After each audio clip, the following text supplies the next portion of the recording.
What if Bella was Marcus's mate? BPOV. It was 6 months ago that Edward dumped me in the forest. At the time, I felt as if my entire world was crumbling around me. Hearing the man that I thought I loved tell me that I was nothing more than a distraction and that he never loved me, played havoc with my already low self-esteem. To say that I was hurt would be putting it lightly. I was devastated. I did the obligatory crying and a bout of depression. However, after a few weeks, I snapped out of it. I was hit with a moment of clarity, and I, finally, saw everything in its proper perspective. I was a gullible fool. Looking back at how Edward treated me, I realized that he never respected my feelings or opinions.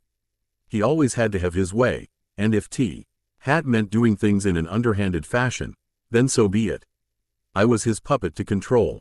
He always told me what to wear, how to act, and even what I should eat. He claimed that he did it because he loved me and wanted what was best for me. The real reason was the fact that Edward was an obsessive control freak. He was nothing more than a spoiled brat who always had to have his way. I also suspect that Edward is probably nothing more than a player. He loves having females fawn all over him. The knowledge that I allowed him to control me must have given him some sort of vampire high. Like I said, I was a fool. I realized that I was not his mate. If I had been, he never would have been able to leave me and in such a hurtful manner. I don't know why I never saw that sooner. After all, I'd been around 3 mated couples for well over 6 months, and they never treated each other the way Edward treated me. I chalked it up to the fact that he was my first boyfriend, and I was a little lightheaded over it. With this epiphany, I was able to get over him and move on with my life. I graduated high school. In fact, I was the valedictorian of my class. My grades were high enough to get me accepted into several prestigious colleges. I, actually, was accepted into 3 Ivy League schools, an accomplishment that had my father brimming with pride. Unfortunately, my joy over the colleges that accepted me was short-lived. I had decided to attend Stanford and was making the preparations for my departure. I hated the idea of leaving my dad alone to fend for himself. The poor man couldn't boil water, much less cook. Sensing my concern for his well-being, he gave me one of his famous pep talks, encouraging me to go to school, and that he would be fine. So I acquiesced. I was uncomfortable with the idea of driving my monstrosity of a truck all the way to California. After careful consideration, I decided to trade it in for a more reliable means of transportation. I had enough money in my checking account to pay for the car up front. I never told anyone that my grandmother had left me a rather impressive sum of money when she passed away. I found the perfect car for me, and it got great mileage. I purchased a 2009 Ford Focus. Sure, I knew it wasn't flashy or exciting, but it was perfect for me. I was out shopping for a few more items to take with me, and I was running late. I told Charlie that I would be back in time to make him one last dinner before I left on my journey to California. I rushed myself through the store and practically tore out of the parking lot when I noticed the time. When I finally got home, I saw that Charlie's police cruiser was already there. Getting prepared to do some serious apologizing, I grabbed my things and headed inside. It was then that my life forever altered. I walked through the front door and called out to my father. When I received no answer, I headed on into the living room. The sight that greeted me would be forever burned into my memory. There lay my father, in a pool of his own blood, with his head propped up on his beloved flat-screen TV. His blood was splattered everywhere. I don't remember much after that. Everything seems to be a blur. I vaguely remember calling 911 and of calling Jake, my best friend. I was on autopilot. The pack from La Push made it to the house before the police and ambulance did. I felt Jake grab a hold of me and carry me outside.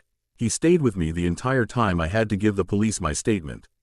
The officer who came was a good friend of Charlie's, and even he had difficulty dealing with everything. As soon as I was finished, Jake informed me that he was taking me to his house, and that I wouldn't have to worry about anything. He said that the pack would do whatever cleaning up that needed to be done. I allowed myself to be taken away from the horror. When we reached Jake's house, he took me to his room and laid me down on his bed. It was then that the floodgates opened, and I cried my heart out, grieving for the loss of my father. It was 2 days later that we had the funeral for my dad. Everyone from Forks showed up to lend me their support. As miserable as I was encouraged to both see and hear how much Charlie meant to everyone. It was a small comfort that I took away with me. I was still staying at the Black's house, when Jake came to me while I was cooking dinner for us and his father. He informed me that Sam, the alpha of the pack, needed to speak with me.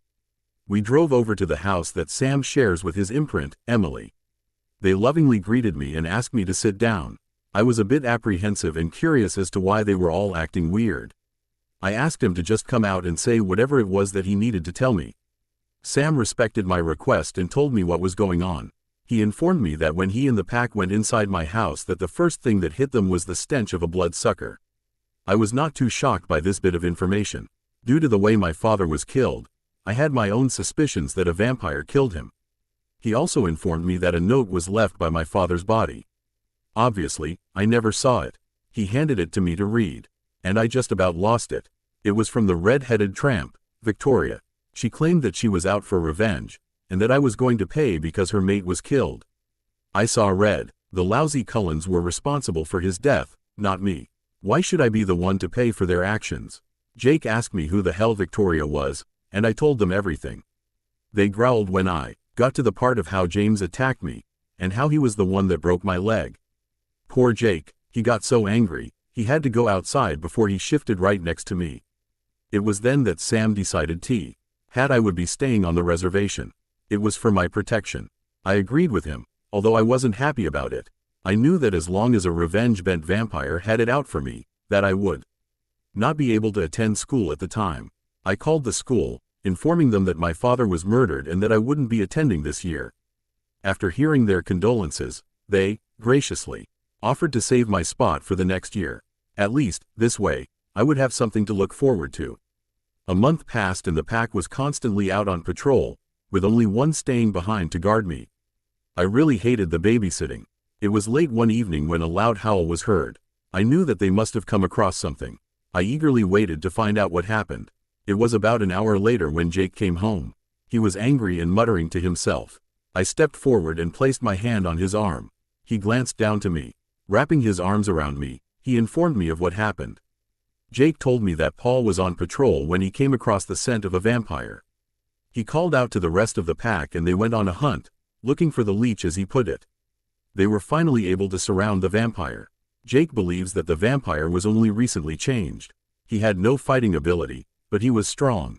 Jake informed me that it was Sam who was finally able to take a chunk out of the leech. It was then that the vampire realized what he was up against. He started to beg for his life in exchange for information about Victoria's plans. Realizing that they had a chance to find out what was going on, they decided to let him live. Well, they let him live a few moments longer. Jake informed me that Victoria is creating a newborn army to not only kill me, but shush. He has decided that she wants the wolves as well. I nearly lost it. The last thing that I wanted was for more people to be killed because of me. I started to talk about leaving, but he wouldn't hear it. The pack had vowed to protect me, and protect me they would. A few weeks later, Jake came home to inform me that the redhead, as he calls her, had been weaving her way in and out of Forks. The pack wasn't sure what her plans were, but they stepped up their patrols just in case.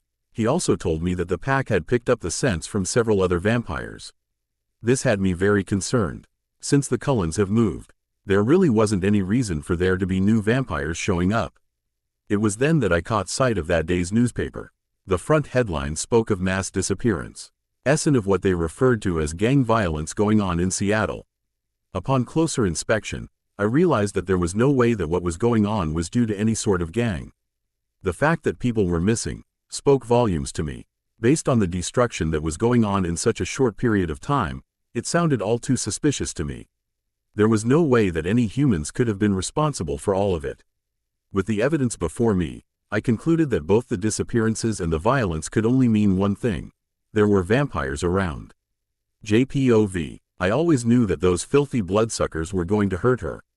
Bella never deserved the pain that they have caused. The blind devotion that she had willingly given to them was all but thrown back in her face. Now, all that love that she had felt for them has gotten her nothing but pain and agony. I stood by her side, watching her suffer from the loss of her father. I knew that there really wasn't much I could do for her, but to lend a shoulder for her to cry on, but I would have given anything to take the pain away from her. If the pain of losing her father wasn't enough, she now had to deal with the knowledge that there was a vampire hell-bent on getting her revenge against her. What concerned me most was Bella's reaction to the news. I would have expected her to be freaked out, or at the very least, very concerned. However, Bella showed next to no sign of distress. It was as if she didn't care. As life has often taught us, bad things often happen in threes. While Sam and Jared were on patrol today, they ought the scents of even more bloodsuckers. Since the scents were fairly fresh, they made the decision to track them. What they found would further shock them. It would seem that the very dreary town of Forks was now a hotbed for vampire activity. Apparently, some sort of leech royalty had come to clean up the mess. It would seem that creating an army of vampires was against their laws. Who knew vampires even had laws? According to Sam, whoever these leeches were, they were fairly civilized. They had even gone so far as to request a meeting with the pack. Sam agreed, with some reservations. Unfortunately for myself, Sam decided to leave it up to me to inform Bella of the newest developments. The meeting was set for later this evening. I needed to hurry up and get this over with. I was afraid to tell her. I'm man enough to admit it. So here I am, standing on my front porch, nervously waiting for Bella to come back from her shopping trip with Emily. According to the clock, Bella was due back at any moment. My nerves started to get the better of me, and I began to nervously pace the small excuse for a porch we had. A few moments later, I heard the quiet purr from Bella's new set of wheels. I raced forward to help her with her purchases. Marshalling up some courage, I told her I needed to speak to her. Bella, we need to talk. Something urgent has come up, and you need to be made aware of what it is. I told her hesitantly. Noticing my hesitation, Bella came over to me and gave me a brief hug. Jake, what's got you some upset? Is it news about Victoria? She asked me quietly. Well, it's more like news that involves Victoria, I replied tersely. Just come out and tell me what it is. I can handle it, she assured me. I grabbed a hold of her hand, and led her over to the steps. I sat down, pulling her down next to me. Sam and Jared have come across something while on patrol earlier. By something, I mean someone, several someones, I anxiously replied. Bella's eyes widened. What do you mean by that? Who did they find? She demanded. It would appear that the vampire royalty have arrived in our little corner of the world, I told her sarcastically. Really, this is just like something from a comic book. The Volturi are here? She asked in a whisper, while gripping my arm tightly. I looked over at her in shock. How the hell did she know about them? Wait, the Cullens. Those bastards are more trouble than they are worth. Yes, I shouldn't be surprised that you know of them. After all, they must have been a part of the lovely education you received at the hands of those lousy Cullens. I shook my head, running my hands over my closely cropped hair. Tell me everything, Jacob. I need to know, Bella begged. From what I got fro Sam, one of the Volturi kings and several their guards have arrived to deal with Victoria and her army. According to what the king said, Victoria has broken vampire law and must be punished, I finished. Do you know which king it is? Bella asked nervously. It's some guy named Marcus. Sam did say that this Marcus guy seemed to be pretty decent, you know, for a vampire. There's just one more thing. The Volturi are meeting up with the pack. They want to run over details about Victoria with us, I informed her quickly. Watching Bella closely, I could tell what she was thinking. She had that look again. When are they meeting up? Because I think I need to be there. She told me. I frowned, trying to keep my composure. Does she have a death wish? Shaking my head, I replied. Oh, hell no. You are not going to that meeting. Are you trying to get yourself killed? Will you just listen to what I have to say, instead of trying to make my decisions for me? I know about vampires. It's against their law for a human to know of their existence. I can't hide forever. Don't you think they will find out about me? If they do, and they learn that the pack was hiding me, it could end up very ugly. I can't run from this, she told me sadly. I knew she was right. I hated it, but I knew. It ticks me off knowing that the Cullens are roaming around, while my best friends is being forced to pay for their screw-up. It's not right, I know, Bells, but that doesn't make it any easier to deal with. I'm worried about you. In fact, it's more like I'm scared shitless, I explained. I know you are, she said while rubbing my arm to comfort me. You're my best friend. I am thankful to have you as my bestie. Are you positive that you want to go to the meeting? If so, we will need to head on over there now, I told her. Shaking her head yes, she replied. Yay. Though I would say it's more like I have to go, she clarified. Okay, fine, let's get a move on. We have to meet them on the border, I told her. And how do you plan on getting there? She asked me, trying to figure out what I had in mind. I just thought you could ride on my back. You know, like you would a horse, I clarified for her, smiling at the look of astonishment on her face. Yay, you do know that I have never ridden a horse before, don't you? She asked me while attempting to hide her fear. I shook my head and told her, how hard can it be? All you have to do is hop up on me and hold on for dear life. Okay, fine, whatever, let's just get a move on. We're wasting time here, she commanded. Give me a moment to switch over to my wolf form, I said, running behind a tree to make the change. When I finished, I loped over to her and knelt down on all fours, so that she could get up on my back. BPOV, I hopped up on Jake's back, proud of myself for being able to did it in my first attempt. I got myself situated, holding on very tightly to the fur at the scruff of his neck. Luckily for me, the fur there seemed to be longer than the fur elsewhere on him. It almost seemed like it was designed to be that way, so a person could ride on his back. Jacob stood up, and with a deep grunt, sped off into the forest. He was fast. In fact, I think he's almost as fast as Edward is. We raced through the trees, and I was surprised to see a rather large group of vampires who were unmindful of their sparkling skin. They looked over at us when they heard us approach, and I gasped. Oh my God, MPOV, here I was, sitting alone in the dark confines of my private chambers. This is where I was often found, sitting here and wallowing in self-pity. 2,000 years I have spent as an empty shell. I no longer laugh like I once did. The joy I had once felt all those many years ago has long since abandoned me. Smiling had long since become a thing of the past. I have become nothing more than an apathetic shell of a man. This was now all I knew. I was nothing more than a hollow being with very little purpose. Sure, I sat on my throne every day as was my duty as one of the three kings. However, I gave little to no response to any and all proceedings. The extent of my usefulness only went as far as I reading any interesting lines among coven members that stood before us and then briefly. Why touching Arrow's hand to enlighten him of those lines? Other than that, I did nothing, said nothing. I even went so far as to lock myself away in this castle, never once stepping foot outside in these 2,000 years. I no longer accompanied the guard on missions as I once did all those years ago. I long since ceased to be the great warrior I was once known to be. Instead of vampires gazing upon me in fear, they now gaze upon me with pity, even those I would call enemies. I wanted no part of this endless existence. Having to endure this agony of losing my sweet, precious Didym is much more than I can bear. Why would they not let me end my misery? Is it not my decision to make? Am I not the one who lost their mate? Oh, I was well aware of what Arrow had done. He had Chelsea use her gift O.F. relationship manipulation on me to keep me tied here. Of course, I knew. Our gifts were quite similar, and I would have to be a fool to not know. The pale purple line that now tied me here to Volterra was a dead giveaway. And it was a giveaway that I greatly resented. My brother-in-law will not allow me to end my life.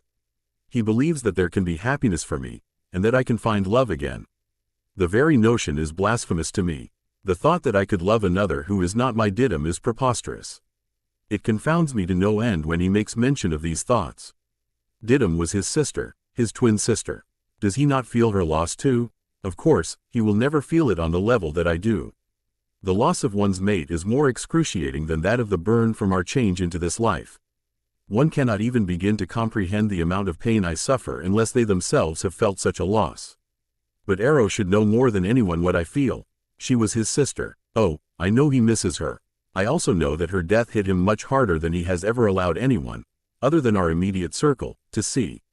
For all of his bravado, Arrow is a very loving and sensitive man. He and Didym shared a very unique bond, a closeness that I can only attribute to them being twins. Yes, I know he still hurts, even to this day. Losing Didym had left a void that nothing can fill, which leads me to the inner turmoil that I have been experiencing. Lately, I have become anxious. I suppose that is the best way to describe the feelings that have been coursing through me. The continuous barrage of emotions have become a distraction to me.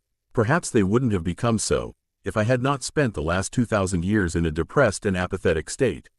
I was utterly unprepared for this. I felt as if I was being pulled into a particular direction. At first, I made every attempt to ignore it. However, My attempts were futile as the pulling sensation began to intensify and even began to become painful. Deciding that the best course of action would be for me to follow the direction in which the pull was leading me, I gathered myself together. With a great deal of reluctance, I threw open the door to my private chambers and walked out into the empty corridor. I then allowed the pull to take command of my body, without paying much attention to where it led me. After a few moments, I came to an intricately carved oak door. I knew this door well as what lay beyond it. I had not been to this part of the castle in 2,000 years, and it was I who had locked this door. In fact, everyone knew that no one was to tamper with it, nor were they to attempt to go do so would automatically put them under the death penalty. I stared at the door for a moment, wondering why I was pulled here. Taking a deep, unnecessary breath, I reached for the chain that I kept around my neck.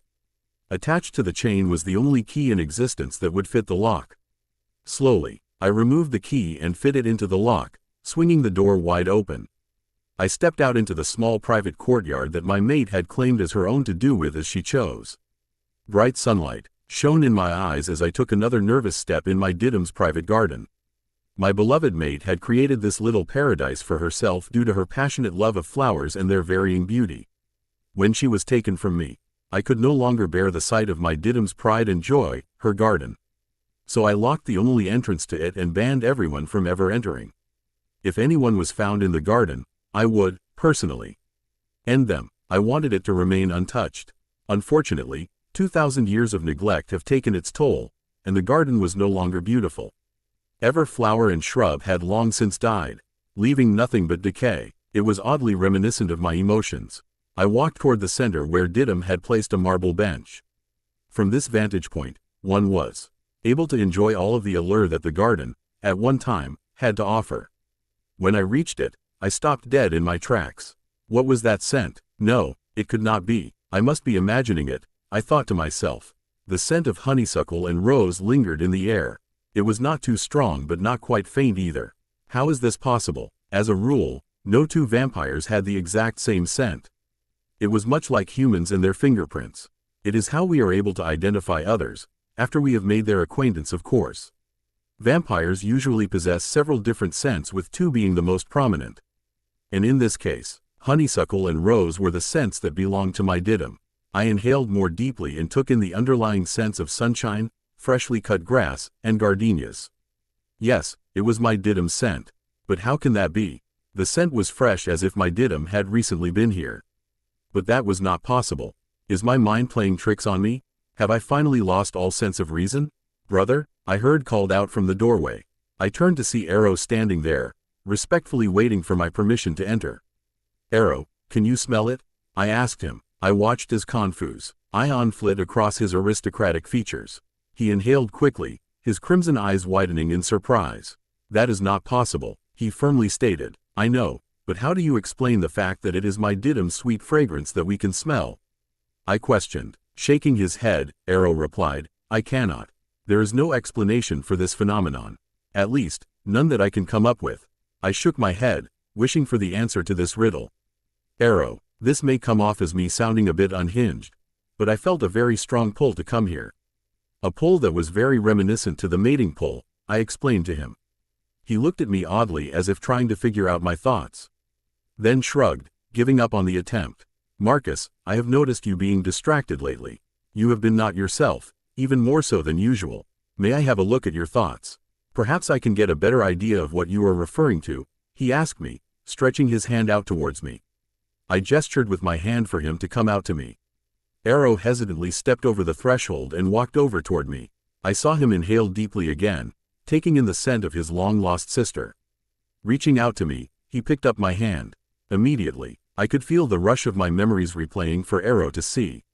I will never get used to that sensation.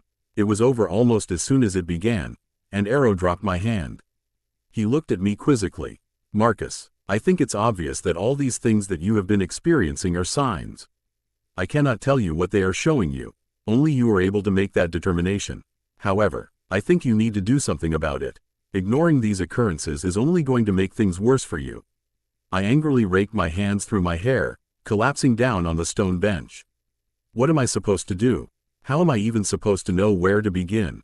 I asked in frustration. Arrow walked over and sat down next to me. Placing a comforting hand on my shoulder, he replied, I think the answer is in the pull you have been feeling. Let that be your guide. And remember, you are not alone. With that he stood up and made his way over to the door. Oh, and before I fail to mention it, Keys and I need you in my study. We had a disturbing report come in about newborns, and we need to look into it, he informed me while on his way back inside. I sat there for a few moments more, endeavoring to take in Arrow's suggestion. It was plausible, and I desperately needed to discover the hidden meaning to the clues that I have uncovered. Deciding that my best course of action would be to follow the pull I was experiencing, I stood up and made my way back inside. I quickly locked the door, promising to come back to the garden at a later date to see that it get the proper care it deserved. Quickly headed down the winding corridors on my way to Arrow's private study, feeling oddly inquisitive over the situation with the newborns. This is the first time in a long time that I have felt any sort of interest in, well, anything. I reached the study and walked right in. Both Keys and Arrow were already there, waiting for me. I strode over to my customary chair and sat down. Looking back and forth between Keys and Arrow, I asked, so what have I missed? Keys jumped a bit when he heard me speak. His silver eyebrow shot up in question as he looked at me in shock. I suppose I have been a great deal more withdrawn than I had realized. Arrow ignored Keys' reaction and turned to me. I received a rather disturbing telephone call from Eliezer a short while ago. He informed me that there appears to be an outbreak of newborn attacks in the Seattle, Washington, USA area. Based on the evidence he presented, I have to agree with him, Arrow enlightened me. Keys grunted in response, while leaning back in his chair and crossing his ankles. We send the guard to handle this. It needs to be dealt with immediately, before the risk of exposure becomes too great, he postulated. I sat there, agreeing with Keys. However, the pull in my chest distracted me yet again. Why was I feeling it now? What did it have to do with the newborn situation? I thought to myself. I looked up to see both Keys and Arrow watching me closely. Marcus, what is going on with you? Keys inquired, looking at me oddly. Marcus is just dealing with some personal issues. Arrow jumped in before I could answer. I nodded slightly, thanking him for his attempted deflection. Keys looked at me for a moment and then shrugged, letting the subject go. Okay, so we are all in agreement, correct? He asks, changing the subject. Arrow quickly nodded his head, and they both turned to me. That pull kept getting stronger, and I knew what I must do. I agree, however, I will be joining them in this mission, I informed them. What? Keys yelped, jumping to his feet and knocking his chair over at the same time. You cannot be serious. You have not stepped foot outside the castle walls in 2 millennium. And not only that, but this happens to be a newborn problem. It is too dangerous, he continued angrily. Keys, calm yourself. You are not helping matters, flying off the handle like that, Arrow rebuked, trying to ease the tension. I cannot explain it to either of you. All I know is that I feel like I need to go, I told them somberly. You need to go? Why? Is this a suicide attempt? Because if it is, you are going to be putting the guard in danger. Keys said accusingly while getting up in my face. I let loose a ferocious growl. How dare he? My honor will not be taken into question. You forget yourself, Keys. Never question my honor again. This has nothing to do with suicide as you so callously call it. Like I said previously, I need to do this. That is all you need to know, I said angrily. Looking over at Arrow, I could see the acceptance in his eyes. He knew why I was going. Now, if you'll excuse me, I have to get ready. We will be leaving within the hour. With that, I stormed out of the study and headed back to my chambers. APOV. I watched as my brother stalked out of the room. Keys had manger to stir up more emotion in him than I had seen in a great deal of time. Whatever was going on with him was certainly having an effect. Keys, that accusation was uncalled for, not to mention being insensitive, I admonished him. I know, it was just so unexpected of him to volunteer to go on a mission. In fact, his participation was unexpected. He replied in shame, I know, but like I said, he is dealing with something right now. And before you ask, I can't tell you what it is. I'm not even sure what it is, other than the fact that it seems like fate is trying to lead him somewhere. Cryptic, I know, but that's the closest thing I have to explain it, I told him. Fine, whatever you say. Besides, none of that made any sense to me. So you're fine with him going. Even after him being out of action for so long, Keyes questioned me. I think about it, for a danger is certainly there. But Marcus was once a fierce warrior, and I have faith in his abilities. Of course I would worry to some extent, like I do for the guard when they go out on a mission. But don't forget that Marcus was, at one time, the greatest warrior the world had ever seen. He can handle it, I said reassuringly. I hope you're right about this, Arrow. I would hate to lose him, Keyes said, walking slowly out the door. The only thing I was certain of was that something was going on. And I believed fate, or whatever you call it, had a hand in it. I just hope Marcus comes out of it stronger than he was when he went in it. MPOV. The shocked expressions from the elite guard were expected. I am well aware of my decision to accompany them would come as quite bewildering. After all, this will be the first time in what seems like eons that I cared to venture forth from the confines of our citadel, and as offbeat as it might seem, I still don't see why they are having such difficulty grasping the very pressing need for me to go. I wouldn't do so if I had not felt so strongly compelled to.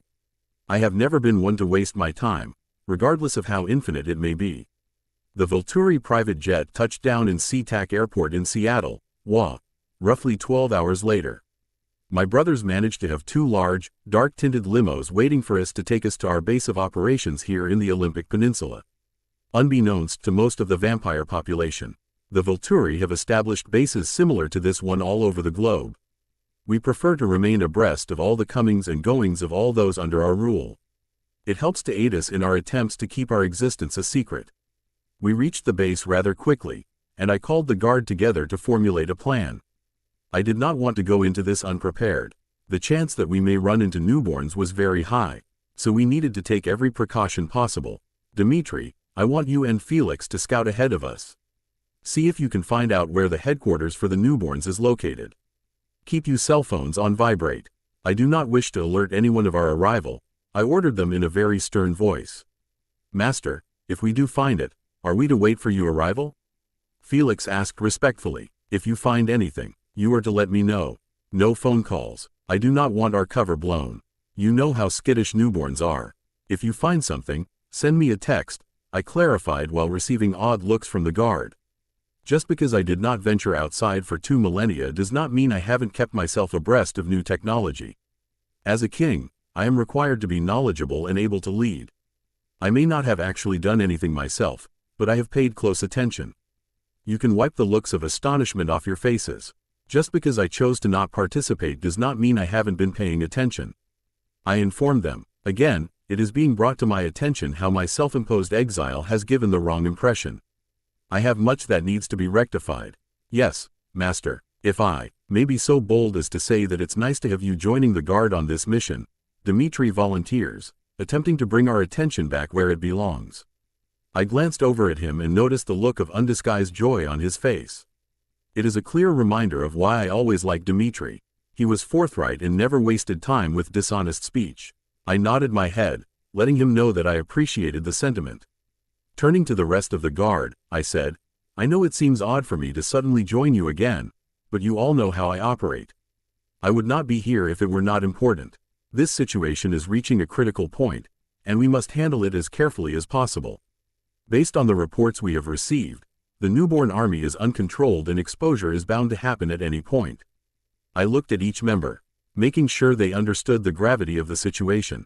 Seeing that everyone was on the same page, I continued, Dimitri and Felix, I want you two to leave now. We are running out of time and need to get a move on. With one last glance at the group, they sped off into the dark, expansive forest that was situated behind what would be our headquarters for the time being. As for the rest of you, I want you to head on out into teams of 2. Scour the perimeter for any scents you are not familiar with. If you come across anything that is odd or out of place, I want you to notify me immediately. Please keep in mind that there are to be no phone calls, only texts. Yes, Master, Jane replied, and they all immediately broke off into pairs and headed out, leaving me alone with my thoughts. The moments I was left to my own devices, I decided head on inside the mansion and put a call into Arrow and Keyes, informing them of our arrival and subsequent plans. Gianna, our human liaison, answered on the second ring. Upon realizing it was me on the other end, she quickly forwarded my call to my brothers. It was only a few short moments before I heard Arrow's ever-cheerful voice. Buongiorno, Marcus. How is everything going? He asked me cheerily. I just called to let you and Keys know that we have arrived at our Olympic headquarters. I have sent Dimitri and Felix ahead, scouting the surrounding area in an attempt to find where the newborns are being held. The remainder of the guard is currently exploring the nearby forest to see if they can pick up any vampire scents, I informed them, while walking into the enormous study located on the second floor of the mansion. Hopefully, Dimitri and Felix will get lucky. We need to eliminate this problem as quickly as possible, Keys spoke up. Agreed. I will give you regular updates as they come in, I replied somberly. Stay safe, Marcus. Newborns are skittish and volatile. We wish you luck, Arrow responded and disconnected the call. I sat myself down in the overstuffed chair that was placed by the ornate fireplace. My thoughts quickly flew to the reason why I came. The powerful pull I have been feeling since IW, as called into Arrow's study, has been intensifying. If I didn't know any better, I would liken it to the mating pull. But how could that even be possible? My love, my mate, was forever lost to me. As if on cue, my Didim's enchanting scent began to permeate the room, causing me to become agitated. Why is this happening to me? Have I gone insane and lost all sense of reality? What is it that you want, my love? I called out to my invisible mate, feeling as if I was losing my sanity. Just then, a warm breeze swirled itself around me, carrying my mate's beautiful scent. As quickly as it started, it vanished, leaving no trace of my Didim's perfume. Was she attempting to communicate with me? This was becoming more puzzling than I have ever anticipated it would. I sat there for however long, ruminating on the events of the past few days. Between my personal experiences as of late and the newborn situation, I was at my wit's end. One thing was certain, there wasn't going to be a simple resolution to either problem. I felt the cell phone in my pocket vibrate, and I quickly whipped it out. Seeing that it was Jane, I read her text. Apparently, she and Alec came across 3 scents. One was that of a vampire, and the other 2 were something altogether different. According to Jane, the latter scents were very pungent and reminiscent of that of the children of the moon.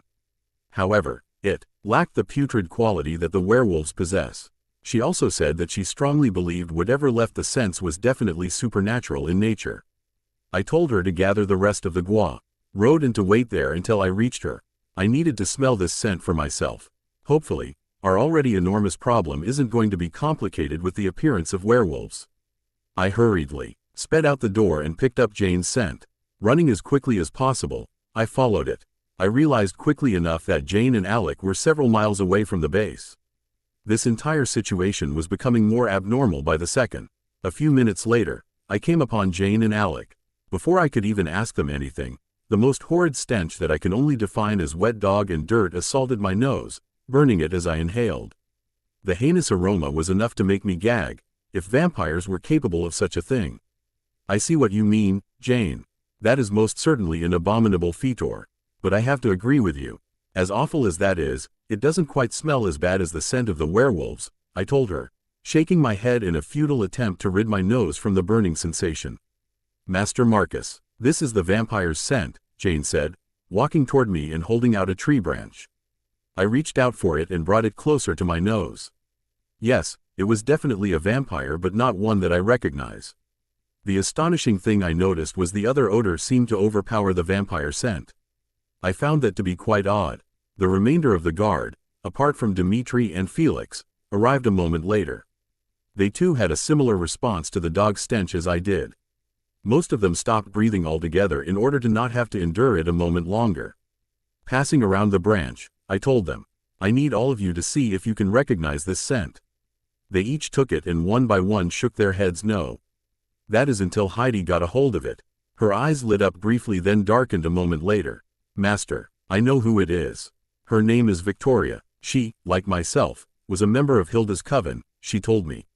Good, thank you, Heidi. Okay, everyone, we now have a name. Let's try to build on that. Hopefully, Dimitri and Felix are having as much luck as we are, I said, pleased with this little bit of information. Master, do you wish for us to track? Alec was interrupted by the sound of very loud growling. We all turned to see 2 very large wolves slowly coming toward us. They were enormous, roughly the size of a large horse, and by the smell of them, they were the ones responsible for the fetid stench. My guard immediately crouched down into attack position, with Jane and Alec flanking me. No one is to attack. Am I clear? I ordered them sternly. I took a small step forward, raising my hands in an attempt to show that we meant them no harm. The large brown wolf snarled, showing its fearsome teeth. Are you able to communicate? I asked them, noting that the larger, black wolf seemed to be the one in charge. I heard it grunt and watched as it began to shimmer before us. A moment later, there stood a very tall, native man, uncaring of his state of undress. My name is Sam Yulee, and I am the alpha of the Quileute pack. State your business, he demanded in a deep authoritative voice. The brown wolf stood closer to him, obviously protecting him. My name is Marcus Volturi. I am one of the 3 leaders of our kind. These are the Volturi guardsmen, I informed him, gesturing to those who stood around me. We have come to deal with a vampire who has broken our laws and has created a newborn army. We know who you speak of. The leech's name is Victoria. We have been dealing with her for quite some time now. She has caused a great deal of trouble, the Alpha informed me. The Volturi would greatly appreciate any information you can give us in regards to her actions. We would very much like to put an end to the destruction she has caused, I said, hoping he would oblige. The Alpha gazed into my eyes, obviously trying to judge if I was being honest. We have had extreme difficulty dealing with her.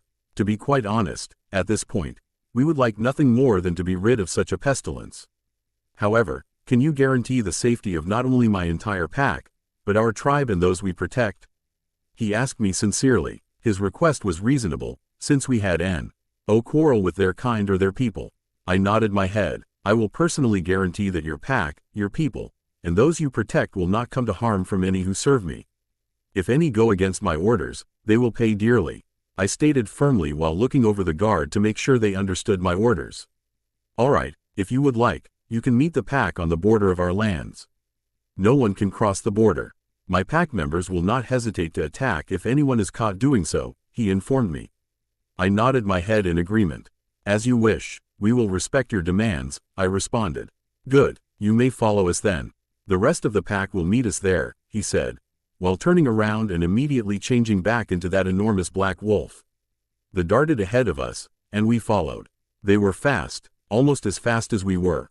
It was apparent that they were not children of the moon, since they changed during the day. I was curious about these supernatural beings as well as wanting to discover what they were capable of. Within a few minutes, we came across a clearing where several more giant wolves stood by, pacing. Upon seeing us, a few of them growled. Sam, still in wolf form, growled at them in return. They shrank back from him. Sam again transformed into his human form. Turning to us, he said, "This is my pack. One other is on his way. Each of us has had to deal with Victoria," he informed me. Exactly how long has she?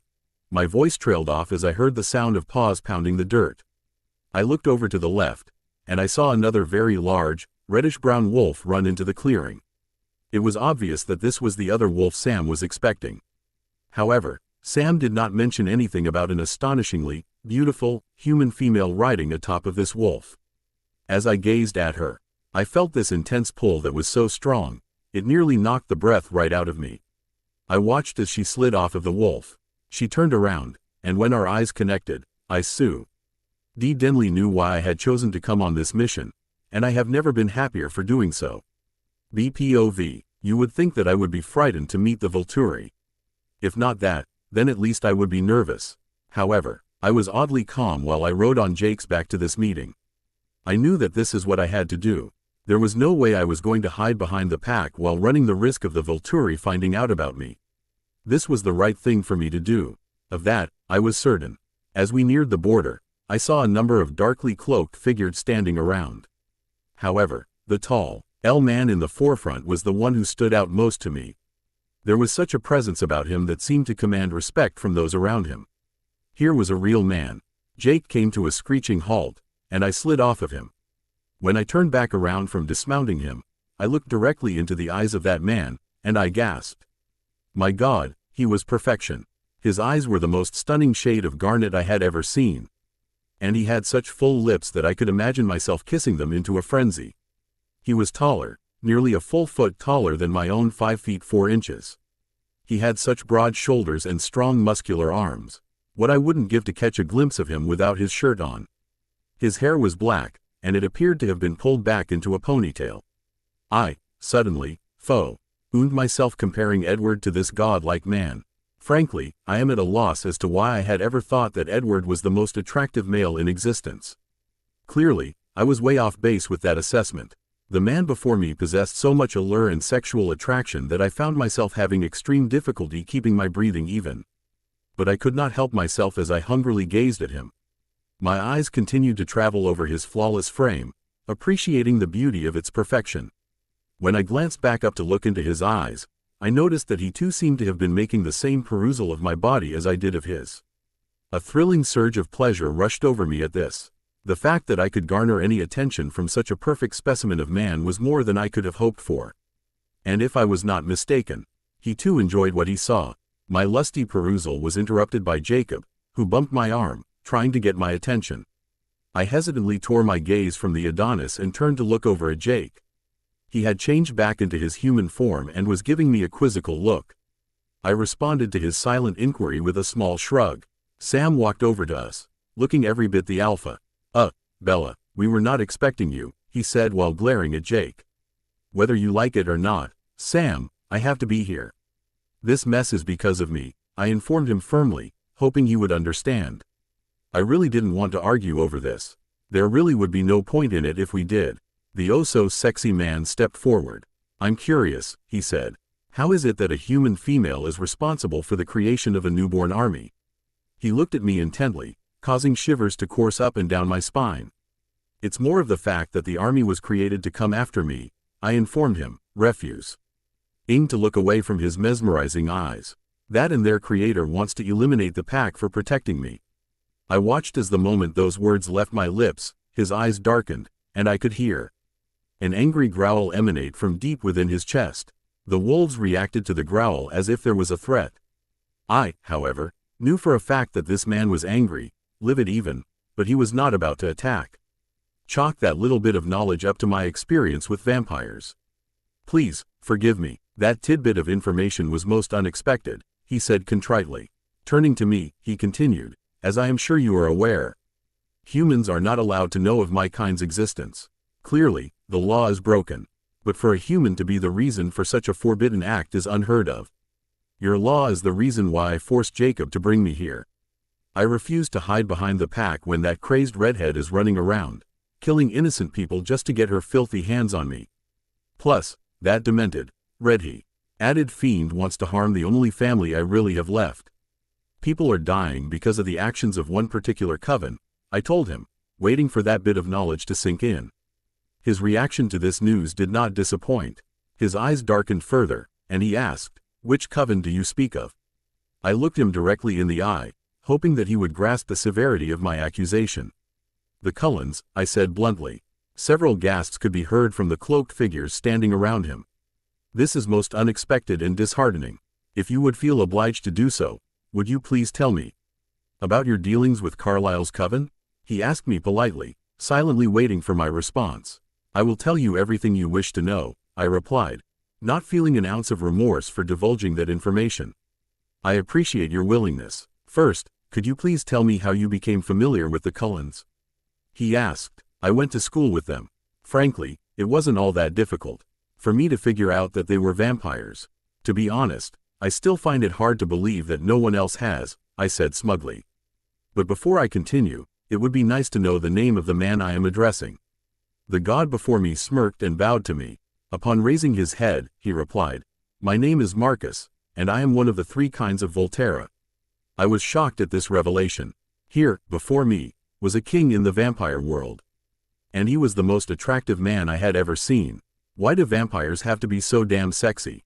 I shook my head slightly and said, "That is why you have an air of recognition about you. I have seen a painting in Carlyle's study, and you were in it." A slight smile graced his luscious lips, and then as quickly as it was there, it vanished, leaving behind a placid expression. "Well, I think it's obvious that you were close to the Cullens at one time. I happen to know of which painting you are referring to, for I am the one who gave it to Carlyle," he told me. He slowly took a few more steps in my direction, eyeing me as if he was trying to discern for himself what my relationship to the Cullens was like. "You claim to have figured out what they were. How, precisely?" Were you able to ascertain this? I smiled cheekily and replied, how could I not have figured it out? Their eyes often turned from amber to black. They were all very pale and cold to the touch. Let's also not forget how graceful they all were, including the males. Plus, they were never in school on sunny days. Of course, those were just superficial characteristics to go by. But if all that was not cause for me to question their so-called human status, there was the incident where Edward stopped a runaway van from hitting me, using only his bare hands. That right there was the clincher for me. As I explained how I came to my conclusion, Marcuse's eyes widened in what I could only assume was shock. Marcus shook his head in exasperation while rubbing his face with his strong hands. I must admit that you are very observant. I must also confess that it would appear that Carlyle has not been as careful as he should have been. Based on what you have just informed me, the Cullens are allowing themselves to be in the presence of humans when they have not properly fed. They are being too careless. He stopped for a moment, trying to gather his thoughts. Looking back to me, he continued, I can see how you figured it out. But what I want to know is how close you got to them. I stared at him for a few moments, dreading what I was going to have to tell him next. To be honest with you, I dated Edward for a while. I had been informed by both Edward and his sister, Alice, that I was Edward's mate. As soon as I said that, Marcus barked out a gruff laugh. He looked me over, once again, but his heated gaze seemed to be more intent. And again, I felt myself getting aroused by him. You are most certainly not that child's mate. I can assure you of that, he said while I saw his nostrils flare as if he caught the scent of something. I then noticed his eyes darken just a bit, and that's when it hit me. He could smell my arousal. Damn, why in heaven's name would I forget about a vampire's sense of smell? This man is going to prove to be the death of me. Deciding to pretend that nothing was out of the sort, in a vain attempt to retain my dignity, I opted to ask him about his rather bold statement. I'm sorry, but how do you know I am not his mate? I asked curiously. Well, Kara, if you were his mate then he never would have been able to leave you. Mates cannot be away from each other for an extended period of time. It would be too painful to do so. Secondly, I have a gift which allows me to see the bonds between people. For instance, I can see that you and your friend, Jacob, have a bond of siblings. You love each other as if you were truly related by blood. But most importantly, I can see your mating bond to another individual, he answered while watching me closely for my reaction. Really? Oh, thank God. The last thing I wanted was to be stuck being the mate of such a pansy-assed, backstabbing jerk. Everyone laughed at my outburst, including the vampires. Well, I'm not sorry. It's true. Wait a minute, Sam interjected. You said she is mated to another. It better not be another vampire, Sam said threateningly. I looked over at him and cocked him my best bitch brow. Oh, hell no, I am fed up with people trying to run my life. Just a minute, Sam. What business is it of yours if fate has destined me to be mated to a vampire? I asked, pissed over his attitude. Bella, it isn't natural. He growled at me. I quickly glanced over at the sexy god and saw his fist clench as if he was trying to hold himself back. Turning back to Sam, I decided to nip this in the bud. Excuse me, Sam Yulee, but isn't that a case of the wolf calling the vampire unnatural? When last I checked, horse-sized dogs aren't traipsing around all over Forks on a daily basis. I guess, then, that you could say that you are unnatural, I reprimanded him furiously.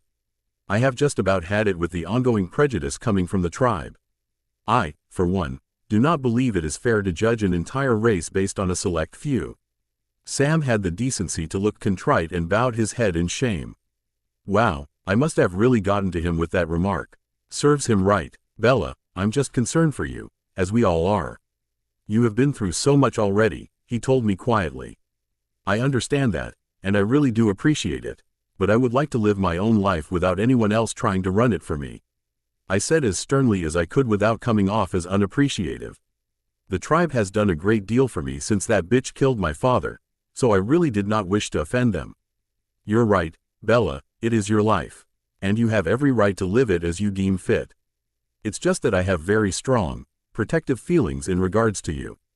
It is not my intention to overstep my boundaries, he said apologetically. I was about to respond when the too sexy for my own good Adonis unnecessarily cleared his throat to get our attention. I turned back to him, struck dumb again over his impressive physique. What I wouldn't give to lick chocolate off of his, obviously, rock-hard abs. I apologize for interrupting, but perhaps I can elucidate vampire mating for you, Sam, Marcus stated quietly. Sam looked skeptical for a moment, as if any explanation the Vampire King could give him would change how he felt about it. Okay, then, enlighten me, he said, agreeing to Marcuse's proposal. Mating in our world is the most profound thing that will ever happen to us. The mating connection is instantaneous, he said while gazing at me. It is even more powerful than our transformations.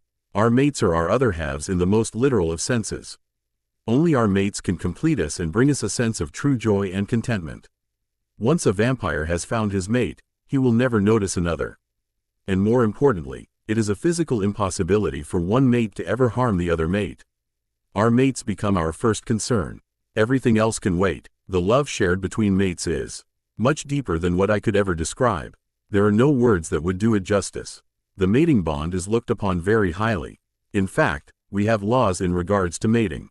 And based on the information that Ms. Swan has given to me, the Cullen child, and quite possible the entire coven, has broken all mating laws. Believe me when I say this. The Volturi regards this as a high crime, and that coven, he said with a discernible hiss, will pay the price for that as well as for revealing themselves to a human. He spoke with a deadly calm. In my limited experience, whenever someone in authority spoke like that, it usually meant that they were very pissed. I noticed Sam as he seemed to mull over Marcuse's explanation. To think of it, this is the very first time I have ever heard the true explanation of vampire mating. The Cullens only glossed over it, leaving me wondering. As I thought about everything the Adonis just said, something popped out in my mind. He said it was instantaneous and that mates bring contentment. As I pondered over this, a realization hit me like a ton of bricks. Holy hell, can it be? I asked myself while turning my gaze to the world's sexiest man. As my eye landed on him, I caught him staring at me. A slow smile spread across my features. Now this was going to be interesting. MPOV. I gazed upon my stunning beauty, not at all surprised that she was able to ascertain from my explanation of vampire mating that she was indeed my mate. I was thankful to the fates for once again blessing me in this somewhat limited immortality. I was not yet sure of what part my Didim had in this. But I did have a theory. It was one that I would prefer not to mention as of yet. I would like to run it by Arrow first, so I can get his opinion. Regardless of the how and why of it, I now have a new mate and am no longer cursed to spend my eternity alone and destitute, withdrawing myself only to be nothing more than a shell of a man. If you are agreeable, Ms. Swan, I would very much like to speak to you more regarding this subject, I said to her, trying to gauge her reaction. She smiled endearingly, nodding her head in response. Of course, I would like that very much, she replied softly. The alpha was becoming a bit agitated and cleared his throat. Excuse me, I don't mean to interrupt, but aren't we supposed to be discussing the red-headed leech? He asked gruffly, clearly not at all apologetic for his interruption. I glanced at him quickly and then back at my mate. Smilingly gently, I said, we'll get back to this later. Her answering smile lit a spark deep within me. Turning to Sam, I asked, what can you tell me about this redhead? Actually, my lovely mate stepped forward. I can give you the details of why she's here. Sam can give you the pack's perspective. All right then, by all means. Please enlighten me, I responded, giving her my full attention. Her name is Victoria. Her mate, James, was destroyed by the Cullens. It is a very long story, but I will give you the Cliff Notes version. While spending time with Cullens, Victoria, James, and one other member of their coven, Laurent, came by us. James was a tracker and had decided he wanted to make me his next target. Jasper and Alice took me to Phoenix to protect me. He somehow figured where we were. He managed to lure me to my old ballet studio, where he claimed to have my mom. Needless to say, my mom wasn't there. He beat the crap out of me. I ended up with broken ribs, a cracked skull, broken leg, and a puncture to my femoral artery. He also bit me, she said, raising up her right arm, showing me a pale crescent-shaped scar. I was barely able to contain the growl that threatened its way out of my throat. You were bitten, I said through tightly clenched teeth. How is it that you were not transformed? I asked, fearful of her answer. This was highly unusual. Edward sucked the venom out. He had claimed that he did not want me to become a soulless monster, she replied, using her fingers to make air quotes. By the gods, what in the name of all that's holy would have given him the idea that sucking out the venom would have been better than to allow the change to take over? Was this his idea? I asked, still barely containing my rage. No, it was Carlyle's. Edward was whining about not wanting me to change, so Carlyle told him that there was a possibility that sucking the venom out might stop it. She told me while watching me closely. Closing my eyes, I took several, deep, unneeded breaths, trying to calm myself down so that we may continue. I most certainly did not wish to alarm my beautiful mate by lashing out in anger. And then what happened? I asked while again opening my eyes and looking directly into her beautiful, endless, brown orbs. I could certainly get lost in her gaze. The Cullens destroyed James, and I recovered from my injuries. Everything seemed to go back to normal. Well, as normal as it can be when you hang out with vampires, she said with a laugh. On my 18th birthday, I got a paper cut. Jasper tried to attack me, and everything hit the fan then. Edward dumped me in the woods the next day, saying I wasn't good for him. Blah blah, blah, she said laughingly. Thankfully, it was clear that she was over the fool. His loss is most certainly my gain. So they left you human and knowing of our existence? I asked quietly. Yes, even though I had asked on multiple occasions to be changed. And I knew the law. But that so-called family had the gall to abandon me with a vampire out there who was hell-bent on revenge, she informed with angrily. Frankly, they aren't as civil as they would have everyone believe, she said, looking pointedly at me. The Cullens will be dealt with, my dear, of that you can be certain. What else can you tell me in regards to this Victoria? I asked looking between Bella and the shifter. She wants me dead. She will kill anyone who gets in her way, she said quietly with tears in her eyes. Sam stepped forward and pulled my mate into an embrace. I wanted to protest, but I knew that they only shared a bond of siblings. I had nothing to worry about. He attempted to comfort her as she quietly cried into his chest. Bella, are you sure you want to be here for this part? Sam asked her while rubbing her back comfortingly. No, but it needs to be said. He needs to know, she told him quietly. Victoria killed Bella's father. She even left a note with his body. She stated in the note that she was out for revenge for her mate's death and that she would make Bella pay, Sam told me quickly. I growled at this. My little mate has been through too much already. And all of it was due to the carelessness of one coven. You have not been able to catch her? I asked, forcing myself to remain calm. No, we have been having difficulty. Every time we get close to her, she seems to outmaneuver us, he responded while looking down at Bella. Bella thinks she may have a gift that is helping her to escape, he informed me.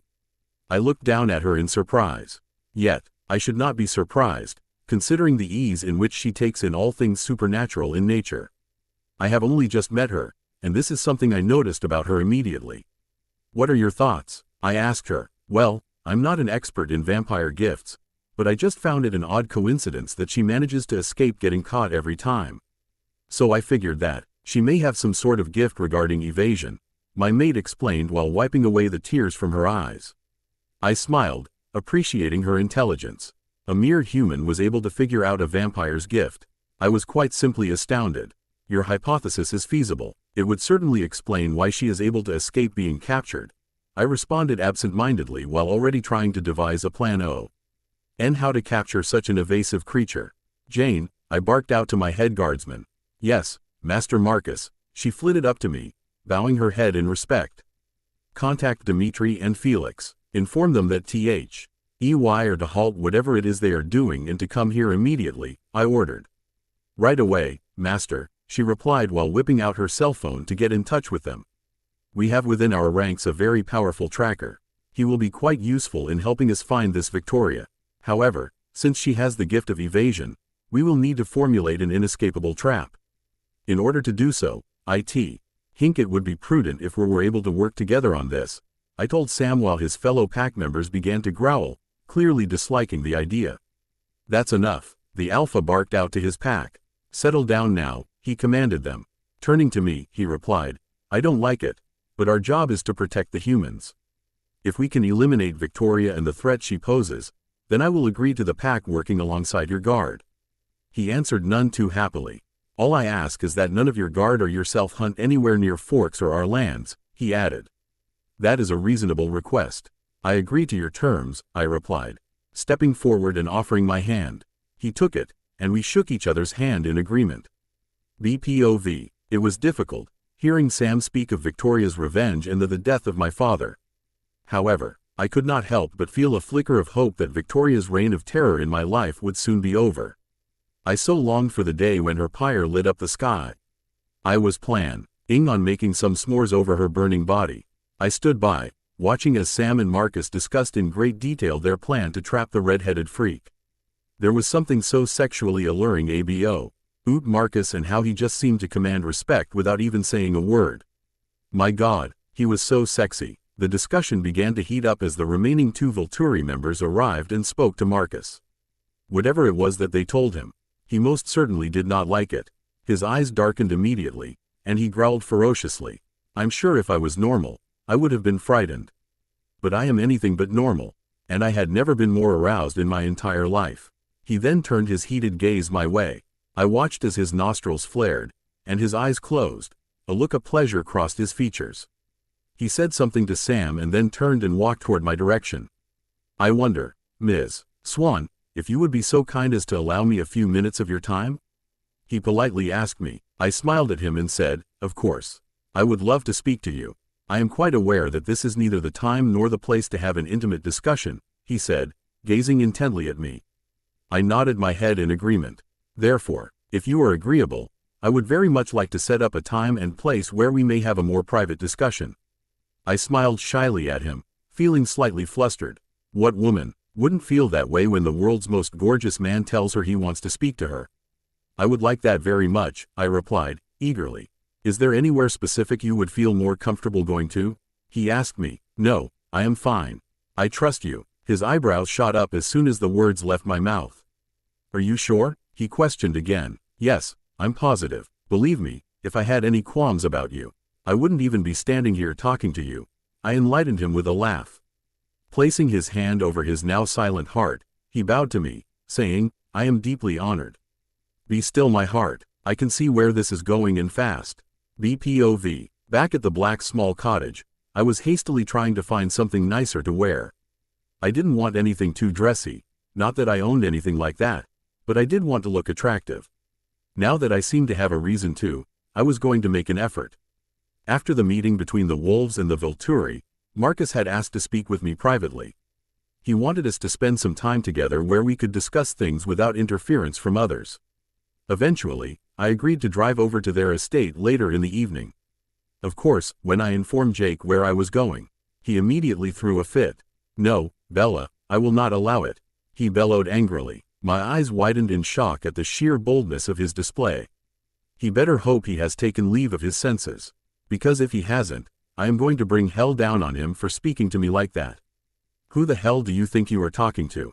When last I checked, I am not only 2 years older than you, but I am an adult and am quite capable of making my own decisions. I do not require your permission to do anything, I ground out through tightly clenched teeth. I wanted nothing more at that moment than to throat punch him. Unfortunately for me, I knew that such an action would only damage me. Damn my luck, I don't care how old you are. You are making the wrong decision here. I let you come with me to the meeting. Even though I wasn't completely sold on the idea, he continued while glaring at me. I stomped over to him, attempting to give him a shove. Excuse me, you let me? I don't think so. You do not let me do anything. You have no say in how I live my life. I did what I felt was the right thing to do. And tonight, I am again doing the right thing for me. I don't know why you are having a problem with this, but that's your problem. I am going, I informed him in a resolute tone. What the hell is with you and your need to be with vampires? Have you forgotten was your need to be with the damn Cullens that got your father killed, he spat out. I stared at him, shocked that he would have the gall to say something like that at me. Tears began to pool in my eyes as a sense of betrayal swam over me. I swiftly turned on my heels and marched over to my car. Jacob called out after me, but I ignored him. I climbed in and drove off, hastily trying to wipe away the stubborn tears that began to fall. My best friend had just accused me of something that I had privately already believed. My father's death was my fault. I drove off with no particular destination in mind. I just needed to get away. It hurt. What he said, all of it, was true, and it hurt so much. I ended up pulling over somewhere and putting the car in park while breaking down and sobbing my heart out. Why did my dad have to die because I had to be so naive? MPOV. After the garden had left the clearing, I sent them out on patrol. I, myself, headed back to the mansion to prepare for Bella's arrival. I smiled, thinking about how soon I would be able to see her again. I felt a tad foolish for being a bit nervous over the impending conversation Bella and I would soon have. A vampire of my many years should never feel the slightest amount apprehension when meeting their new mate for the first time. A small part of me felt a tad bit foolish for it. And there it is, I have admitted it to myself. After all these years of heartache and emptiness, I somehow find myself with a new mate and a new chance for an eternal love. Something that was so viciously ripped away from me has now been returned. If not in a different form, I will forever be thankful to the fates for granting me such a blessing. This brings to question Didym's scent and how it seems to follow me, guiding me onto the correct path. For it would seem that this was the sole purpose. Perhaps Didym was orchestrating circumstances in such a way that they would garner my attention. And by so doing, she has indeed led me here. Just then, the scent of honeysuckle and rose permeated the air around me, calming me once again. "Did you know?" I asked quietly as if expecting a response. A light breeze swirled around me, making me feel as if it was the gentle caress of my love. Her fragrance now filled the room, and I truly began to believe. And ever so quietly, a voice on the breeze brushed against my ear. "Be happy," Didym whispered to me, and with that, the breeze dissipated, leaving only a slight trace of my lost love's fragrance. I plunked down into the wing-back chair that was arranged before the fireplace, shocked and amazed. Watching as the flames engulfed the wood within, I shook my head in wonderment. Only my Didym would find a way to help me. Even in her final death, she is taking care of me. I closed my eyes, sending out a prayer of thanks. I had Didym's blessing. Finally, I can close off one door and set forth to open another. I sat just like that for a while until I noticed that it was past due for Isabella to arrive. I immediately became concerned. Considering that there is a deranged vampire out to slaughter her, my concern forced me into action. Without a second thought, I sped out the door, running at full speed. I needed to find her as soon as inhumanly possible. I made my way over to the treaty line where I found Jacob and another shifter in a heated argument. They were both so preoccupied with their altercation that neither of them noticed me right away. I cleared my throat to get their attention. They both whipped their heads around to look at me. "I am sorry to interrupt, but I was wondering if either of you have seen Ms. Swan. She was supposed to meet me at my home, and she never showed up," I said quickly while trying to remain calm. "Wait," Jacob yelled. "What do you mean she never showed up? She left my house nearly 2 hours ago." "Oh, this is just great, Jake. You and your fat mouth has gotten Bella into trouble," the other shifter said angrily. "I didn't mean to say it. I was just pissed," Jake argued. "Pardon me, but what do you mean by Ms. Swan being in trouble?" I asked, barely able to maintain my composure. "Bella and I had a fight," Jacob replied, looking anywhere but at me. "A fight, Jacob? You pretty much accused her of being at fault for the chief's death. What the fuck do you think she was going to do? Hug you?" the other shifter retorted with a sneer. "Shut it, Paul, you know I didn't mean it. I was just concerned for her safety," Jacob said while nodding towards me. "Whether or not you meant it means very little at this point. You hurt her, and now she's missing," Paul said. "Do you have any idea where she could have gone to?" I anxiously asked. This was getting worse by the second. "No, I thought she went to go meet up with you," he barked out. "She never showed up, and I haven't even heard anything from her. If she's missing, she's in danger. She's alone. God forbid Victoria or one of her accomplices finds Isabella," I ground out. Whipping my cell out of my back pocket, I dialed Jane's number, informing her of the situation. A moment later, I turned back to the shifters and said, "My guard has begun searching for her. You had better hope that she isn't harmed in any way. I will not take kindly to anyone mistreating my mate," I threatened. Turning swiftly, I ran off in the direction towards the main road. Attempting to use the trees as my camouflage, I weaved in and out of the vegetation, desperately trying to pick up my Bella's scent. "By the gods, please do not let her come to any harm. I have only just found her." MPOV. I sprinted as quickly as I could. I couldn't help the feeling of dread as it coursed over me. My Bella was out there, and there was a psychopath on the loose whose only desire is to slaughter her. I viciously tore through the underbrush, uncaring as to how the branches tore at my designer clothing. The feeling of desperation was one that I was all too familiar with. I silently prayed to the Greek gods of old, beseeching them to protect my little one. I could not lose my mate, my redemption. Suddenly, I heard what sounded like crying coming from somewhere to my left. Immediately, I sped off in that direction, hoping that I had finally found my Isabella's whereabouts. I came to an abrupt halt when I spotted a small, blue car that was pulled over to the side of the road. Inside, shedding heart-wrenching tears, was my beloved mate. I sped over to the car and quickly opened the door. Trying desperately not to frighten her, I gently reached in while murmuring comforting words to her. I pulled her closely to my chest, hoping my very presence would help to calm her even if it was for just a little bit. I pulled her out of the car while keeping her close. I heard some of the guard running toward this direction. I turned just as Jane and Alec burst through the tree line, followed quickly by the remaining members, including Dimitri and Felix. I spoke softly to them, hoping to not startle my little mate. I will be taking her back to headquarters. Heidi, I would greatly appreciate it if you would please drive Bella's vehicle back there as well. I need to deal with this situation first. When I am through, we will need to have a meeting. I ordered while speeding off to our current place of residence.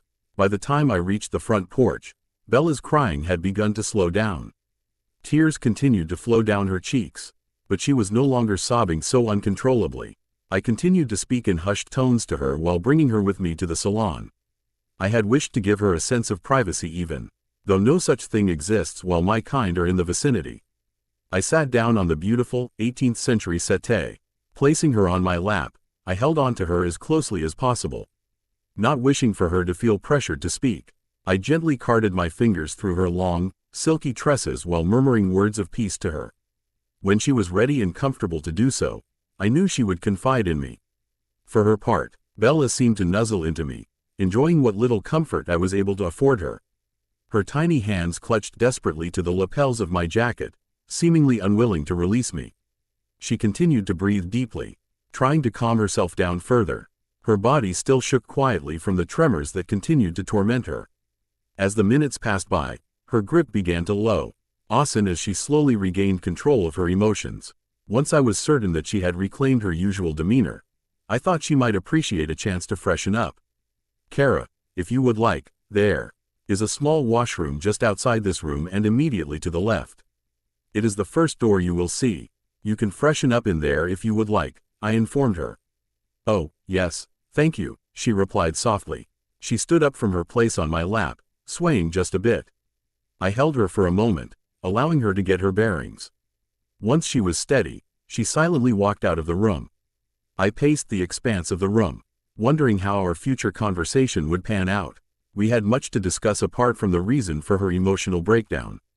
There was a great deal of information we needed to cover, and I did not desire the notion of overwhelming her with it all. She was only gone for a few short minutes. When she came back, she appeared awkward and unsure of herself. Her gorgeous eyes were still red from her sobbing. I apologize for you having to see me in such a state, she began while refusing to meet my eyes. The hint of color gracing her cheeks evidenced her embarrassment. I have not broken down like that since my father was slaughtered. I strode over towards her, gently grasping her hand. Leading her toward the settee, I carefully pulled her down with me as I sat. She leaned closer to me, seeking the comfort that I willingly offered. Isabella, if I may, you need not apologize for how you feel. Each of us handles loss in own way. You are mourning your father. You need to take as much time as you need to deal with the overwhelming emotions that accompany the loss of a loved one, I told her quietly while gently running my thumb over the back of her knuckles. Never allow anyone to dictate to you how to handle your loss. You are the only one who knows what is best for you. She slowly raised her head to gaze at me with a remorseful expression. I feel guilty, she muttered quietly. If it had not been for my superior sense of hearing, I would not have been able to hear her at all. I was very familiar with the course of her thoughts, for I had been in that dark place for such a long time. It felt like eons of time to me. What could possibly make you feel guilt over your father's death? From my understanding, an out-of-control nomad is responsible for this atrocity. You bear no guilt. I tried desperately to reason with her. She shook her head in denial. I was the one who got involved with vampires. It was because of me that Victoria's mate was destroyed. It is my fault. She went after Charlie just as it is my fault that so many innocent lives have already been lost. Tears began to form again while a few slid down her cheeks. I knew the danger, and I chose to go EAD and allow myself to be involved with the Cullens. I slowly reached up to wipe her tears away. First of all, the Cullens broke our laws by getting themselves involved with a human. They know full well, or at least Carlyle does, what breaking this fundamental law of ours will entail in regards to punishments if ever broken. Second, they knew Edward was not your mate.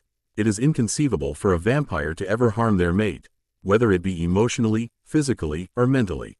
It is, quite simply put, impossible. Our instincts demand that we love and protect our mates. Edward abandoned you along with the entire Cullen coven. Carlyle knew but chose to continue with his flagrant disrespect for our law, which brings me to my final point. They left you at the mercies of a psychotic vampire. As coven leader, Carlyle had a responsibility to deal with the situation accordingly. Frankly put, as passive and non-violent as Carlyle claims to be, what he did in regards to you was in fact unfathomable. He is not as peaceful or as merciful as he would portray himself to be, I concluded with a snarl. She looked saddened by this knowledge. After all she had been through, I am sure that she has begun to harbor an intense dislike if not hatred for the Cullen coven. I would expect nothing less from her. A part of me feels gullible for believing in the fantasy that Edward had weaved. I just wanted so desperately to belong somewhere. I think Edward picked up on this and used this weakness to play with me. I just wish I had listened to my gut feeling much sooner, she said with remorse. Kara, I truly understand what you are feeling, for I too have lost someone I loved greatly. I reached out and gently lifted her chin so that she would look at me. Her stunning brown eyes were still awash with tears. My mate, Didymus, was killed by a rival clan 2,000 years ago. As I am sure you know quite well, a vampire's mate is their everything, their entire existence. We exist to make our mates happy. I looked down, trying to gather my thoughts. I felt responsible. I didn't protect her as a good mate would. It didn't matter that I was battling our enemies at the time. No amount of logic or reasoning could convince me that I wasn't at fault, I quietly admitted. She shyly placed her hand on my arm. Do you still blame yourself? I released an unneeded breath. No, but that is a recent development. I spent these past 2 millennia mourning her loss by shutting down almost completely. I gave up everything that I loved and abandoned my passions out of a misplaced sense of guilt. What changed for you? She inquired softly. I looked back into her stunning orbs, smiling gently as I recalled the most recent happenings. This may sound odd, but my Didymus came to guide me. I feared that I had lost all sense of reason when I initially smelled her unique scent in her garden. It was Arrow, Didymus's twin brother, who figured out that I was being sent signs of what to do. I chuckled, remembering how deranged I had felt. He encouraged me to follow the signs and to keep my mind open. Her eyes widened at my confession. Is that really possible? If you had asked me that a year ago, I would have most definitely denied it. Now, however, experiencing all that I have experienced in this past week alone, I can assure you that it is indeed possible. As odd as it seems, I did in fact receive what I would consider gentle guidance from her. I chuckled, still slightly mystified by it all. Isabella considered my words for a moment. It sounds so fascinating. Is that the reason why you have come here? She questioned softly. I leaned back on the settee but refused to release her soft hands while attempting to figure out a way to tell her. May I be blunt? I finally asked her. She cracked a minuscule smile. If you don't mind, I would greatly appreciate it. That is my brothers, Arrow and Keys, and I had gotten word that there was a dangerous situation going on in Seattle. Suddenly, I had the urge to come with our guard to take care of the problem. In my 2,000 years of mourning, I have not stepped foot outside. But here I was, feeling an immense need to do so. To be honest, I think the guard was concerned for my mental stability. I grinned at her. I reached forward to grab her hands, enjoying her softness and fragility.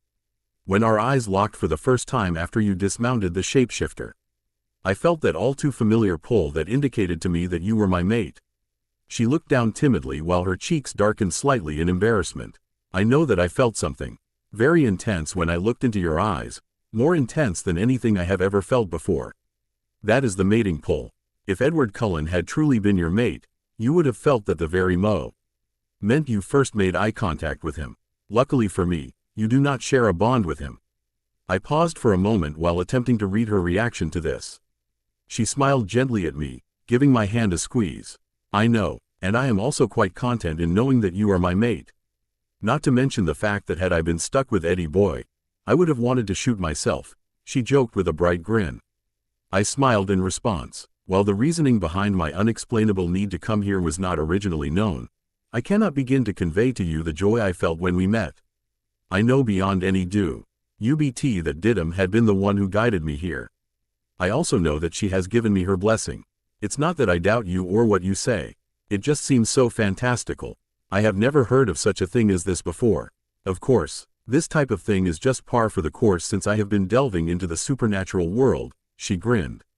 If it makes you feel any better, neither have I, and I have lived a few millennia. I teased. I must say that I am quite impressed with the ease in which you maneuver yourself around supernatural beings. You are the first human I have ever encountered that did not tremble in fear when near a vampire. She shrugged her shoulders. It's not that I don't comprehend the danger a vampire represents. I know from first-hand experience how deadly one can be. I do have a healthy respect for your kind, she said while rolling her eyes. Honestly, it has always been that way for me even from the very beginning, as I had mentioned earlier. As odd as it sounds, and I know it sounds odd, I have always felt more comfortable around vampires and the shifters. Me being human would make you think otherwise. But I have always been a bit of an oddball. I hummed in response, truly enjoying this oddity in regards to her sense of perception.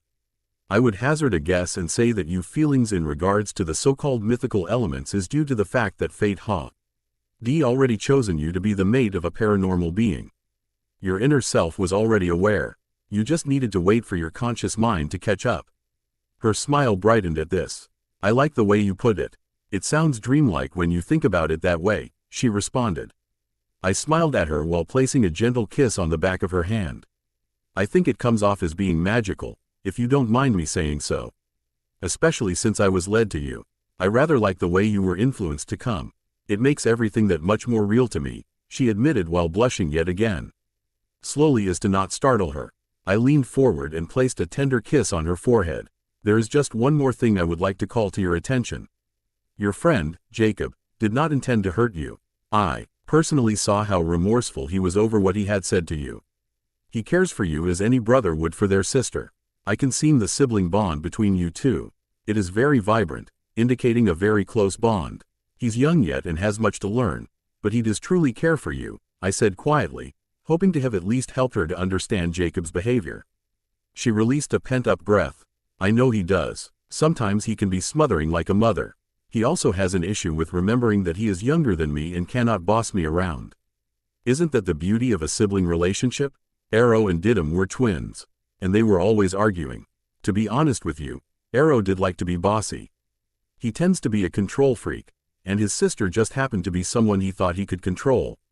Even though she was mated, it never seemed to dawn on him to back off. I reminisced fondly. Isabella huffed, saying, I would have smacked him. I have actually hit Jacob. Of course I RGOT that hitting him would hurt me more than him. Lucky for me, I managed to come up with a method of hitting him that works quite nicely. She grinned slyly while leaning back and crossing her arms over her chest in what appeared to be a look of triumph. My curiosity was piqued. What method did you come up with? I asked her, trying to think of exactly what method she managed to come up with that would be effective against a shifter. She giggled. Whenever his head gets too big for the rest of him, all I have to do is use Lee's hand to smack him. As any good friend would do, she puts a great amount of force behind the hit for me. It works just fine, she laughed with pride shining in her eyes. I laughed along with her, impressed with her ingenuity. I must admit to liking the way your mind works. I can tell that our future will not be boring. She nervously shifted next to me. Raising my eyebrow in question, I asked, What's wrong? Are you going to change me? She inquired, not expecting that question to come from her soft, pink lips. I replied, Of course I will. You are my mate. We are destined by fate to be together. Why would I not want to grab a hold of you and make you mine for eternity? I replied in confusion. Her answering smile was both bright and beautiful. Thank you, she said excitedly while throwing her arms around my neck, hugging me as tightly as she could. I responded by wrapping my arms gently around her. I tried not to think of how perfectly she fit in my arms. Now was not the time for that. As she slowly pulled away, I looked deeply into her chocolate orbs while using to release her completely from my hold. Seeing the happiness shining from within them, I smiled. I know Edward hurt you, but I didn't think you would doubt my attentions in regards to you. She frantically shook her head. Her long tresses caressed my arms. It's not that per se. I just needed to hear you say that you wanted me in that manner. The Cullens did an excellent job at making me feel unwanted. Yes, I did ask Edward on numerous occasions to change me.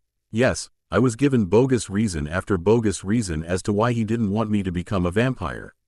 While I cannot begin to tell you how happy I am that I am not his mate, the rejection I felt still lingers. You have no idea of just how much I want you in every way possible, I replied with a smirk while watching the blush blossom on her soft cheeks. When the time is right, we will deal with your change. For now, we can take the time to get to know one another. She broke eye contact and replied timidly, I would like that very much. Now, I said abruptly, changing the subject, I need to impress upon you the need for you to follow any instructions I give in regards to dealing with Victoria. I cannot have you in harm's way. I figured you were going to say something like that sometime soon. While I would love to have a hand in her demise, I know that me being human makes me vulnerable, she agreed. Good, your safety is my top priority apart from dealing with that psycho, I said in a somber tone. I also want you to trust my guard with your safety whenever I deem it necessary for them to protect you. Each member of the guard is trustworthy. They would never ignore an order given by me. If that is what you wish, I trust your judgment. Just don't be surprised when I get a bit difficult from feeling smothered. I get enough of the smothering from the pack, and it really grates on my nerves, she warned me with a twinkle in her eye. I laughed good-naturedly when I tried to picture what she would look like if she was being difficult. I understand what you are saying. Just know that, if everything falls into line, we won't need to make you feel smothered for too long. Does your guard know that I am your mate? She asked. I have not told them directly, but I can tell that a few of them are suspicious, I admitted. As long as I don't have to deal with any attitudes with me being human, I'm good. That attitude really grates my cheese, if you know what I mean. She informed me, you will not have any difficulties, I can assure you. As long as you do as instructed, you will be fine. She saluted me, saying, Aye, sir, I will obey your orders, she giggled. I rolled my eyes at her joke, feeling more happiness than I have felt in a very long time. She will be the perfect mate for me, and I was thankful at how well she has taken in everything we discussed. You are quite humorous, Kara. I shall enjoy getting to know you better and in a more personal manner, I informed her while winking at her. I look forward to it as well, she said softly. BPOV. Marcus and I continued to talk for a bit longer. We had a connection already, and it felt amazing to me. Others may think it's too quick to feel what I am beginning to feel for him. But they are not in my situation. I am the mate to a very powerful vampire. Of course things were going to be intense. When we realized just how long I had been there, I quickly told him that I needed to head on out to the reservation. I knew Jacob and Billy would be concerned for me. Having vampires around always make the shifters as well as Billy very uneasy. I am sorry I need to go. I have thoroughly enjoyed our conversation, I admitted to him. You have no reason to apologize. Your friends are probably frantic, he replied. Just so you know, I will have Jane follow you until you reach the reservation border. I will not have you go unprotected. I saw that coming, by the way. It's no problem as long as she does not cross the border, I said. Perhaps you should call Jacob and have him meet you there. I think it's best, for the time being, that you are not left alone. All right, that's a good idea, I said while whipping out my cell phone and dialing Jacob's number. He picked up on the first ring. Bells, where the hell are you? He yelled. Jacob, I am fine. Need I remind you that you are not my father? I'm just calling to let you know that I am on my way home. Can you please meet me at the border? Marcus wants me smothered at all times, I teased while looking at Marcus. He grinned in response. Fine, we will be talking about this later, he demanded. Instead of responding, I hung up on him. He knows better than to talk to me like that. I turned to Marcus. He stepped closer to me, taking my hand gently and kissing the back of it like a true gentleman. I will be seeing you sooner than you think, Kara. But for now, please know that I am here for you any time you need me, he informed me. Thank you, I replied quietly. I really didn't want to leave him, and I think he could sense it. Have no worries. It is the bond that you are feeling. The pull can be quite intense, he said. If I may, I would like to program my number into your cell phone. I handed it over to him without question. He rapidly programmed his number in it and then handed it back to me. I grinned at this. I would be able to call him. I am always here if you need me, he said while leaning forward to brush a gentle kiss to my forehead. I sighed at this. Allow me to walk you to your car. Jane is already waiting for you. He offered me his arm, and we walked out together. I drove home in silence, contemplating everything Marcus and I had discussed. Peace was in reach. Soon, Sicky Icky Vicky will be permanently taken care of, and then I would be able to move on with my life with my new mate. Fate has an odd way of working things out, but I wouldn't complain. Hell, the fact that I somehow landed a sexy as hell mate has my head reeling. This is so much more than I had ever asked for. I must have done something right to have Marcus, the sex god that he is, as my mate. As promised, Jacob met us at the border. His attitude was rolling off of him in waves. I swear that if I didn't care about him so much, I'd hire one of the pack members to kick his ass. I chose to ignore him when I pulled up in front of the Black's house. I was still pissed over what he had said to me earlier in the day. However, I refused to allow him to ruin the high I had from spending time with my mate. Marcus was more important than dealing with a childish temper tantrum. I'll hand him his ass tomorrow, with help from my favorite she-wolf. DPOV. Felix and I had resumed our patrol of the outlying area the moment Master Marcus had bid Miss Swan farewell. We immediately returned to the area that we had abandoned Earl Wire in order to search for Miss Swan while she was missing. While tracking was my supernatural gift, I needed to have a feel of the individual I was tracking. I have never met this Victoria before. Unfortunately, I was working off of a blank slate. It was quite frustrating for me. It was nearly enough to cause me to pull out my own hair. The knowledge alone that my hair will not grow back is what kept me from doing something so drastic out of exasperation. We desperately searched for any type of sign or clue that would lead us to Victoria or her whereabouts. Anything at this point would be welcome. It was not unheard of for us to climb trees, enter caves, or to even crawl on all fours to catch just a glimpse of something out of the ordinary. We used our heightened sense of smell as well as sight the most in these instances. We took every advantage at our disposal to aid us. As members of the Volturi Guard, anything less than us doing our utmost to succeed would be highly frowned upon. Since we were unable to find anything on the surface to lend us aid, we both agreed that it was more probable that this Victoria made her way about by moving higher up from tree to tree. That way, she was less likely to leave her scent around where other vampires could easily discover it. It was a well-thought-out plan. Now all we needed to do was find at least one tree that carried the remains of her scent. If her scent did in fact remain. The weather in this area was working against us since it always seemed to rain around here. Felix and I each quickly scrambled up two nearby trees. Inhaling deeply, we scurried as closely to the top as we dared, being mindful of not breaking any branches on our way up. Even though we are vampires, we are more than capable of doing things as delicately as necessary. After a few minutes of us hopping from tree to tree, Felix called out excitedly, letting me know that he came across a vampire's scent. I immediately glanced over to his direction and noticed how high in the tree he was. In fact, he was only a few feet from the top. This Victoria knew what she was doing by trying not to leave her scent anywhere it could be easily discovered. Fix, break off a branch with her scent. We will need the other guard members to take a whiff of it, I instructed him while watching him comply. We both simultaneously jumped down from our positions in the trees. I walked towards him and could immediately pick up Victoria's scent. The aroma was that of wet dirt, marigolds, and what I could only assume was the scent of rotting flesh. It was still quite pungent. Her stench was revolting to me, and from the look of disgust on Felix's face, he felt the same way. That is unpleasant. She must have the most abominable scent I have ever encountered. I would much rather smell the scents of those shapeshifters. It leaves one to wonder what type of vampire would smell like that, I sneered. Felix grunted. I agree. I always thought our kind was supposed to smell enticing to not only lure our prey but also our mates. This doesn't make any sense, he said while gesturing to the branch. We need to get this to Master Marcus immediately. He would definitely have more insight on why she smells of decay. Indeed, let's head on over to headquarters. We both sped off toward our base with Felix making sure he protected that branch. It was our first clue in regards to our foe, and we could not afford to have anything happen to it. Within a mile of our destination, we ran across that scent, and it was fresh. We promptly stopped, listening to the forest around us and hoping we could hear a disturbance. A snap of a twig sounded from the east of us, and we took off in that direction. The scent trail continued to get stronger as we closed in on the culprit. Directly ahead of us, We were able to make out a female vampire with a head of curly, red hair. Her clothing was filthy, and her hair was a tangled mess.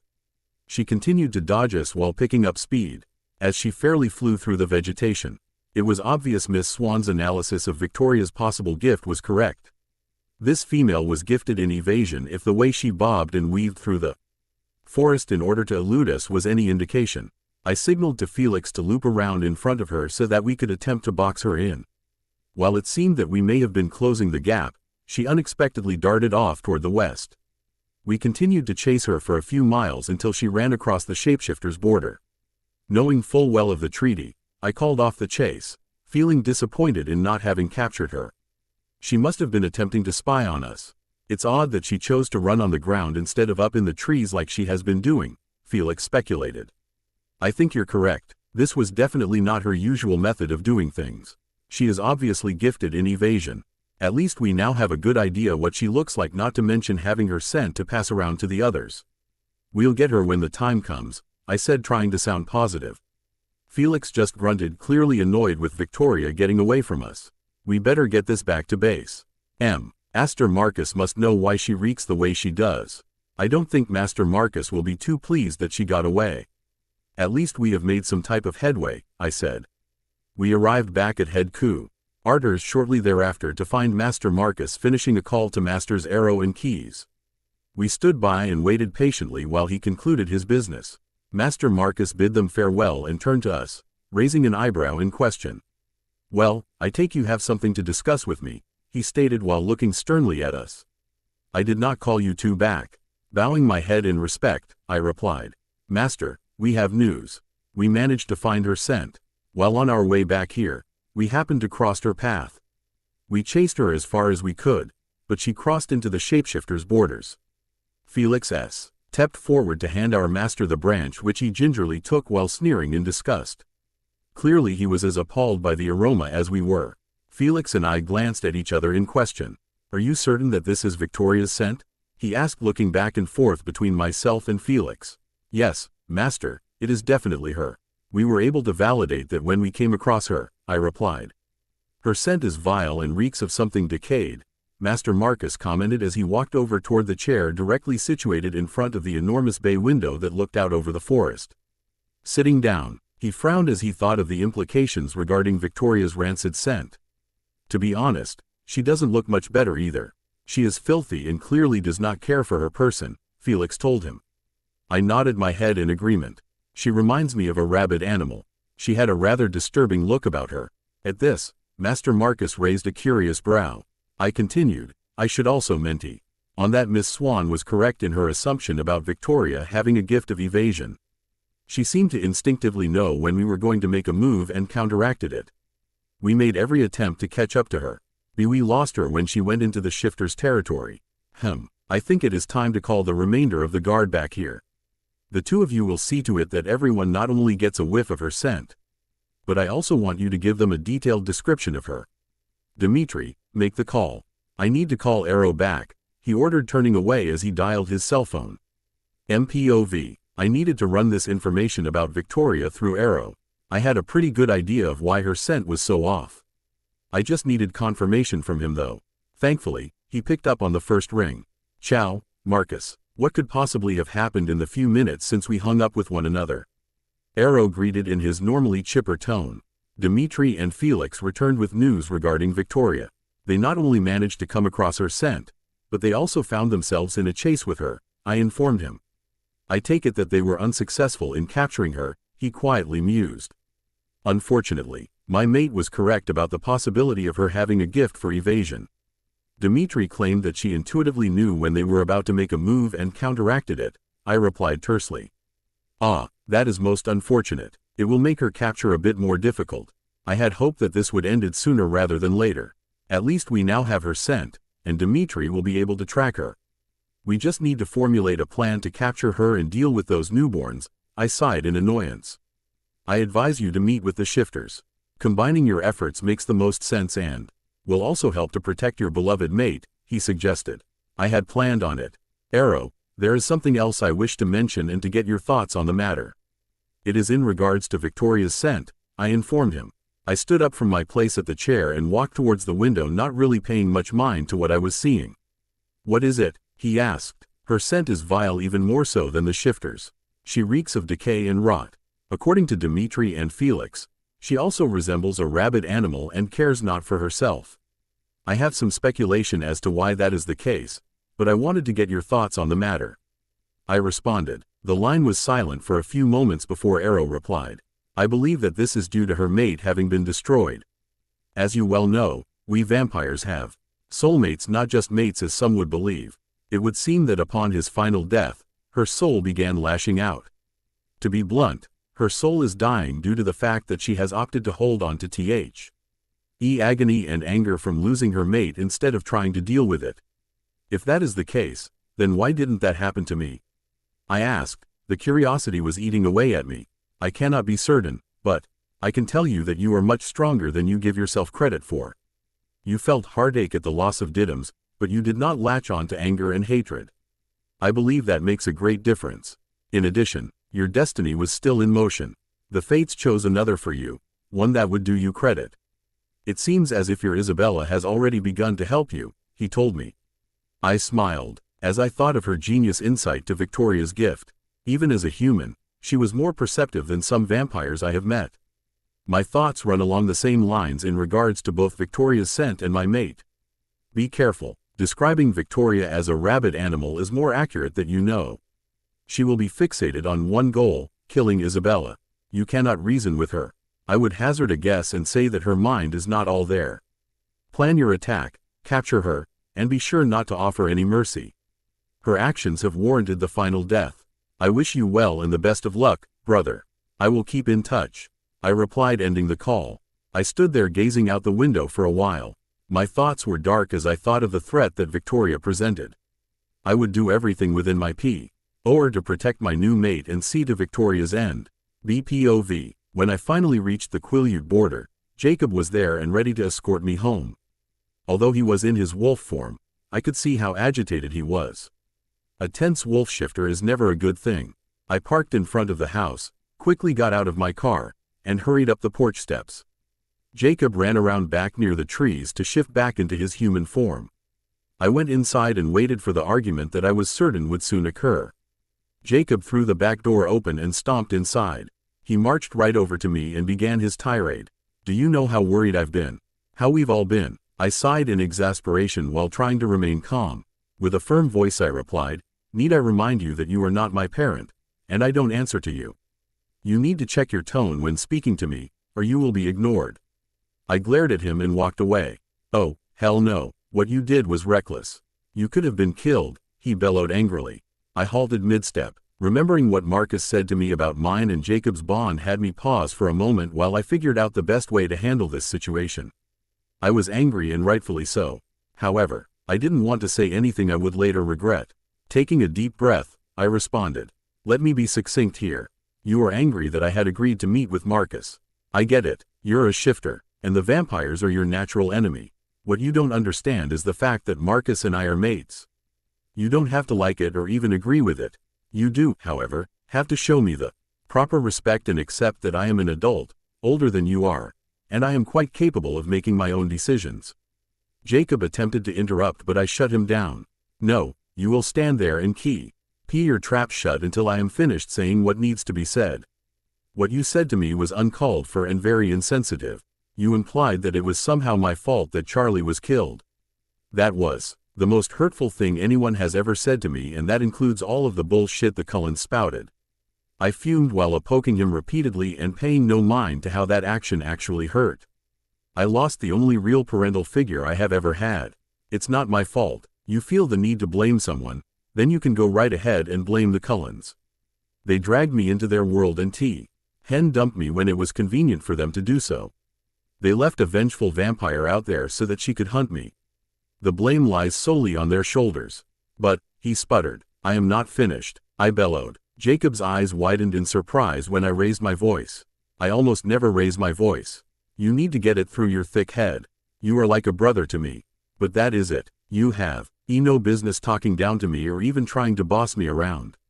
If you were human, I would have broken your damn jaw a long time ago. Be that as it may, I will make sure you get your ass handed to you. You know how I will get it done. Okay, fine, I won't boss you around anymore, he said in a snit. I shook my head. That's not good enough. You need to show me respect. Whether you like it or not, I am older than you. And I do have more experience than you do. Deal with it. Also, you need to deal with the knowledge that I am a vampire's mate. He's not just any vampire either. And if you think I am pissed at you for how you have been treating me, imagine how a vampire will treat you for disrespecting their mate and hurting them. It wouldn't be pretty. I stomped over to the kitchen sink. After grabbing myself a glass, I poured some water for myself and took a big gulp. My head was killing me, and all I wanted was to crawl into bed and sleep. Neither of which I could do until I finished dealing with Jake. Are you threatening me with you new boy toy? He growled lowly. I rolled my eyes at his childishness. I am doing you a huge favor by warning you. Vampires are extremely protective of their mates. You need to get that into your thick skull before you really screw up. I placed my now empty glass in the sink. Seeing that the conversation would only keep looping, I decided that I was going to bed. Since you refuse to acknowledge anything I have said, I am going to bed. I have no desire to waste my time that would be better spent with me sleeping. As I tried to walk around him, he grabbed my arm to yank me back. We aren't finished, he growled at me. I attempted to remove my arm from his grip, but he held onto it too tightly. I could feel the beginning of a bruise starting to form. Release my arm now, I ordered. He refused to not only let me go, but he tightened his hold even further. Sadly, my arm was beginning to throb. Since he refused to let me go, I did the only thing I could do. I pulled out my cell from my back pocket and called Lee. She answered after a few rings. Hey, girlie, what's up? Lee asked. I need your hand. Can you come here ASAP? I have a problem, and you are the only that can help me. I responded through tightly clenched teeth. I'll be there in a minute. I just finished my patrol, so I am nearby, she answered. I hung up, counting the seconds it took for Lee to arrive. Jake still had a firm grip on my upper arm and showed no sign of letting it go anytime soon. He was shaking slightly, which had me hoping for Lee to arrive sooner than the minute she predicted. I heard the front door slam shut, and then Lee called out to me, "Are you in the kitchen?" "Yes, hurry," I yelled out, getting more nervous as Jake's shaking continued to increase. "What the hell, Jake?" Lee screeched when she saw the position I was in. "Let her go now, you're going to hurt her." Jake didn't seem to be listening at all. Lee stepped closer. She grabbed his arm that held me in tight grip. "Release her now," she snarled. Fortunately, Sam barged right in the house. "Jake," the deep timbre of his voice startled me. "You will release Bella now," he ordered. "That is an order." Jake's shaking increased further as he fought his alpha's order.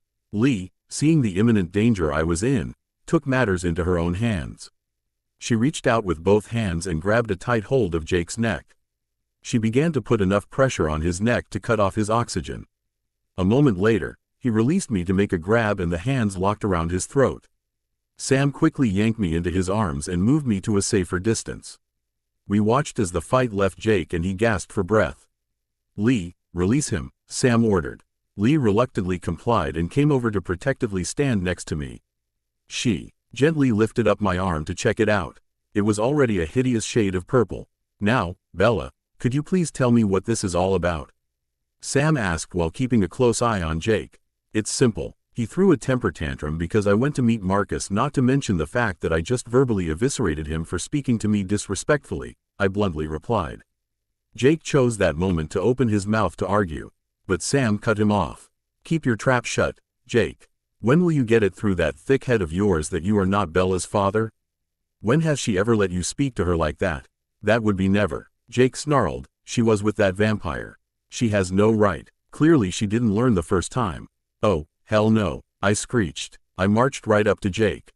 Turning to Lee, I asked, "If you would be so kind," I said while putting my hand out for her to place hers into. As soon as I had a hold of her hand, I lifted it up and took a swing. Her open palm connected with Jake's jaw.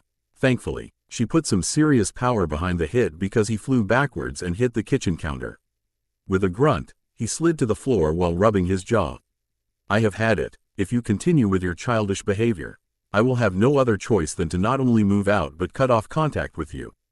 I will not keep myself in a position where I constantly have to be on guard. I'll never again tolerate anyone treating the way the Cullens did, I angrily informed him. I do not treat you the way those bloodsuckers did, Jake roared. He scrambled to get up off the floor. Sam stood over him, guarding his every action. Oh, really? I was treated like a child that was incapable of making any decisions regarding my own life. I was controlled. I was told what to say, think, and do. They even tried to control what I ate and the music I listened to. I was to answer to them for everything. Does any of that sound familiar? I challenged with a sneer gracing my features. He began to deny it, shaking his head in disagreement. I have not done that, he replied weakly. I raised my brow at his reply. Really, because by the look on your face, you know I am right. He sighed in defeat, acknowledging the truth in my words. I don't mean to hurt you or to even make you feel the way those Cullens did. I care about you, and I just want you safe. It killed me to see how much pain the Cullens have caused you. I just don't want you to be drawn into a similar position ever again, he admitted softly with his shoulders slumping. That's the thing, Jake. I am not being pushed into a position like that. You need to accept the fact that I am a vampire's mate. Marcus is an honorable man. I may not have spent much time with him, but you can't miss how honorable he is, I reasoned. Sam's eyes bugged out at the mention of me being Marcus's mate. So you really are his mate? He asked. Nodding my head, I replied, yes, I am. I felt the mating pull the second our eyes first met. Okay, this makes things more difficult. Sam mumbled to himself. Actually, this is a good thing. A vampire is extremely protective of their mate. He will see to it that Victoria is both caught and dealt with, I said confidently. Sounds a lot like imprinting, Lee stated with a wry grin. I grinned at her observation. In a way, it is, I said in response. She grinned. Lucky you. You got yourself a sexy as hell mate who will do anything for you. Ah, come on, I don't want to hear that, Lee. You can't possibly find that vampire attractive, Jake spoke in disgust. Lee crossed her arms over her chest. So what if I do? I'm not blind. I can find a vampire sexy even though they are our natural enemies. Sam and I cackled at Jake's look of revulsion. Relax, Jake, no one is forcing you to find him attractive even though he is, I teased. He sputtered before replying, no, thanks. I don't do vampires. Sam, Lee, and I cracked up laughing. I wasn't referring to doing a vampire, just to finding them attractive. I don't nay, Ed, to hear about you doing anyone or anything. We aren't that close, Lee teased. Rolling his eyes and blushing, Jake replied, very funny. I know, Lee jested confidently. I threw my arms around my sister from another mister. God, I love you, Lee. You always find a way to make Jake blush, I praised. He makes it easy, she responded while returning my embrace. While I do enjoy embarrassing Jacob, are we all good here? Jake, have you finally managed to pull your head out of your ass? Sam asked. Jake sighed. Yes, and I am sorry for overstepping my boundaries and for acting like a jackass. I also apologize for hurting you, Bells. I can't promise I will never do it again. I will, however, promise to work on it, he said while absent-mindedly rubbing his jaw. That's all I ask. As long as you try, then we are good. But if you do continue with this behavior, I will follow through with my threats, I informed him sternly. Well, since that is dealt with, Jake, you need to get ready for your patrol, Sam smirkingly told him. Huh, I am not due to patrol until tomorrow morning, Jake argued in confusion. That was before I needed to punish you for your behavior towards Bella, Sam replied with a grin. Fuck my life, Jake sighed. No, thanks, you do it very well on your own, Sam joked. Lee and I cracked up at that, enjoying the Pax Alpha having a go at Jake. Good one, Sam, I giggled. Fine, I get it, it's pick on Jacob Day. I am going to head on out now so I won't be subjected to any more of this torment, Jake said while heading on out the back door. The door slammed shut behind him as he stomped his way out to the backyard. Well, at least that is taken care of. I am going to head on over to the house. Emily was heating up some food for me, Sam said.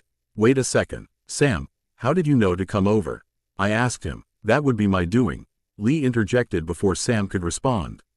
I could tell by the sound of your voice that something was wrong. Also, whenever you ask for my hand, it always means that Jacob needs a good slap. So I called Sam and told him you needed help with Jake. I hugged her again. See, this is one of the reasons why I adore you so much, I told her. I am heading out. Have a good night, ladies. Lee, you have the day off tomorrow, Sam informed her while on his way out the front door. "Hot damn, this gives us time to talk about that sexy vampire of yours," Lee jokingly said. I smirked. "I will tell you all I know, which isn't much.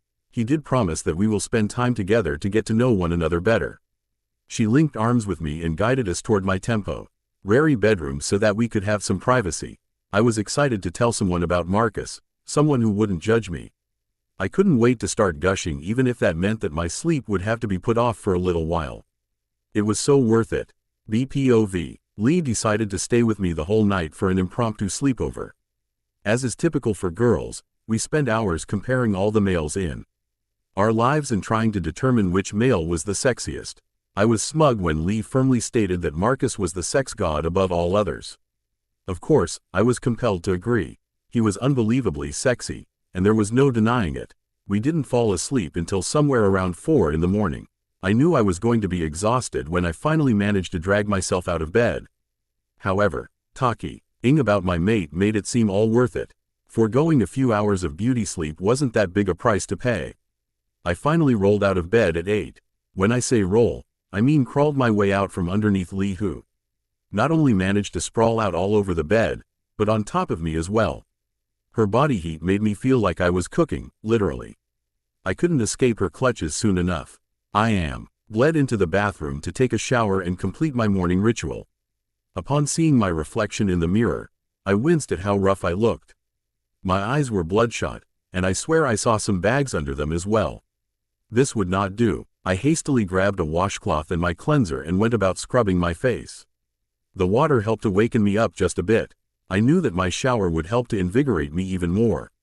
After I finished with cleansing my face, I walked over to the shower and turned it on as hot as I could take it. Then I grabbed my top and yanked it over my head, wincing as I lifted my arms to do so.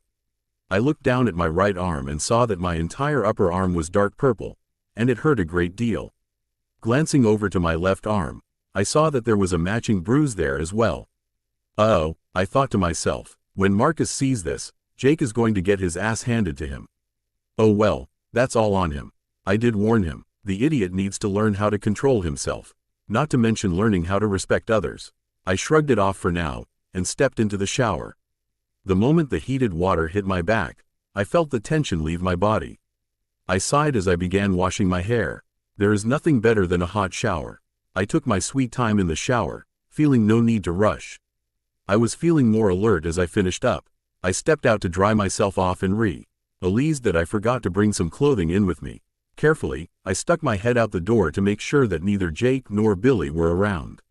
Seeing that they weren't about, I quickly dashed into my room. The sight that greeted me caused me to laugh. Lee was now on her back with her arms and legs spread out completely. Her mouth was wide open, and I could hear her snoring a bit. There was drool all over her chin that closely resembled slobber.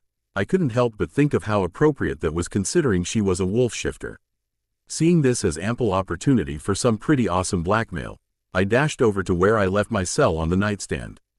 Careful to not make too much noise, I took a few pics of Lee. Satisfied with how well they turned out, I placed my cell back down for a moment. I couldn't wait to use them. I wondered how long it would be before I did. I snapped out of my musings and strode over to the dresser. I pulled out my undergarments as well as a pair of skinny jeans and a t-shirt. I got dressed quickly and then went on to tackle my long hair. Normally, I wear my hair up in a ponytail, but today I felt like wearing it down. I had the intense urge to look my best. After all, I never know when the next time will be that I see Marcus. I wanted to be prepared. I decided to go fix some breakfast. Knowing how the shifters were, the smell of food cooking would sure wake up the sleeping wolf princess. I opted to make a ton of food just in case we had some visitors stop by. I pulled out the largest cast iron skillet and got to work frying up 4 pounds of bacon. It seemed like a lot of pork product, but I know how fast the wolves can pack away food. I then took out 3 large casserole dishes and quickly pulled together breakfast casseroles. I knew that they would go further than just scrambling up some eggs. Plus, I added cheese, green onions, mushrooms, and red bell peppers to them to give them more substance. I heard a loud thud follow, by some grunting and a few choice cuss words coming from the bedroom. Lee finally woke up. I watched as she staggered into the kitchen. She too was looking a bit rough from not getting enough sleep. Breakfast will be done in about 20 minutes. You are looking like a mess. Why don't you go take a shower? I suggested to her. She glared at me while placing her hand on her cocked hip. Are you trying to tell me something? In fact, yes I am. You look like death warmed over. I sniggered. Go take a shower. It will do wonders for you. She snorted at me while reaching out and snagging several pieces of bacon. Just for that, I am stealing some bacon. She turned on her heels and stomped out of the kitchen. I laughed at her. It's a good thing I'm making so much bacon. She just made off with almost a whole pound. I grumbled softly to myself. It was 20 minutes later when breakfast was finally ready. I was pulling the 3 casseroles out of the oven. I plated up the bacon and set everything up on the counter. No sooner was I finished with that when Jake, Billy, Paul, and Quill came through the front door and made their way to the kitchen. I knew I smelled bacon, Quill said excitedly while reaching out to grab some. Ladies first, Billy informed them as he slapped Quill's hand away from the food. I smiled in gratitude and quickly made myself a small plate. As soon as I was finished making my plate, I hastily moved out of the way in order to avoid being trampled to death. These guys not only transform into animals, but they eat like animals too. You better save some for me, Lee called out while making her way to the kitchen. I want some of that casserole. I watched in near horror as they all tore into the food at an alarming rate. Even Billy was going at it like a rabid animal. I found it all oddly interesting, and I couldn't tear my eyes away from the sight. I was never more thankful than at that moment that my metabolism didn't cause me to eat like that. When they had all declared themselves full, I went over to the sink to begin cleaning up after them. Clearly, the pack all lost whatever table manners they after they began shifting. There was a huge mess for me to clean up. The group went into the living room to discuss pack business. I heard a great deal of laughter and some arguing as well. They were all boisterous, including Lee. A moment later I heard the front door slam shut followed by Sam's deep voice. I received a call from Marcus. He wants to meet with the pack within the hour. He has news regarding the redhead, Sam sneered. I walked into the living room to hear the rest of the news. I saw Lee sitting on the shabby loveseat and walked over to her. She grabbed my hand and yanked me down to sit beside her. I smiled my thanks and then returned my attention to what Sam was telling the pack members. Come on, man, do we really have to meet with those damn bloodsuckers again? Jake asked angrily. Sam turned to him and looked at him sternly. Jake, what have I told you? Yes, we are meeting them again. It is for our benefit to work together as well as theirs. I would think you would want to do whatever it takes to make certain that Bella is protected. Jake blushed and replied, I do want Bella safe. I just don't see any sense in working with vampires in order to catch a vampire. Billy raised his hand in order to halt Sam's response. Normally, I would have an issue with this. But from what Sam has told the council, this Marcus seems to be very honorable. You also have to take into account the fact that he is one of the leaders of their kind. You don't get that type of position without knowing what you are doing or having the power to handle it. Jake grumbled some more before Paul reached out and smacked him in the back of the head. Jake, your attitude isn't helping any. Get over it already. We need the help, and you know it, Paul told him. Jake glared back while rubbing his head. It still doesn't make sense, he complained. Plus, the whole situation makes me uncomfortable. You don't need to understand. You need to accept what is and deal with it appropriately, Billy instructed him. Also, I have been asked to make sure Bella comes with us to the meeting. Sam informed us while looking directly at me. My heart skipped a beat at hearing this. I was going to get to see my Marcus sooner than I thought I would. Lee bumped shoulders with me while grinning like a ninny. She knew I was excited. Not to sound like a complete moron, but why does he want Bella there? Quill inquired with a confused tone. Sam looked over at me to gauge my reaction. I nodded my head, letting him know that it was all right to inform them of my status with Marcus. It was important that they all understood this news. I believe it's due to the fact that Bella is his mate, Sam informed them. Wait, what? Paul uttered while looking back and forth between me and Sam. Billy and Quill looked to be equally confused. Jake just sat there and growled lowly to himself. It's true, I am his mate. I felt the mating pull when I first looked at him, I answered. Bella, are you certain of this? Billy asked. Yes, I never felt the mating pull with Eddie. I was just dicta. Ted to while the Cullens fell right along with him to try and convince me that it was true. I felt the pull with Marcus. It was both intense as well as overwhelming. He is my everything, I informed them.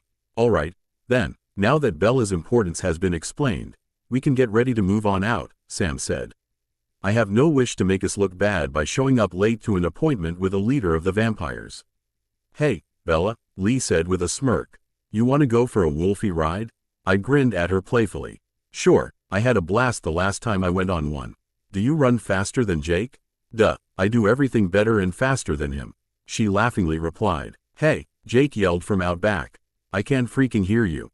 Lee and I strolled out the back door with our arms linked to see that Sam, Quill, and Paul had already shifted and were just waiting on the three of us. Lee grinned devilishly at Jake. You have a point? She asked. I couldn't hold back the laugh that erupted.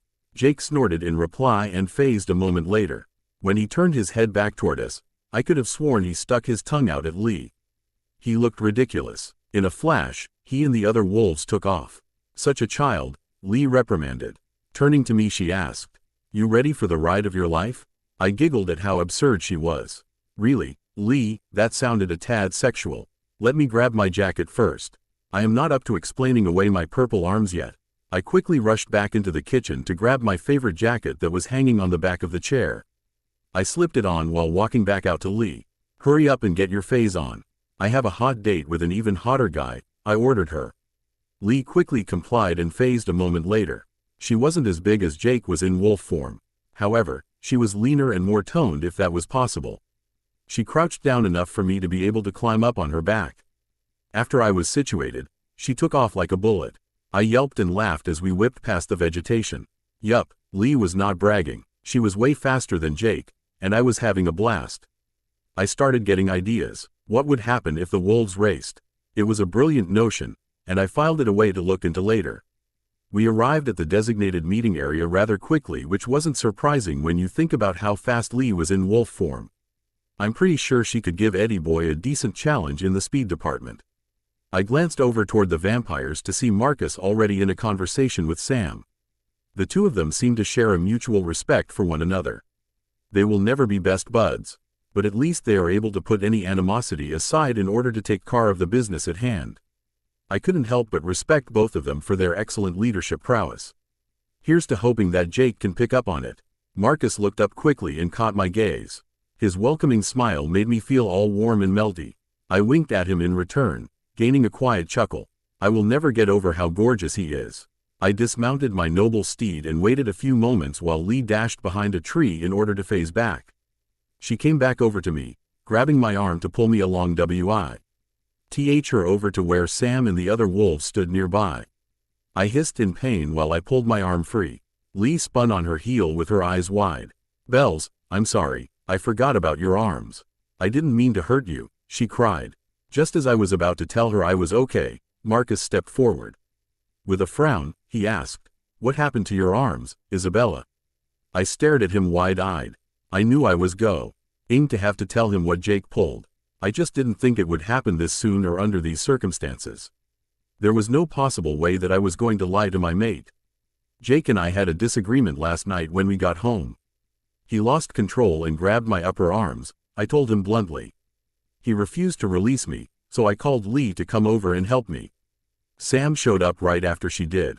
I watched as Marcus's ruby eyes bled away to deep onyx. He was pissed. Please show me your arms, he smoothly demanded. Anyone with experience in dealing with vampire could tell that he was barely keeping his anger under control. Knowing that it wouldn't be wise to defy him, I slowly removed my jacket. The sight of my horribly bruised upper arms was all that it took for Marcus to snap. He snarled, racing forward and grabbing Jake by the throat. You laid your hands on my mate, he growled loudly. The few wolves who were not aware of the circumstances began to shift. Sam called them off before any of them could do something foolish. Now was not the time for everyone to fight. You will all stand down. Marcus has the right to retaliate, Sam sternly ordered. They all backed down thanks to the alpha command. Jake, for his part, was trembling and growling. He futilely struggled to get out of Marcus's hold, but he had no such luck. Marcus clearly overpowered him. Bella is mine. I don't care if you like it or not. I don't care if you even agree. You will, however, respect her regardless of your personal feelings on the situation. If you were not her friend, I would end you now. Since I know that would hurt her. You get a reprieve. That doesn't mean you get off without being chastised, Marcus said evenly. Not even a moment later, Jake was rolling on the ground, nursing a broken arm. Everyone had cringed when they heard the bone shatter, especially me. My human ears had no difficulty picking that up. Sam strode forward and picked Jake up. He walked over toward the nearest tree and set him down. You know better. How many times have I had to deal with you and your foolish temper? Get your act together, or you will not be joining the pack, Sam said. I had hoped in an odd way that Marcus's punishment had an effect. Jake is my friend, but I can't be dealing with anyone who thinks they can rule my life. Plus, I will not have any interactions with an abuser. If he truly is my friend, then he'll learn from this very painful lesson. I looked up at Marcus, knowing somehow that he worried about my response over his actions. I smiled softly. Thank you for looking out for me. He lifted his hand and gently traced my cheek. I will always look out for you, he promised me with the utmost sincerity. In that moment I knew that whatever Icky Vicky was planning, my Marcus would protect me. It felt as if a weight was suddenly lifted off of my shoulders. We've got this. MPOV. I am sorry to interrupt, but we really need to continue. I'm sure I don't speak for myself when I say I am eager to get the red-headed bitch taken care of, Sam spoke up.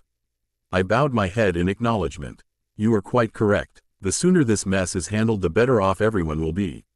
I turned to my Isabella saying, we can speak after this meeting, if you are in agreement, Mia Cara. She smiled brightly at me while nodding in approval. I look forward to it, she said sweetly. Turning back to the Alpha, I began to tell him of my guard's recent discovery. She is quite bold and very secure in her evasive ability. She spied on them without hesitation or any concern with being caught. Fortunately, they were able to get a hold of her scent. Also, she has been identified as a former coven member of another one of my guards. We pretty much speculated all of the already. What more can you tell us?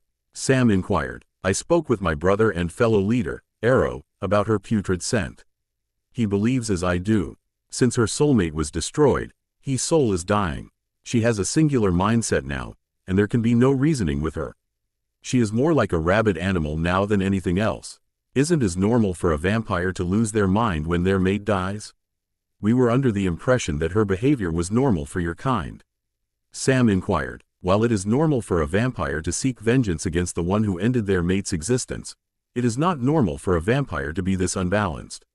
Also, Isabella did not destroy her mate. How could she have? She is still human. Victoria is lashing out illogically, I clarified. She is focused on Isabella due to the fact that her mate was trying to hunt her. He lost that hunt as well as his life. Since Isabella was closely connected to James, at least in her mind, Isabella is the one she has set her sights on. Okay, I think I understand that part. I mean no disrespect, but we have been taught that vampires do not have a soul, the Alpha questioned in confusion. Several grunts of agreement could be heard from the other shifters. I chuckled briefly, still finding amusement in this popular yet clearly incorrect assumption. I am aware that there is a popular belief that once a vampire is turned, he loses his soul. However, that is grossly inaccurate. We may no longer possess a beating heart due to the effects of our venom, but the venom does not affect our souls as some would believe. We are very much in possession of our souls. We would not have mates if that was not so. This is why Victoria's soul dying is so dangerous. Our mates help to anchor us, anchor our sanity. Since Victoria's mate was destroyed, she no longer has that anchor. Many vampires have lost their sanity simply because they were never able to find their mates. I do not jest. This is a very precarious situation we find ourselves in, I sternly emphasized. The shifters became agitated with this information, and rightfully so. Sam ordered them to calm themselves down in order to not accidentally shift. They all seemed to grasp the seriousness of the situation. So her brain is fried and stuck on killing Bella? Sam questioned with widened eyes. Exactly so, I replied. Couple that with her ability to evade any attack and she has become an unhinged but deadly opponent. Sam shook his head and with a wry grin and replied, we all knew this wasn't going to be a simple takedown situation. Given how she has managed to get by all of us, we'll be lucky if she's caught within the next month. Nodding my head in agreement, I said, hopefully, with all of us working together as one cohesive unit, we'll be able to keep Isabella protected and capture the rogue. I looked over to my mate, watching as she laughed at something the female shifter said to her. An intense feeling of protectiveness coursed over me. This was a feeling I had not felt in what seemed like eons. Sam, if I may, I would like to mention to you that since Isabella is my mate, I will, naturally, be extremely protective of her. Her safety is paramount to me, even over the need to capture this Victoria. With that said, I cannot be held responsible should there be any more incidents in regards to her and her well-being. The mating instincts are overpowering to my kind. Our mates are always our first priorities. I hope you can understand this. The Alpha waved away my concern. No worries, we have a similar reaction to our imprints. They are the center of our universe.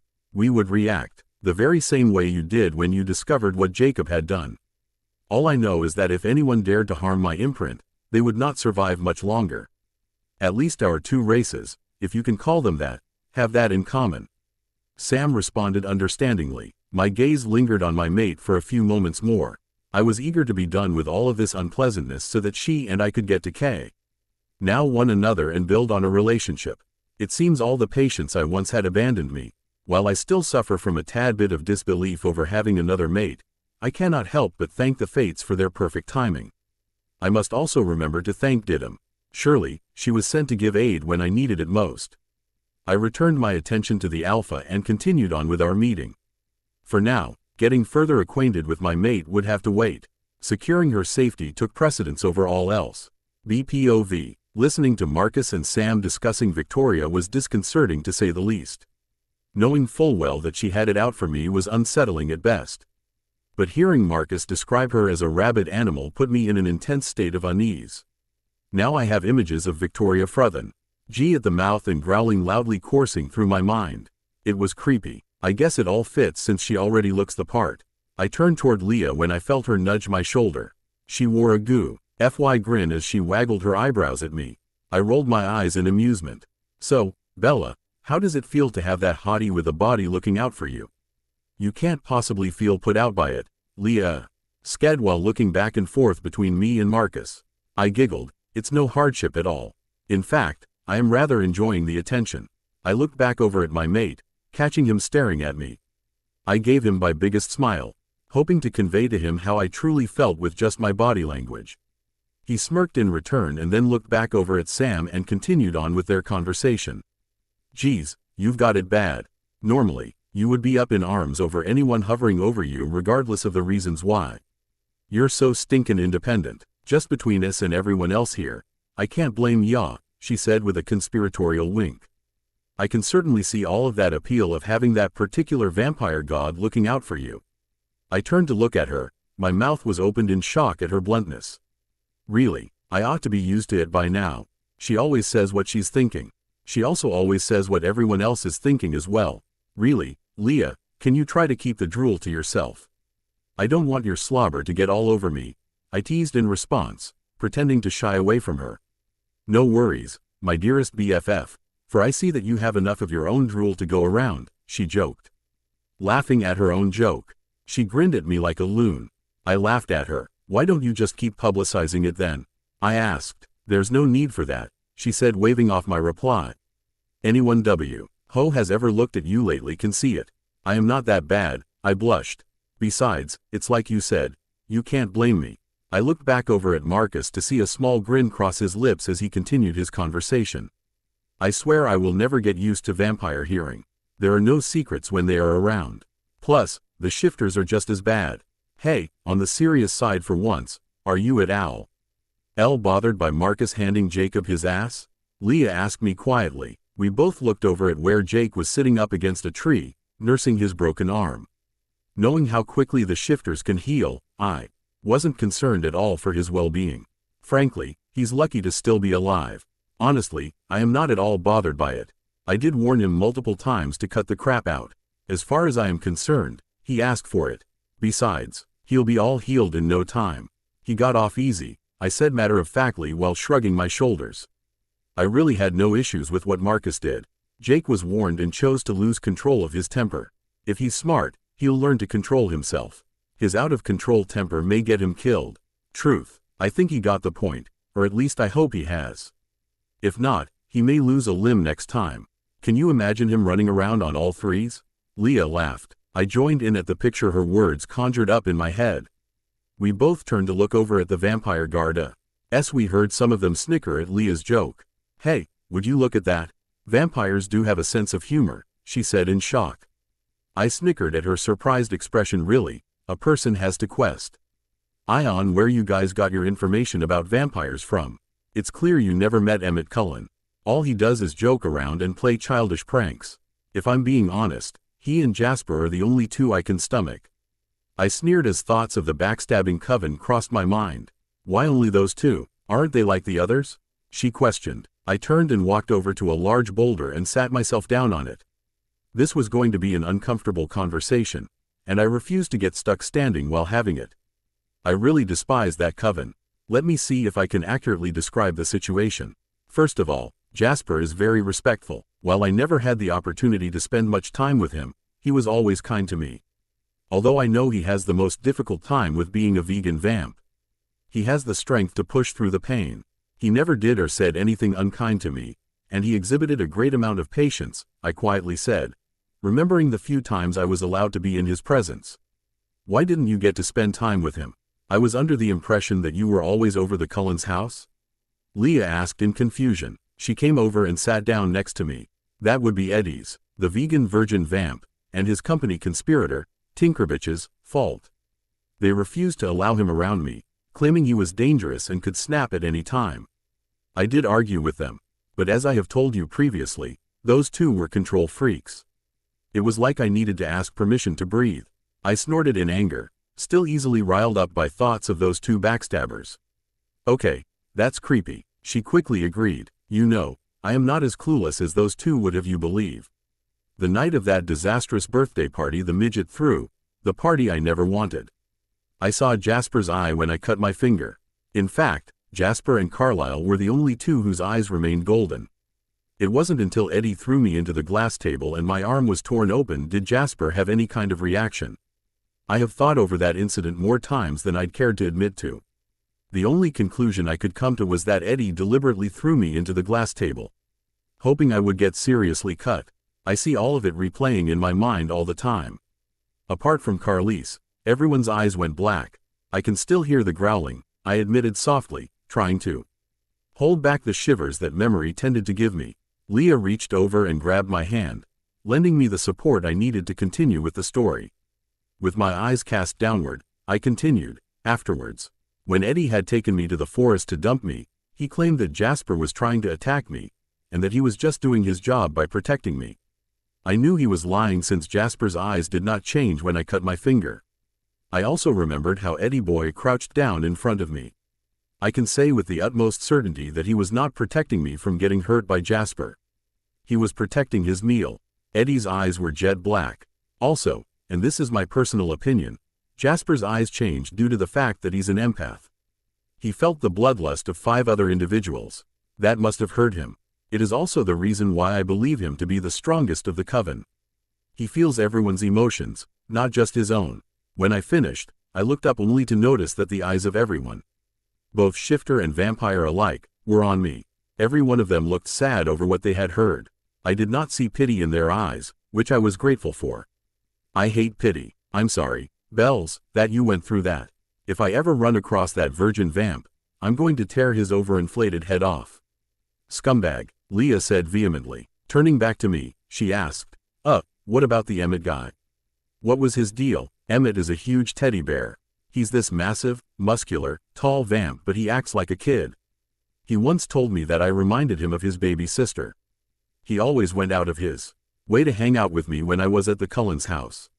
No matter how big a fit Eddie threw over it, Emmett just ignored him and did what he wanted anyway. He always told Eddie to pull out the stick he had lodged up his rectum. I laughed at the memory. He was spot on with the stick reference. Every time he said that to Eddie Boy, I would die laughing, which would then lead into a diatribe from Ed, i.e. in the midget, on how inappropriate my behavior was and that I should not find humor in Emmett's crude ways.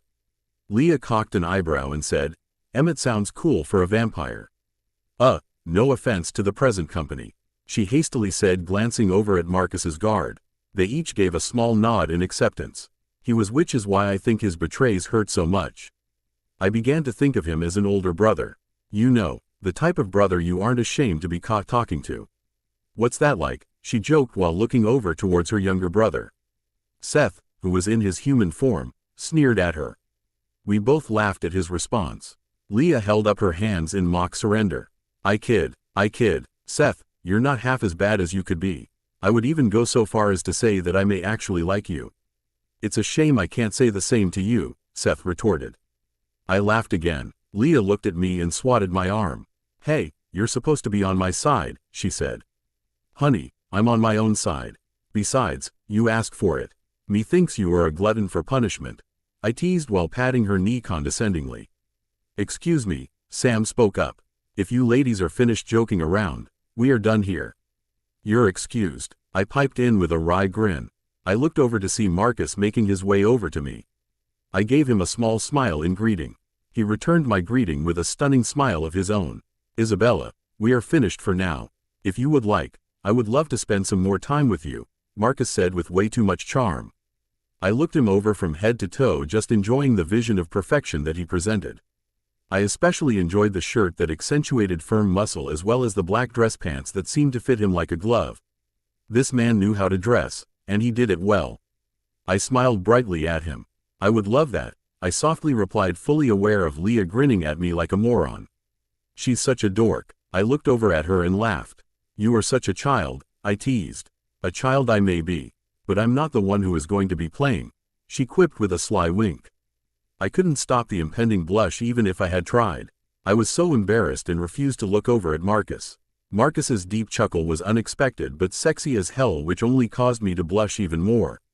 Don't be hating on me just because you're stuck on patrol tonight with Jake, I teased while standing up. Marcus offered me his arm, which I gladly took. If you would excuse us, my mate said politely as we began to walk away.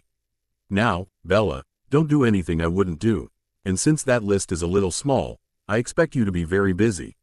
Leah laughed at her joke. A moment later, she phased and sped off before I could even respond. That pervert, I'll get her back for that. Marcus laughed again, successfully distracting me from my plans for revenge. I looked up at him, admiring the glint in his eyes as he laughed. Ruby had quickly become my new favorite color thanks to him. He turned to me and smiled. Your friend has quite the sense of humor. In fact, I could listen to the two of you bantering back and forth all day. It's quite entertaining. You haven't seen or heard anything yet. It gets worse, I warned him. I look forward to seeing and hearing more, he taunted me good-naturedly. BPOV. The shifters didn't linger for much longer after the meeting was over. They sped off towards the reservation with only Jake and Leah heading off in the opposite directions to begin their patrol for the evening. Jake's arm had completely healed, so he would not have any issues while they were on watch. Marcus, with me on his arm, walked over to his guard. He gave Dimitri and Felix the order to continue to hunt for Victoria and the newborns. He then ordered his remaining guard members to patrol the area. They were to contact him if they came across any unfamiliar vampire scents. It hadn't missed my notice the way the guard members were looking at me. I was fairly certain that their stares had nothing to do with me being human. It was a gut feeling, but one that I was convinced was correct. I made a mental note to ask Marcus about it later. A moment after the guard ran off to obey their orders, Marcus turned to me with a smile. Isabella, would you allow me to carry you to headquarters? I would like to spend time with you, and headquarters will grant us a semblance of privacy. Of course you can, I replied a tad too eagerly. I hope you're fast. I seem to have become quite a big fan of speeding, whether by car or wolf, I challenged him with a smirk. He grinned at me. Well, I certainly hope I don't disappoint you. We shall see, I teased him in return. He then gently pulled me closer to him and picked me up bridal style. With a quiet chuckle, he took off at an unfathomable speed. I squealed with joy at how fast he ran. He was much faster than Eddie Boy was. I didn't even get sick from watching the forest as we darted past the foliage, which looked like a blur. This is what I was talking about. This was exhilarating. Unfortunately or not, depending on how you look at it, we reached our destination within 5 minutes. Marcus gently placed me back down on my feet. The cocksure SMI.RK he graced me with caused my heart to lurch. This vampire god already knew how he affected me. So, Isabella, was the fast enough for you? He teased. It will suffice, I taunted him with a roguish grin. Oh, just suffice you say.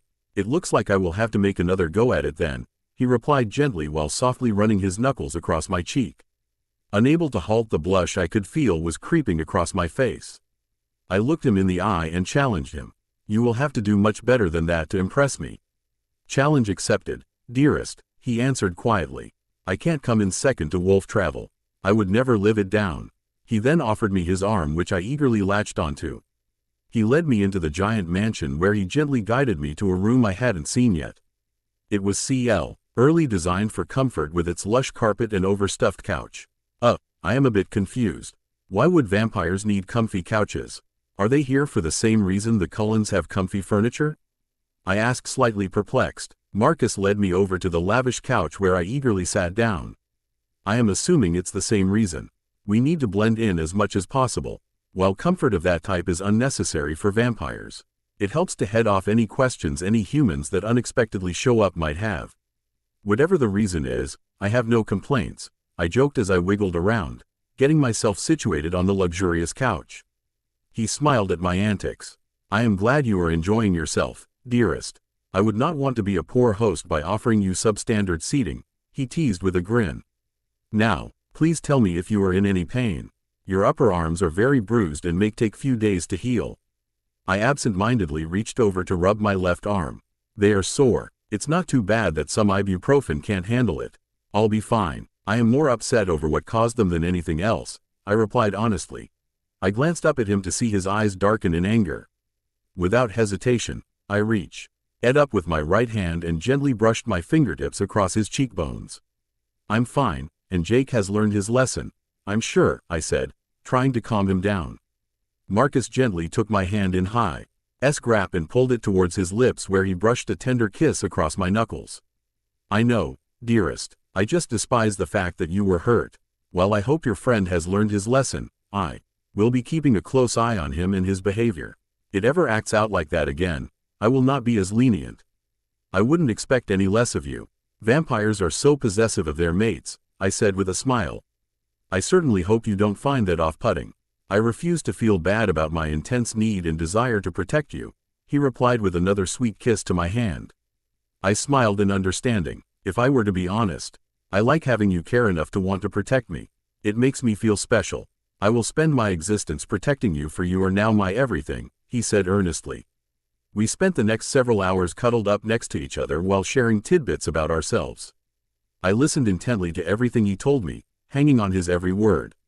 He, in turn, seemed to eagerly latch on to the information I gave him about myself.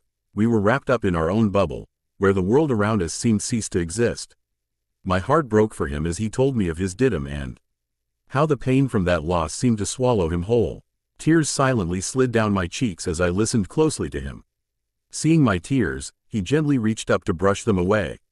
He cupped my cheeks, urging me to look into his eyes. Dearest, I would not have you cry for me, he told me. I cannot help it. You have been hurt so much. You should never be hurt, I said while reaching up to place my hands over his.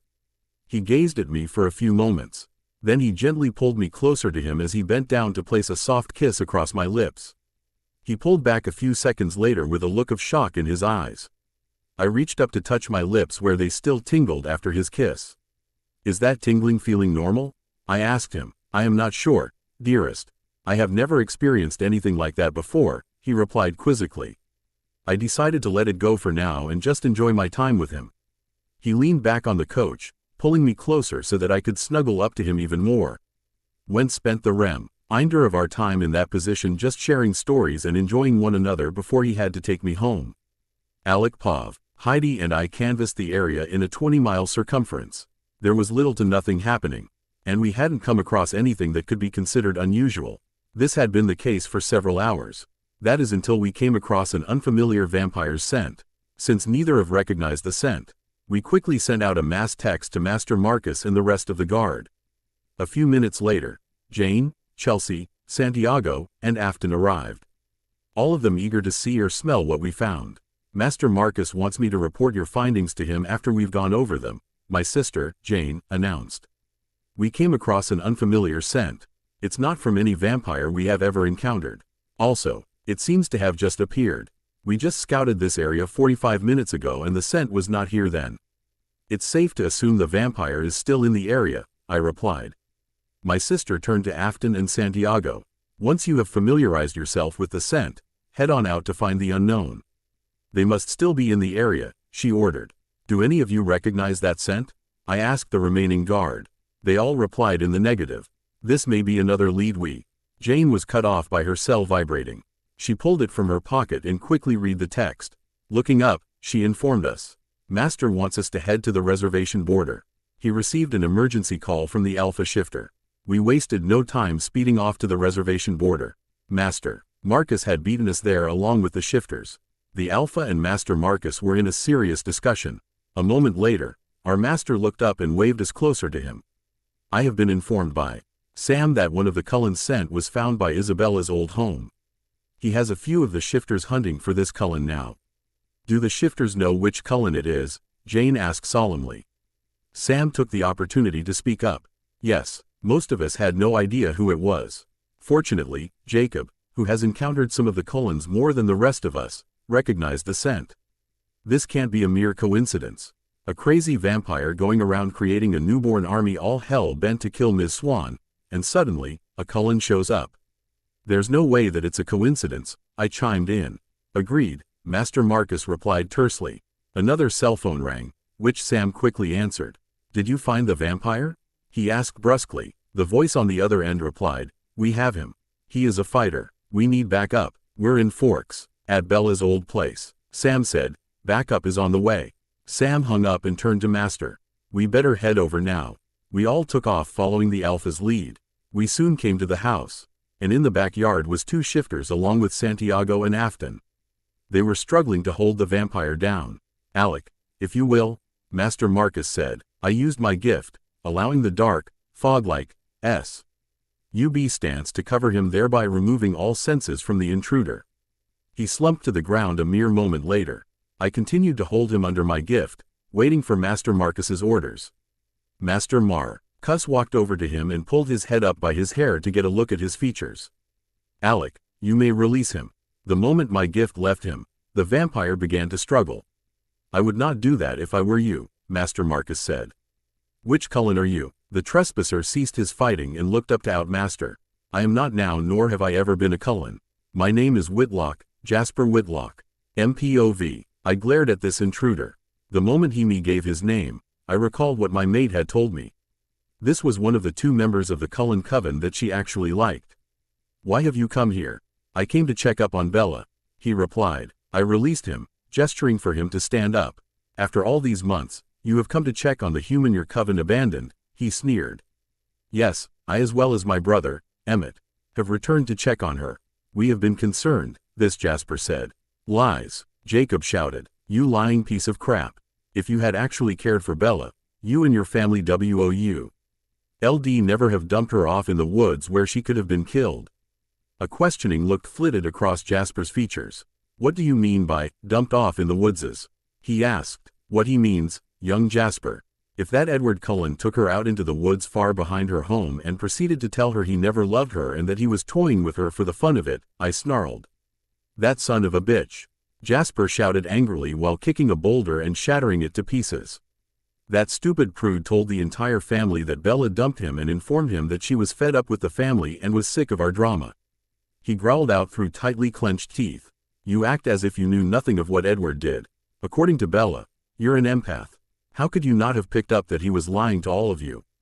Sam questioned. I wasn't there. After I was pulled away from nearly attacking Bella, I ran off to try to collect myself. I went hunting for several hours. When I returned, they had already packed up.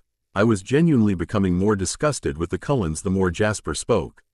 You're telling us that they had already planned to leave before Edward dumped her in the forest? Jasper nodded. That's exactly what I'm telling you. No one ever mentioned anything to me about running out of town or of leaving Bella behind. Emmett and I both became very suspicious over their extreme haste in leaving. So they graciously waited until the next day so Edward could drag her out into the forest and abandon her? Jane asked. I'm confused. They already packed up the night of the party. You weren't there at the time. Then they wait for Edward to dump her, but Edward claims she dumped him. Is it me or does it seem that they were trying to pull a fast one and were hoping you wouldn't pick up on it? Jacob rejected in confusion. That though does have merit, I agreed. What I want to know is what were they hoping to accomplish by claiming Isabella was Edward's mate? Jasper looked directly at me. I think I know why. It's just a hypothesis, but it's the only thing that makes any sense. This piqued my curiosity. What do you have in mind? Bella is a shield and a very powerful one since it is manifesting itself while she is still human, he answered. The guard muttered in shock. They knew, as I did, that for a human to be able to exhibit a gift, that gift must be quite powerful. This opens up a world of many more questions. Isabella has mentioned to me that Edward was unable to read her thoughts. I just never put it all together, I admitted ruefully. While that is intriguing, how can you be certain that she is a shield, as you put it? Sam asked Jasper. I have had a few clues. Her ability to block Eddie out of her mind was the first. No one has ever been able to completely keep him out. The other one was how she managed to get away from me and Alice while we were in Phoenix. I'm an empath, and I never felt anything off with her. Then when you add the fact that she circumvented Alice's gift as well, then it is clear she has some sort of gift of her own, he elaborated. Alice is the seer, correct? Sam asked. Jasper nodded his head. Yes, she is. While her gift has its limits, there was no way Bella could have pulled off her escape trick on the fly. She blocked you both. It's clear based on the evidence that she does have at least a mental shield. While that doesn't seem to be that big a deal, we all must keep in mind that she is human. She should not be able to do any of this. This leads me to believe that there is more to her gift that probably will not manifest until after she has been turned, I said, giving voice to my thoughts. Okay, if that is the case, then what the hell did the Cullens think they were going to do with her? Jacob questioned. I glanced around at those who surrounded me. It seems like that is the big question. I loathed not knowing. This was my mate we are speaking of. Something is not right with the Cullens, and I was determined to get to the bottom of it. What are you up to, Carlisle? I muttered to myself. LPOV. Bells, where the heck are ya? I yelled out as I ran up the front steps of the Black House. I threw open the front door while scanning the room for my sister from another Mr. Woman, where the flying flip are you? I called out again. What's the matter, you crazy ass wolf? I was soaking in the tub, Bella shouted out to me as she ran into the living room while wrapped in nothing more than a towel. Girl, we have a huge update. I mean a massive kind of huge. The kind of huge update you hope for, but when it happens, you can't believe it. I quickly responded. Can you wait a moment while I dry off and throw some clothes on? She asked me while gesturing to her barely covered person. Make it quick, woman. While you're at it, make sure you look hot. I ordered her while gently pushing ahead of me and into her room. Huh, why? She asked while looking over her shoulder at me. It's all a part of the info I have to tell you. Get a move on, chica, I said while smacking her butt. Fine, but it's not fair that I have to wait. Just start telling me while I get dressed, she ordered. Oh, and keep your paws to yourself. My posterior development is a no-go zone. But it's so round and smackable, I teased. Sorry, babe, but I'm taken. You lucky bitch. If I wasn't so happy for you, I'd be jealous, I told her. She waved away my comment as she finished getting dressed. Now what is so important that you had me cut my bath short? How's this for important? Jasper, whatever his last name is, showed up, and boy did he have some very interesting stuff to say. Her eyes bugged out as she processed what I said. Jasper's here? I nodded. Yup, and let's just say that what Jasper told your Marcus seems to have pissed your man off. I can believe it. Marcus will be in protection mode. I imagine he wasn't too happy that a member from the Cullen Coven showed up. That's putting it mildly. I gotta say that he has the type of temper that's very composed. But if you look at his eyes, you know crossing him will not end well, I informed her. She smirked. Sounds hot. Yay, I waved her off. I'm supposed to inform you of what's going on as well as get you to pack up some clothing and any other items you may need. Your mate wants you to stay at their headquarters. He believes you are in even greater danger than originally thought. Wait, what? What the hell did Jasper say?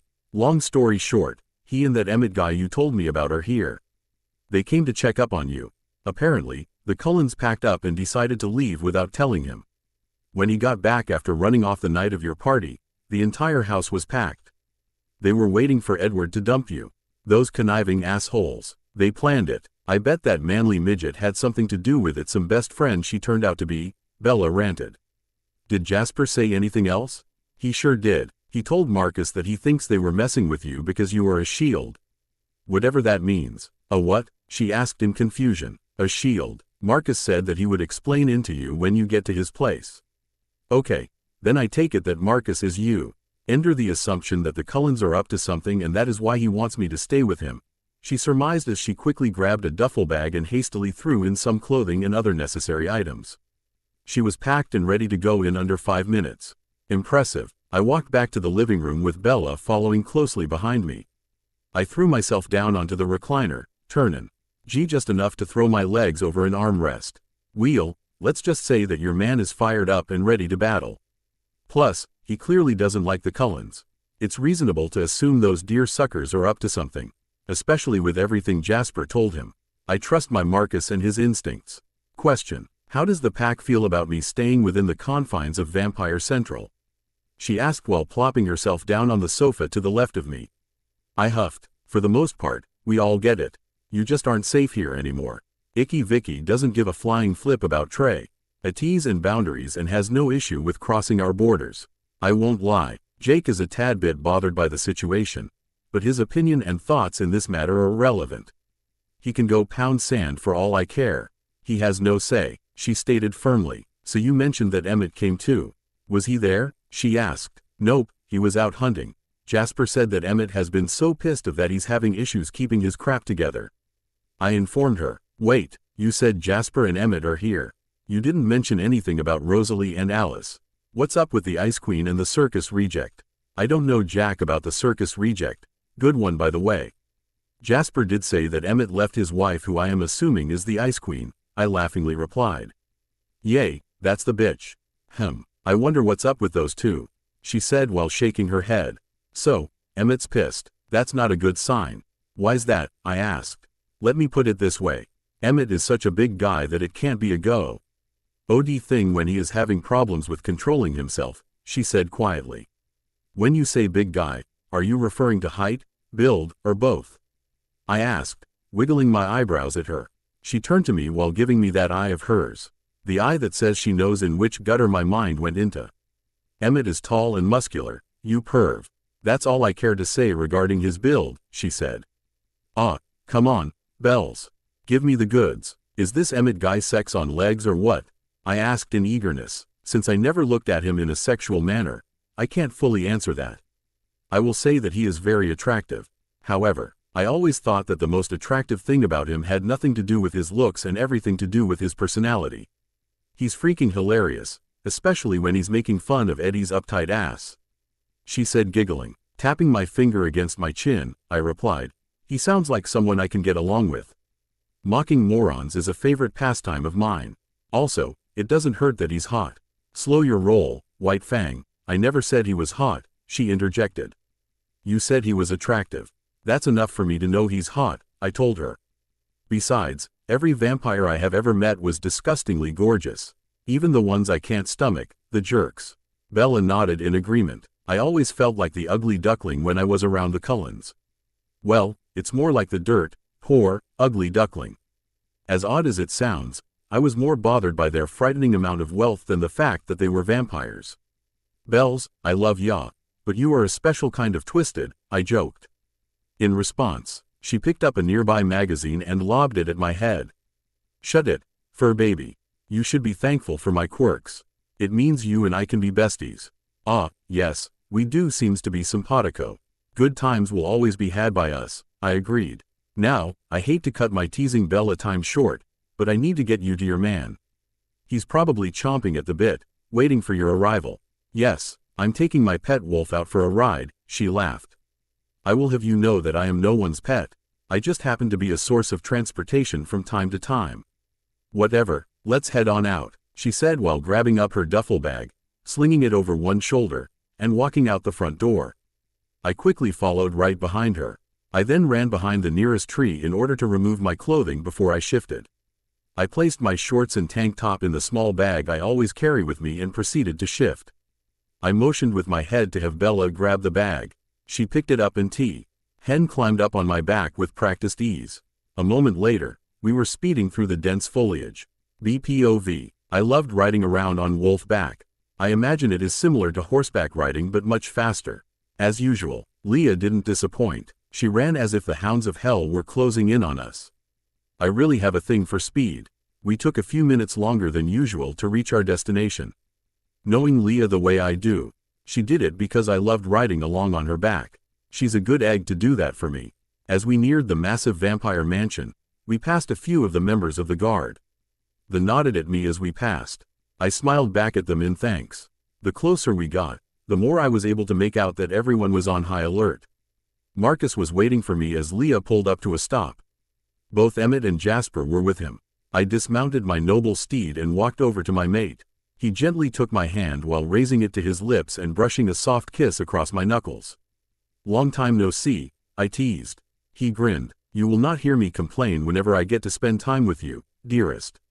The more time I get, the better. Hopefully, we will be able to do so more often and not because of a bunch of morons are having it out for me," I stated emphatically. "I shall do all that is within my power to see you safe, dearest," he said quietly. I smiled at him in return. Slowly, I turned to get a look at Jasper and Emmett. Jasper was as composed as ever. Emmett, however, looked like he was about to burst. "Hi, Jasper, Emmett," I nodded to them. "So what brings you by?" "Bella," Jasper replied with a slight nod of his head. "Belly boo," Emmett gushed while practically jumping up and down in place. "Man, I hate that nickname." I quirked my bitch brow at him. "Now, Emmett, what did I say about you calling me by that heinous moniker? You said that if I kept doing so that you would find a way to light my ass up like a funeral pyre while roasting marshmallows over my burning carcass," he diligently answered. "Yes, so do I need to make a run to the store?" I asked him. No, not at all. My most humblest apologies," he said while bowing to me. "Good," I said succinctly. "Now, would someone see or to enlighten me as to what exactly is going on? Wasn't Leah was supposed to tell you?" Emmett replied. "Yes, Emmett, but I got the Cliff Notes version. I want the juicy details, if you all don't mind." "No worries, my dear. We shall catch you up on everything you missed," Marcus reassured me gently. Turning to glance at those who were standing around, he said, "Let's adjourn inside so that Isabella may be comfortable. Jasper, Emmett, come with us. The guard are to continue with surveillance. No one is to come onto the property without authorization from me," he ordered. To Leah he asked, "Would you care to join us, my dear?" "Hell, yeah," she responded. MPOV. I quietly watched the interactions between my mate, Jasper, and Emmett. The lines between Isabella and Emmett were very strong. While I DC spots where the cord that linked them together had weakened, they were definitely very close. They have one of the strongest sibling bonds I have ever come across in my very long lifetime. With time, I believe it is possible for them to regain their closeness. Jasper's lines to my mate were not as strong. This is most likely due to the fact that the Cullens intentionally kept Jasper and Isabella apart. It is my belief that they didn't want her to have anyone to support and defend her, which would leave her entirely helpless. This is just one of many mistakes that dear Carlyle is going to pay for. While they succeeded, for the most part, in keeping them separated, Jasper was still able to grow some attachment to Isabella. "Jasper, if you will, please inform Isabella the reasons as to why you and Emmett have arrived. Leave nothing out. She hates be kept in the dark," I ordered. "Yes, Master Marcus," he replied as he went into his explanation. I watched my beloved one as Jasper gave her a very detailed explanation as to what had been going on with the Cullens. I was greatly concerned about this causing her more pain, but as I watched her, the only emotion I was able to pick up from her was anger. She was quite livid and deliciously so. "So basically, the Cullens deliberately messed with me. That I get. It's the why that is eluding me," she said. "Bells, you are what is referred to in our world as a shield." Jasper informed her. "So what the heck is a shield?" she asked. "Dearest, as you are aware, some vampires are born into this existence with special gifts. A shield is highly coveted by vampires. You, essentially, are able to offer protection. Now, based on Jasper's observations of your gift, you definitely have a mental shield.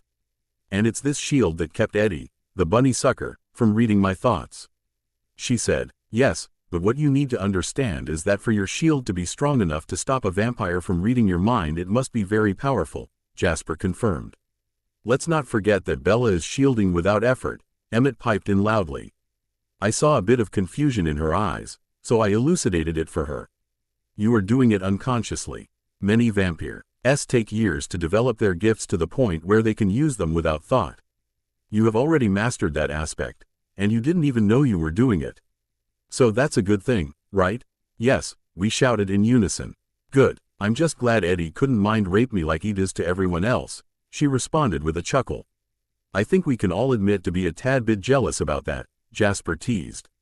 Hey, don't forget to tell her about the physical shield, Emmett told Jasper. What's physical shield? She asked. She leaned against the back of the couch, while rubbing her temples to probably soothe an oncoming headache. She reached over and grabbed a hold of my hand. I need a drink. I'm in information overload. I can get her one, Leah offered. The kitchen is down the corridor and to the right. You'll see it. Water is in the refrigerator, I told her, not taking my eyes off of my mate. I wrapped my arms around her gently and gathered her closer to me. Within a few moments, she was asleep. Oh, she's asleep, Leah said as she came back in with a bottle of water in her hand. Yes, she just fell asleep. I don't think she went to sleep at all after she got home, I said quietly so I wouldn't awaken my love. She wasn't asleep when I picked her up, so you're probably right, Leah agreed. We will postpone the remainder of this conversation until after Isabella awakens. I am going to take her to her room. We will see you all later, I told them while on my way out of the room. I halted mid-step and turned to look over at Leah and Emmett. Perhaps now would be a good time for the tea. Woe of you to clear the air over what happened when you first arrived, Leah. LPOV. I nervously walked back to the couch and plopped down onto it. That Marcus was a sly one to put me into the position where I had to tell Emmett. I looked over at the hunk and was greeted by his drop-dead, sexy grin. Okay, Leah, it's time to put your big, girl bra on. Leah, is there something you need to tell me? He asked with a smirk. Actually, yes, there is. I don't really know how to tell you though, I admitted. How about you just spill it? I prefer things to be straight up at all times, he suggested. Fine, I agreed. How's this for being straight up? Emmett, I imprinted on you. His grin got even bigger if that were even possible. The hot dork was always sporting grin. So, my sexy, native goddess, what exactly does it mean to imprint? Am I close to assume that it's similar to vampire mating? If what I know about vampire mating is accurate, then you assume correctly, I answered a tad bit too quickly. Well, if that's the case, then lucky me. He grinned. While I am happy you don't seem to want to run out on me, aren't there any questions you have? Nah, he waved me off. If there's one thing I have learned, it is that fate will always have its way. Fate put us together, so I'm not questioning it. You've got to learn to just roll with the punches. Besides, you're totally my type. I crossed my arms over my chest. Raising my chin, I asked, how the heck do you know whether or not I'm your type? We just met. Feisty, I like that. And to answer your question, you're freaking gorgeous. So in terms of physical attraction, I have no complaints. As far as your personality, I also have no complaints. From what I have seen and have experienced, you are my type. Again, I see no cause to worry, he stated firmly. I guess this means we need to get to know one another better. By all means, let's talk, he replied while walking over and sitting himself down next to me. By the looks of it, we'll have plenty of time, he agreed. We spent the next few hours just talking. He willingly answered all of my questions, even the ones that could be considered too personal or rude. In turn, I did the same. Surprisingly enough, he was easy to get along with. Who knew that a shifter and a vampire could not only get along with one another but also be fated to be together? I guess he was right. There really was no reason for concern. BPOV. I slowly woke up while stretching my arms above me. I wasn't sure for how long I had been asleep, but it was one of the most restful sleeps I had ever had. A gentle hand softly caressed my cheek. I reached over and grabbed it with one of my own and brought it to my lips and placed a soft kiss on the palm. Good morning, dearest, came the quiet response. How long was I asleep for? I asked. You slept for just under 4 hours, Marcus replied quietly. I bolted upright. Seriously? That's all I slept for? Marcus gazed at me quizzically. Is that all right with you? It's more than all right. I feel like I've slept for a week. I don't remember ever sleeping that well, I laughed. Oh, I forgot about Leah. I yelped, remembering my sister from another mister. Marcus placed a gentle hand on my arm to calm me. Leah is fine, dearest. She and Emmett are having a much-needed discussion. Much needed, you say? I grinned knowingly. You wouldn't happen to be referring to the fact that Leah imprinted on Emmett, would you? Marcus's eyes widened briefly. How in the world did you figure that out? He asked in wonder. I grinned. I'm just good, I teased. Seriously, though, I saw Leah and her reaction when she scoped out Emmett. It was easy to put two and two together. You are really very observant. I cannot recall ever having met a human that saw as much as you do.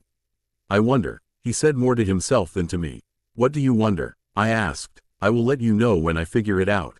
It's nothing distressing, I promise. He patted my arm in an attempt to assure me. On another note, Leah may have imprinted on Emmett, but she is also his mate. It would seem that they are twice blessed. Wow, I bet that's never happened before, I said in surprise. Looks like fate really wanted them to be together. He nodded. It would seem so. Well, good for them. I have said a few times that I always liked Emmett. I think they would be good for one another.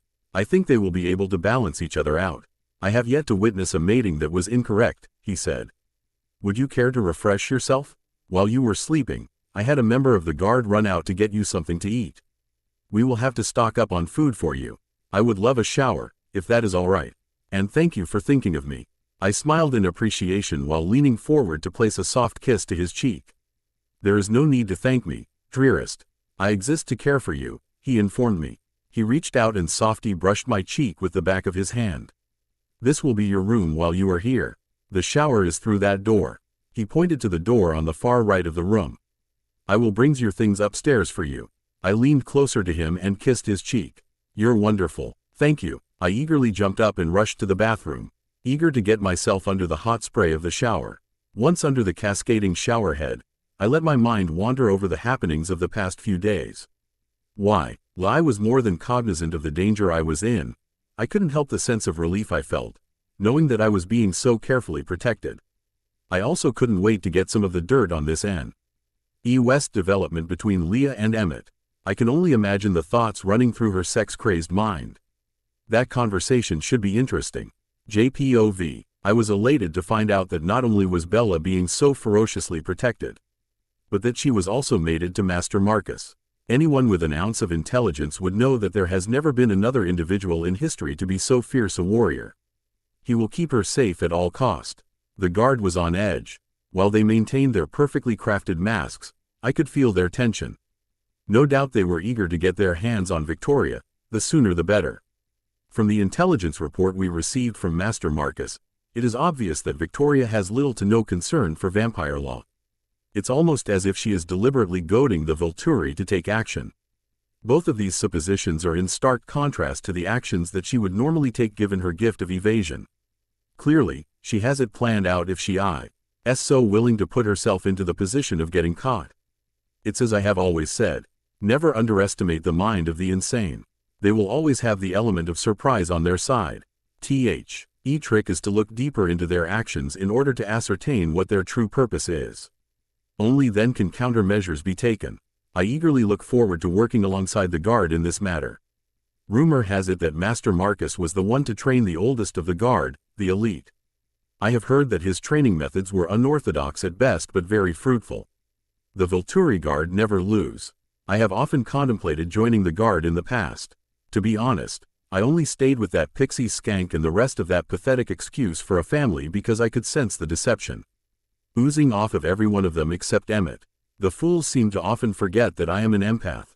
Of course, I never let them know just how powerful my gift truly was. I believe that the element of surprise will always give a tactical advantage. Thankfully, I learned to guard my thoughts throughout the years when Eddie was in the vicinity. I learned early on that he liked to traipse around in the thoughts of others. If anyone thought of something he did not approve of, he immediately ran to Carlisle to tattletale on them. He managed to do that to me one time and one time only. I always learn from my mistakes. I would still be there, in that hellhole, gathering as much intel as possible. Unfortunately, this situation with Bella made it imperative that I leave sooner than planned. It was a great coincidence that Emmett shared a similar mindset. We both felt a brotherly affection for her which helped to drive our need to protect her. I only wish we could have protected her sooner. And we might have been able to spare her some of the pain she has experienced. Nevertheless, we are here now, and we are determined to protect our little sister at all cost. DPOV. We need to contact Master Marcus immediately. If we can eliminate this group of newborns, we may be able to contain the threat of exposure just enough to buy us some more time, I whispered to Felix. We stood on the ledge of a high rise in downtown Seattle. watching a group of 20 newborns fight amongst themselves. There was no sign of a leader in sight. This group was clearly left unattended. I have just texted him. He has ordered us to eliminate all but one. We are then to question the remaining newborn. We are authorized to use torture if necessary, Jane informed us. I glanced back down at the screaming newborns, watching as two in particular began tearing at each other. Okay, we go in as usual. Alec, incapacitate them. The moment Alec released his gift and all the newborns froze in disorientation, we jumped down off the ledge. It took only a few moments for us to rip them apart. We immediately started a bonfire and threw the body parts in. As ordered, we kept one alive for interrogation purposes. Alec, can you release only her head so that she can answer our questions? I asked. Yes, he answered succinctly, removing enough of his fog-like gift to release the girl's head. The moment her eyes were able to focus, the questioning began. Who are you? I asked. She trembled in fear, refusing to look me in the eye. I reached forward and grabbed her chin, forcing her to look up at me. I repeat. Who are you? My name is Bree Tanner. What have you done to me? She asked in panic. We asked the questions. Where is Victoria? Jane asked her angrily. I don't know a Victoria, she fearfully replied. Really? Then who is your leader? I queried. Riley is. And where exactly is this Riley? Jane inquired. I don't know, Bree answered wearily. A moment later she was screaming and convulsing in agony. I looked to Jane. She grinned maniacally while using her gift on the girl. Jane, she can't answer if she's screaming, I stated. With a sigh, Jane released Bree immediately. When was the last time you saw him? I asked in annoyance. He left hours ago. He said he had work to do. I take it he didn't mention what work he had to do, Felix piped in. She shook her head. No, he never tells us where he's going. He just tells us to stay hidden. I stared at her a moment. She was unusually calm for a newborn. There was a strong possibility of her having a gift. Jane, text Master Marcus and apprise him of the situation. Ask him if he would like us to eliminate her as well, I ordered. We waited a few moments while Jane received our orders. Master Marcus has ordered us to bring her back to headquarters with us. She is to remain unharmed. Then so be it. Let's go before anyone notices us, I ordered. Felix stepped forward while picking Bree up to carry her along with him. We all sped off back to headquarters.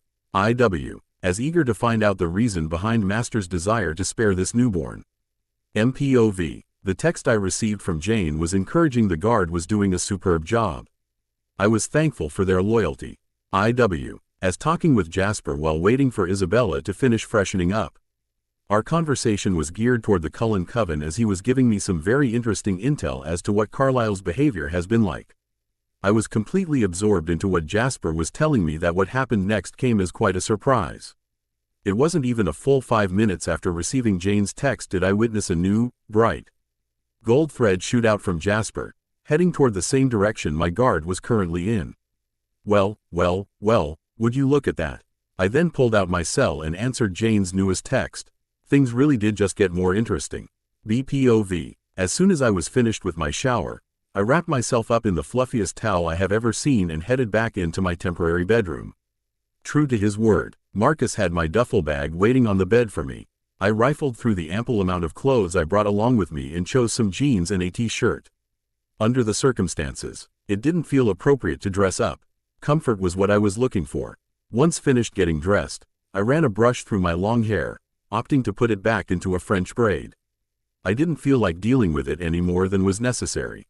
Plus, not only would keep it out of the way, it would also keep me from looking like a slob. I glanced at the mirror and declared myself ready to deal with others. I was a bit overeager to get the skinny from Leah. She'd better spill too. She's spent the past several days harassing me about Marcus. Girlfriend owes me. I slipped out the door and into the hall when I heard booming laughter. So it would seem that Emmett was in a good mood. He's such a loud mouth. I followed his boisterous laughter which led me downstairs, through a long hallway, and out the back door. There I was greeted with the sight of Marcus speaking with Jasper. Emmett was off to the side with Leah and her brother, Seth. There were several guard members and wolves, minus Jacob, standing around as well. Everyone appeared to be somewhat relaxed. Well, everyone who wasn't Jasper, that is. I wonder what he was picking up on. Marcus turned to me and held out his hand. I quickly walked over and placed my hand in his. He brought it to his lips and kissed the back of it. I winked at him in response. So what have I missed? I asked eagerly while bouncing on my toes. My gaze landed on Leah, who just happened to turn around and look at me. I raised my eyebrow at her in question. Well, dearest, we do have a brief update. The guard I sent off to Seattle happened across a group of 20 newborns. All but one have been eliminated. They are currently en route to here with said newborn. Marcus enlightened me. I take it you want info, I said matter-of-factly. I eyed him more closely and noticed a barely perceptible glint in his eyes. Now why'd I have the suspicion that there is more that you aren't saying? I asked. He grinned. You have that suspicion, Becca. You seem to be quite adept at reading people. Am I to also assume that you are going to make everyone wait to find out? I asked him, already knowing the answer. You assume correctly, my heart. Sometimes the best thing to do is to have patience and wait, he replied. I tightly grabbed a hold of his arm, forcing him to look me in the eye. Whatever it is that you know, it's a big deal. That I can tell. His only response was to wink at me. I gave him a shove. Well, I tried to give him a shove. It's like trying to shove a brick wall. No worries, Bella. The guard should be back in a few minutes, Jasper spoke up. I can wait, I said almost convincingly. The both laughed out loud at that. Well, I can, I said again. Of course you can, dearest, Marcus said, trying to placate me. Are you guys messing with Bella without me here? Leah walked over with Emmett on her heels. Yes, they replied simultaneously. Oh, good, I was afraid I might have missed out on it, Leah joked. I stuck my tongue out at her. Why don't you go back to making googly eyes at Emmett? I'm shocked you were able to take your eyes off him at all. I teased and was immediately rewarded with Leah's face turning a lovely shade of pink. Hey, how do you know what's going on? You were asleep for hours and only woke up a short while ago? Leah asked while turning an accusing gaze toward Marcus. Marcus raised his hands in innocence. I didn't tell her. She figured it out on her own. She is very insightful, or have you forgotten? Good going, Bella. I wanted it to be a surprise, Leah said. Please, Leah, when I came out here you were practically humping Emmett where you stand. A blind man would have picked up on it, I informed her. Leah shrugged in response. Well, you can't blame me. Come on over to my office, and I'll tell you all the deets, she said, gesturing with her head to the opposite side of the yard near the tree line. I looked over to Marcus. I'm heading over to the office to get the goods. Don't say anything without me here, I ordered him. I wouldn't dream of it, he retorted with a smirk. MPOV. I watched as my beloved mate and her best friend went over to their office to have an in-depth discussion, or as Isabella would say, have Leah spill her guts. My beloved's playful nature was reminiscent of Didim's nature. The only difference was that Isabella was much more outgoing. It is good to see Bella have such a loyal friend, Jasper piped up. Indeed, they are as close as sisters, I agreed. I guess that makes Bella my sister for real, Emmett said. It doesn't work that way, Jasper informed him with a shake of his head. While I can clearly see the sibling bond you have with Isabella, the fact that she and your mate are as close as sisters does not in any way indicate that you and Isabella are actually related now, I enlightened him. Geez, people, give a guy a break, he responding, storming off to go bother the ladies some more. He mumbled about not being allowed to have his way as he stomped his way over to them. He is very childlike, I turned to Jasper. He is, but he can also be very fierce when the need arises, Jasper said in what I assumed to be his customary southern drawl. I watched my mate interact with her pseudo-brother for a few more moments. They really did behave like siblings. It was uncanny. The sound of running through the surrounding underbrush caught my attention. It would appear that Dimitri and the others would be here momentarily. Ah, finally, Jasper quietly said. I couldn't help but agree with this sentiment. I looked up in time to see Dimitri break through the T-line with the others following close behind. The newborn was being carried by Felix, and it was clear that Alex still was using some of his gift on her. The only thing this young girl was able to do was look around her with obvious fear in her ruby eyes. I heard a subdued growl coming forth from Jasper. I turned to him with the barest of grins. Will you be able to contain yourself long enough for us to get the intel they were able to pull out of her? I asked.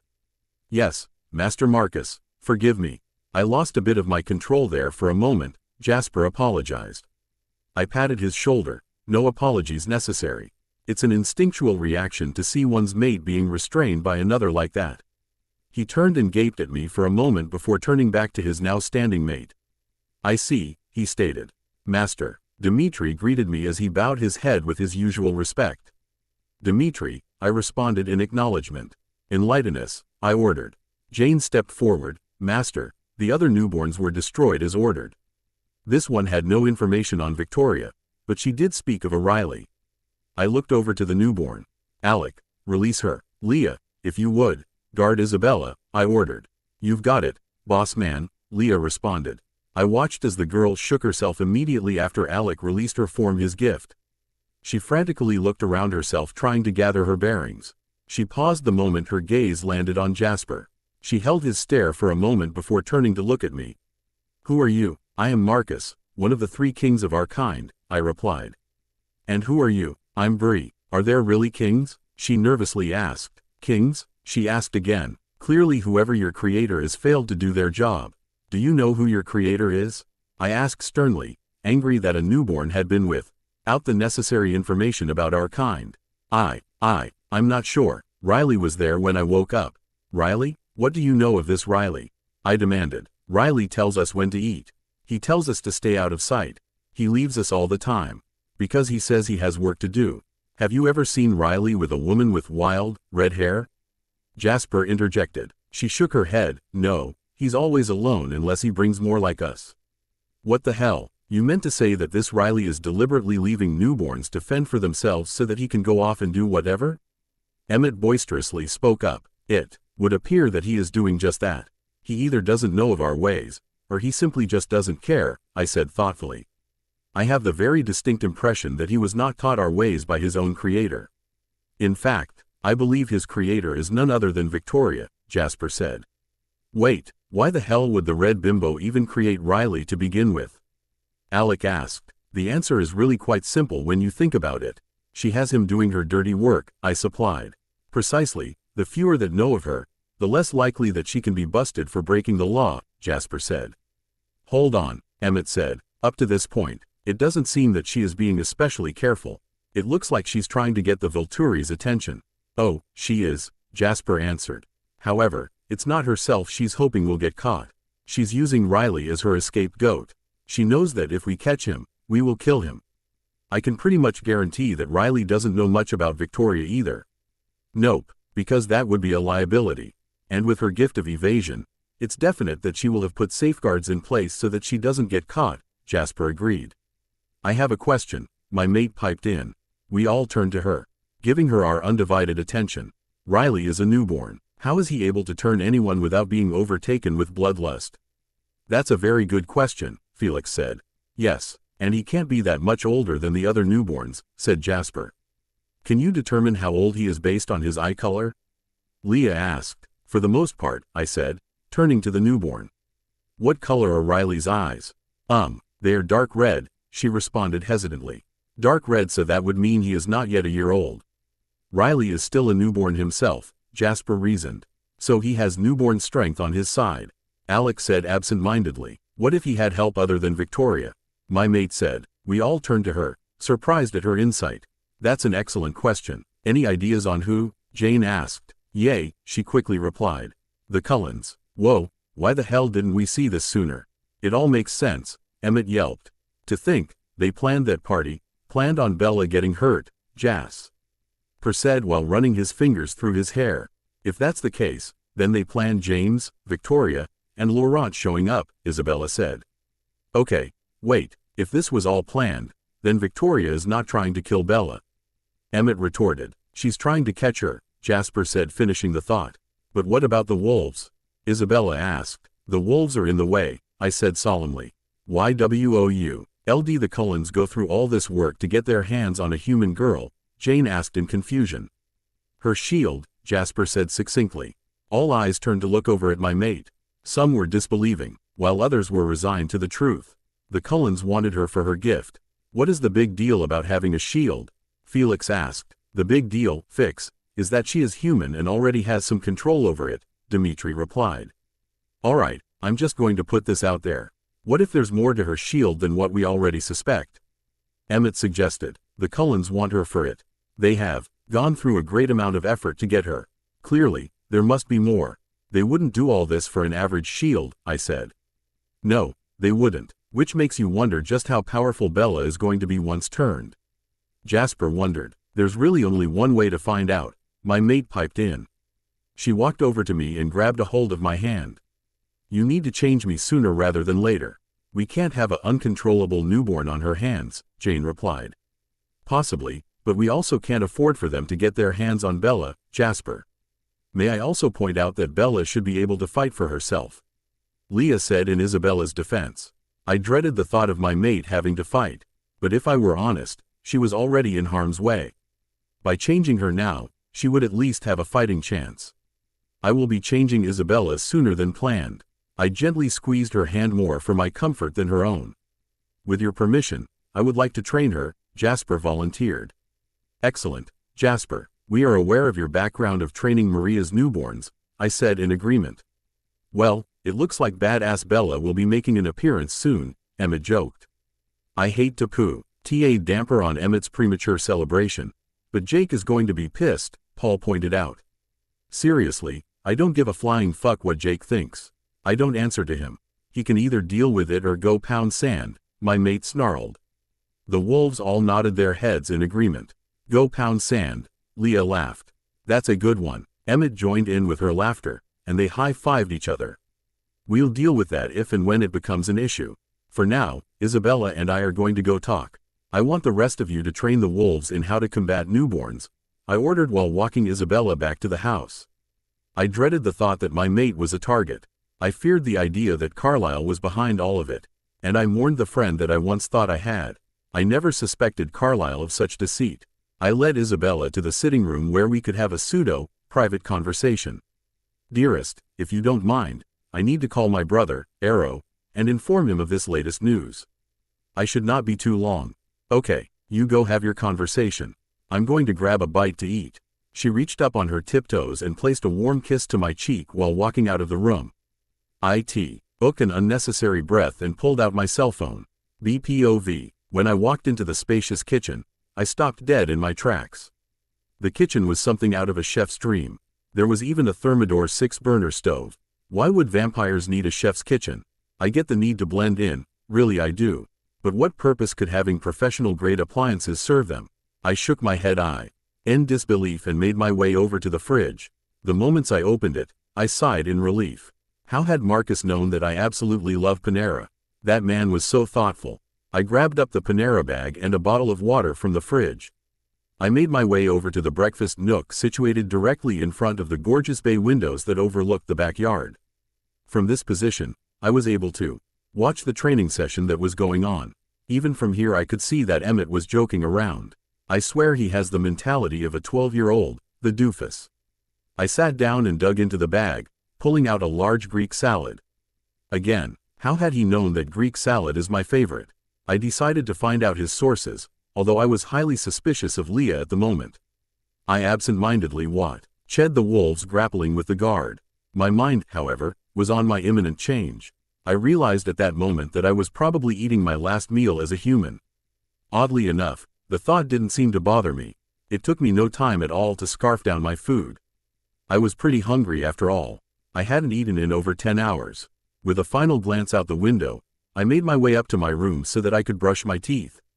I flung open the door only to be greeted with the sight of both Leah and Jane waiting inside for me.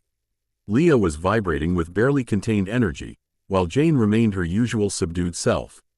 "Hello there, ladies, what ya doing?" I asked them. The two in question shared a quick look before Leah piped up. "We have taken it upon ourselves to help you get prepared for your change." I quirked a brow and walked over to the bed, sitting down directly across from Leah. "Pray tell, what do you mean by prepare? My lady, you are aware that vampires do not change. Our bodies remain constant. What I am trying to say is the state your bodily hair is in will remain after your changes," Jane replied. Leah jumped in. "Jane is saying that if you're a hairy ape when you change, you will always be a hairy ape. So we are here to help you remove any and all unwanted body hair." My brows shot up into my hairline. Holy cripes, I never thought of that. You're right, I refuse to go into immortality with hairy freaking legs. Yup, and I am hoping this also means that you're also refusing to go into your immortality with a hair cooch, Leah said with a shiver. With my eyes popping out of my head, I replied, "Oh, hell no. I refuse to have any hair on me that is not the hair on my head, my eyelashes, and my eyebrows. The rest of that crap can go. Leah stood up while rubbing her hands together. She bent over and picked up a bag that had been sitting on the floor by her feet. Wonderful. In this here bag we have purchased all of the items necessary for your preparations. When the heck did you two find the time pick up all of that stuff? I asked, gesturing to the bag. My lady, Leah and I have maintained contact with one another for the past few days, Jane admitted. What? You never told me, Leah. I feel betrayed. Oh, and Jane, please do not call me that. This is not the 15th century. Bella will do, I said while giving Leah the stink eye. Ah, come on, Bella, I would never betray you. You are my bestie. It's just that Jane and I kind of saw where you and Marcus were going. Frankly, you should be honored. You have been the star of many gossip sessions. It's like you're a celebrity, Leah said, trying to talk her way out of trouble. Fine, whatever, I said, waving of her explanation. While I am all for mowing the lawn, I am supposed to meet Marcus down in the sitting room. Yay, about that. We kind of told Marcus that you needed us to help you get ready for your change. He gave us the go-ahead and asked us to relay the message that he would speak to you when we were finished, Leah informed me. Plus, he was still on the phone. Well, okay, let's get to it then. The sooner we are finished the better. I gave myself over to their ministrations. They did it all. I was plucked, prodded, and waxed. Leah had way too much fun waxing me. Every strip she pulled off of me had me fighting the desire to yelp in pain. I swear she deliberately caused me agony. I have been getting waxed for 2 years now, and the only time it really hurt was my first time. I'm not sure how long it took to wax all of the unwanted hair off of me, but I hopped into the shower the moment they were finished. I debated taking a bath but decided I wasn't too keen on pulling myself up and out of the tub. Those two exhausted me. I took my sweet time in the hot shower.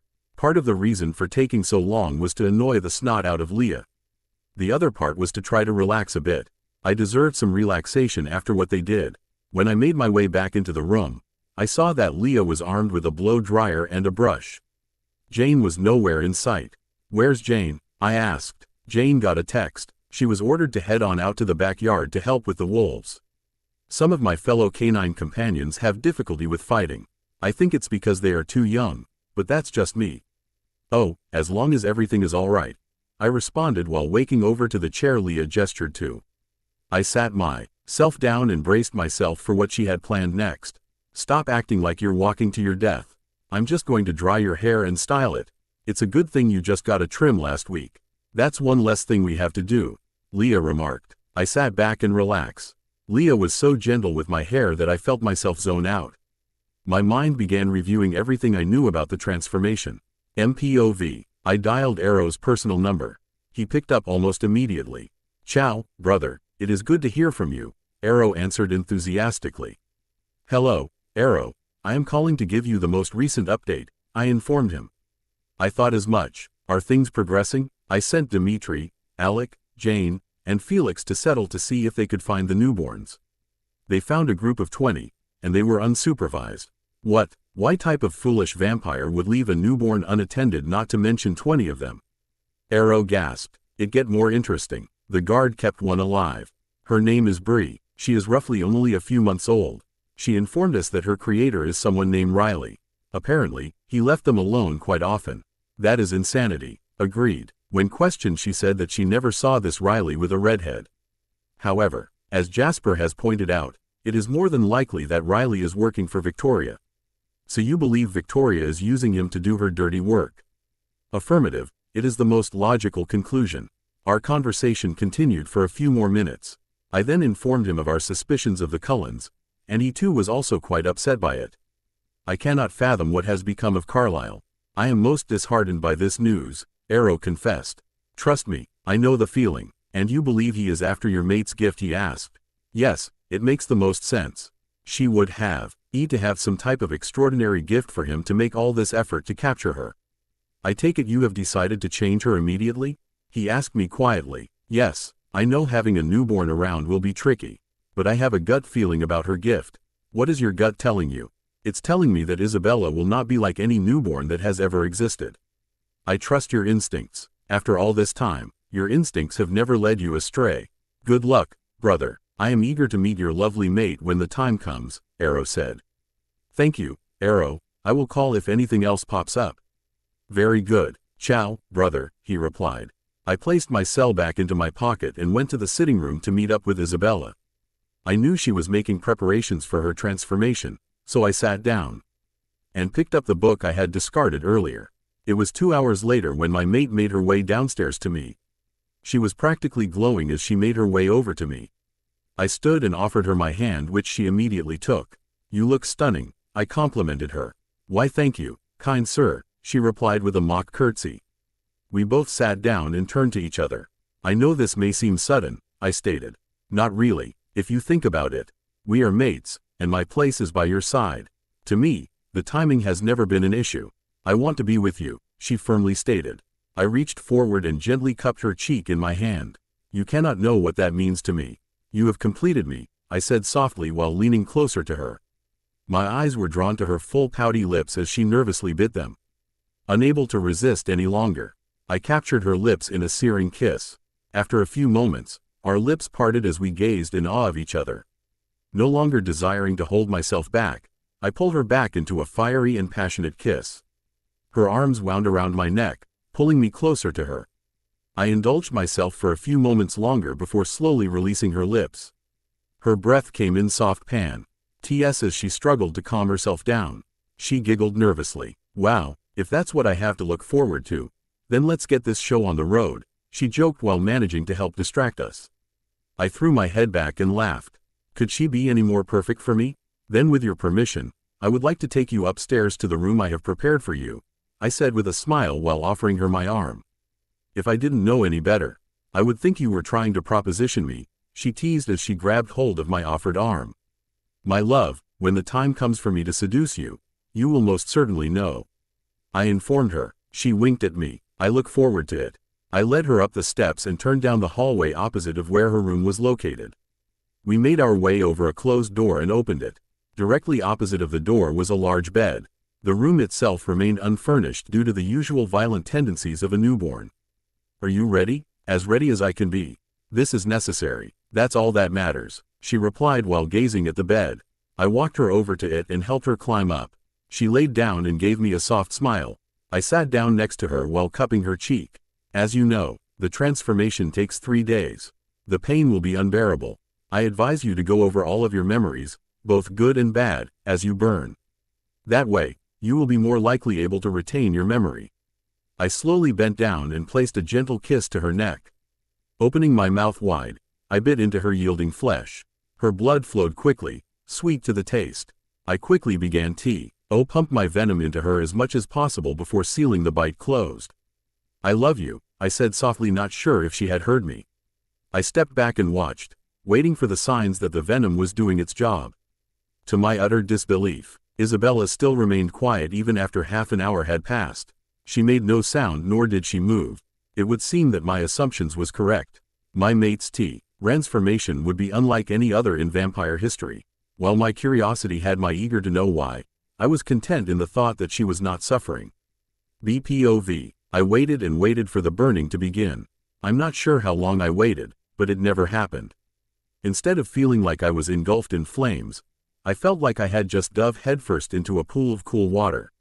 It was a very refreshing feeling. Oh, I know something was off. I'm supposed to feel like a human torch. I'm supposed to be screaming my head off by now, but all I felt like doing was resting, maybe taking a nap. In fact, that's what I decided to do. A few moments later, and I was sound asleep. JPOV. Master, I came to check up on Bella. I was a bit concerned since she's not screaming or even making a sound, I said while walking into the room. Marcus looked over at me to see me staring at my sister in disbelief. I had a feeling her change would be different, he explained. Clearly, you were correct, I said. She is going to be very powerful, Jasper. We must do everything within our power to ensure she is fully trained once she awakens. I have a feeling there is more on the line than just what Carlisle's been pulling. I have a feeling you are correct. Bella will be trained. Of that I can promise you, I assured him. We both turned to continue our watch over Bella, grateful that she didn't feel any pain. If anything, she looked like she was sleeping. My sister was going to be a badass, as Emmett claimed. CPOV. What the hell do you mean that you can't see her anymore? I roared while backhanding Alice across the face. I told you to keep an eye on her. Alive cowered away from me while trying to put some distance between us from her position on the hardwood floor. Her fingers moved across her face. The impact of my strike managed to form a jagged crack along her cheek. She looked back at me with terror in her eyes. I had been keeping an eye on her.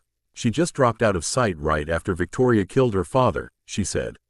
Enlighten me, Alice. Exactly when did you lose sight of her? She hung her head, refusing to look at me.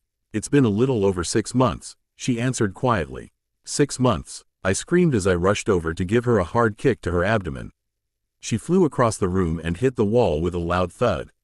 She slumped to the ground with a groan of agony. And you, I said while pointing to Edward. How the hell did you not pick it up in her thoughts? I don't know for certain, but I think Alice may have managed to block her thoughts from me, Edward explained while eyeing me warily. Are either of you aware that you both may have lost us our valuable prize? We needed her. We cannot hope to defeat them without her. I continued to angrily pace back and forth trying to come up with some way to salvage the situation. You two better hope you will be able to maintain your existence once I have notified our masters. One more mistake like this one, Alice, and I will sonally relieve you of your head and force you to watch as I dismember your body and burn each limb one at a time, I threatened as I stormed out of the room. I had a call to make, and due to the incompetence of those two morons, I will be lucky not to lose my own head. Damn, it's getting so you can't rely on anyone anymore. BPOV, I slowly came to while stretching my arms high above my head. Wow, I have never woken up feeling this good, and that includes the first time I slept here, which, ironically enough, was only a few hours ago. I looked around and discovered that I was alone. I wonder where Marcus is. I expected him to be here waiting for me to wake up. Wait a minute, Marcus changed me. I distinctly remember him biting into my neck, but I never burned. Did I even change? What the hell happened? I ran into the bathroom to check myself out in front of the mirror. The sight that greeted me was not at all unpleasant. My hair seemed more lustrous while also appearing to be a shade or two darker. It was considerably longer. My hair now hung to my hips. My complexion was flawless, and my skin tone hadn't gotten too much lighter. It was my eyes that startled me a bit. Instead of the traditional red eyes that a newborn would have, my eyes were a verdant, green hue. I liked them. I left the room in search of my mate. I could hear talking and wrestling going on in the backyard, so I decided to head out in that direction. When I finally got back there, I was greeted with the sight of Marcus grappling with Jasper. Marcus's shirt was torn, giving me glimpses of a very toned and tight body. A body I wouldn't mind getting a closer look at. The guard and the wolves were gathered around them forming a circle. They were cheering and yelling at the two fighters. Clearly, none of them heard me walk up. So who's winning? I asked. As if on cue, everyone immediately shut up and turned to look at me. I saw that both Marcus and Jasper were gaping. Isabella, Marcus said in shock. He walked over to me with Jasper following close behind him. How are you feeling, dearest? He asked. I feel fine. Why is everyone looking at me oddly? I asked him while noting all of the strange looks I was getting. Isabella, they are looking at you like that because your transformation was a great deal shorter than what it should have been, he answered. How much shorter? I asked curiously. Bella, you only burned for 15 hours. Jasper piped in. Yay, about that. I didn't feel any burning.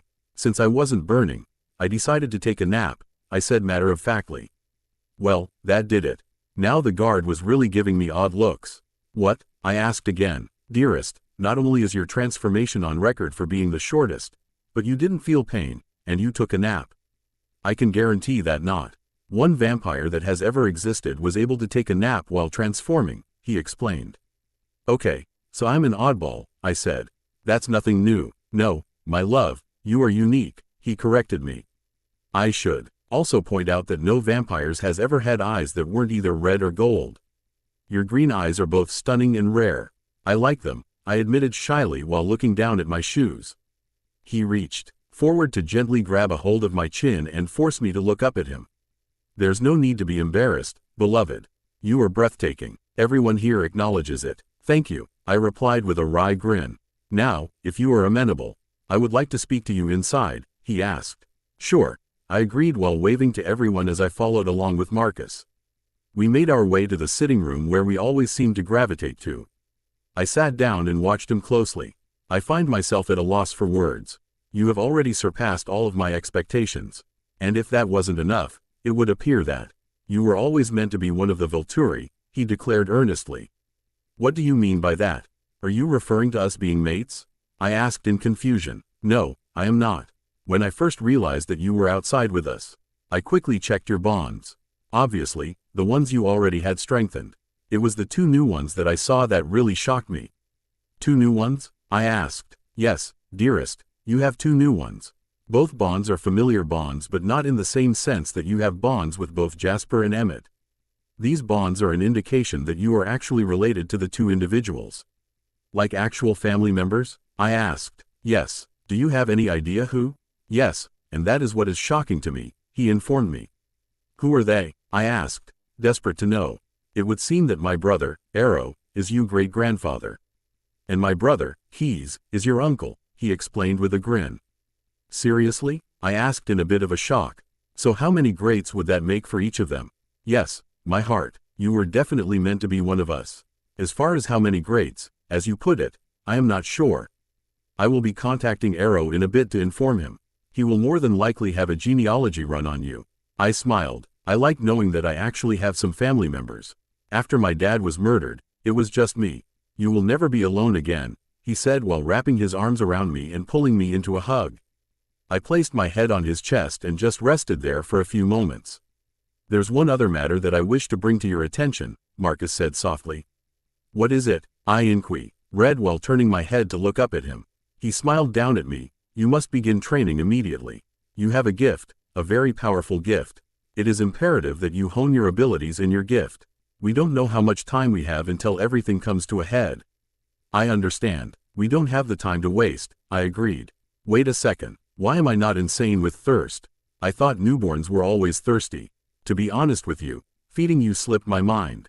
You don't even behave like a typical newborn. You really don't feel any thirst? Nope, none at all.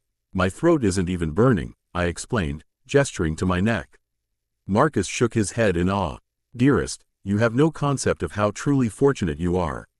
Not only are you entirely lucid, but you have no thirst that is unprecedented. Whatever the reason is, you will never hear me complaining.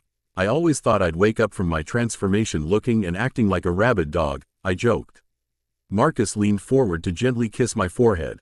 I am happy you have been so blessed. So, I guess this means I have to get my butt outside and start training. The sooner the better, my love. Jasper has opted to take on the mantle of being your instructor. However, all of the guard will assist you both when needed, he clarified for me. Well, let us get to work, and by us, I mean me, I teased while standing up. JPOV, I was shocked, well and truly shocked. I wasn't even this shocked when I figured out that the Cullens manipulated circumstances so that Bella would be attacked by James's coven. Leave it to Bella to pull off the impossible. After all of my years of experience dealing with newborns as Maria's second in command, this was a first. In fact, this was more than one first.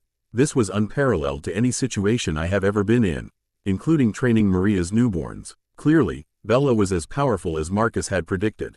In fact, she may be even more powerful than anticipated. With the possibility of war on the horizon, Bella may very well be our ace in the hole. I looked up to see both Master Marcus and my baby sister approach. Bella was sporting a wry grin, yet another testament to how different she was from other newborns. So, Jasper, I hear you're the lucky guy who gets to train me, she said smilingly as she approached. I tilted my head in acknowledgement. That is correct. Good, let's get to work, she said, while rubbing her hands together as a sign of how eager she was to begin. I looked over at Master Marcus to see him grinning at his mate's antics. He turned his gaze on me and said, she understands the importance as well as the necessity of beginning her training immediately. Very well, I said, impressed with Bella's ability to adapt. Shall we? I asked her as I performed my best country gentleman act while allowing my southern drawl to come out in full force. Bella responded with a curtsy. Yes, we shall, she replied, mimicking my voice and doing a hell of a job at it. If the two of you will excuse me, I must get in contact with my brothers, Marcus informed us as he leaned down to press a tender kiss to Bella's cheek. Okay, we'll be busy with Jazz teaching me how to kick some ass, Bella said, returning Marcus's kiss with one of her own. We watched a moment as Master Marcus walked away. I then turned to my sister. All right, let's just jump into it. I headed back inside to call Arrow. I was eager to inform him of the latest information. Knowing how easily excitable he is, I was certain the news I was about to impart on him would have him bouncing off the walls, as they say. I pulled my cell phone out of my pocket and dialed. As usual, he picked up on the first ring. "Chow, brother, a call so soon?" he asked. "Yes, and I have much to tell you," I answered. "Let me guess, you changed your beloved mate?" "Yes, and she has proven to be even more unique than I had envisioned," I informed him. "Unique? How so?" "Well, the first thing you ought to know is that her transformation only took 15 hours. I replied, waiting to hear his shocked voice. He did not let me down. 15 hours? He yelped incredulity. Yes, it was only 15 hours. And if you think that is astonishing, then let me tell you that not once did she make a sound.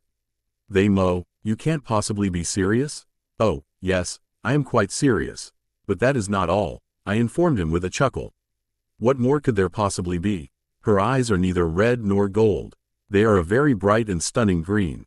There was silence on his end for a few moments.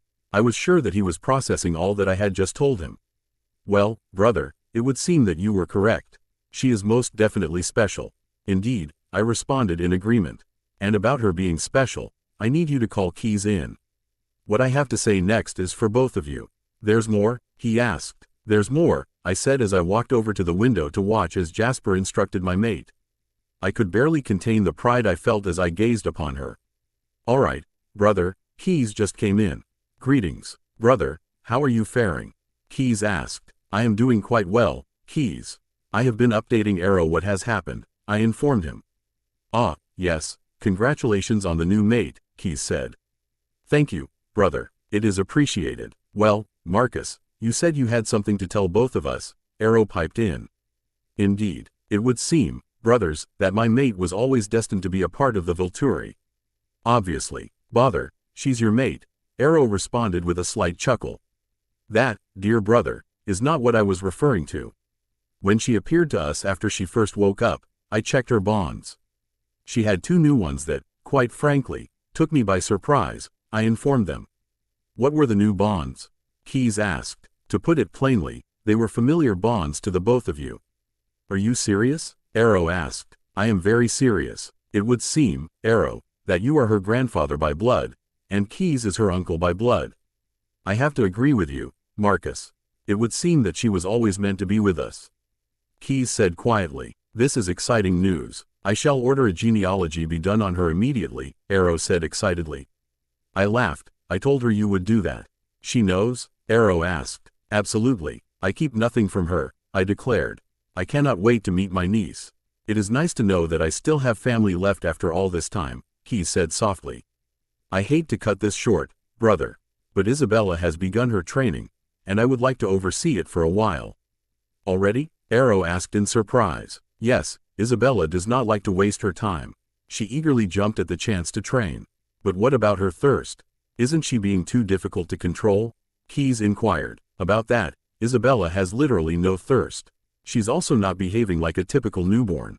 She is completely lucid and in control," I said with pride. "Now I really cannot wait to meet her," Keys said. "You will in due time.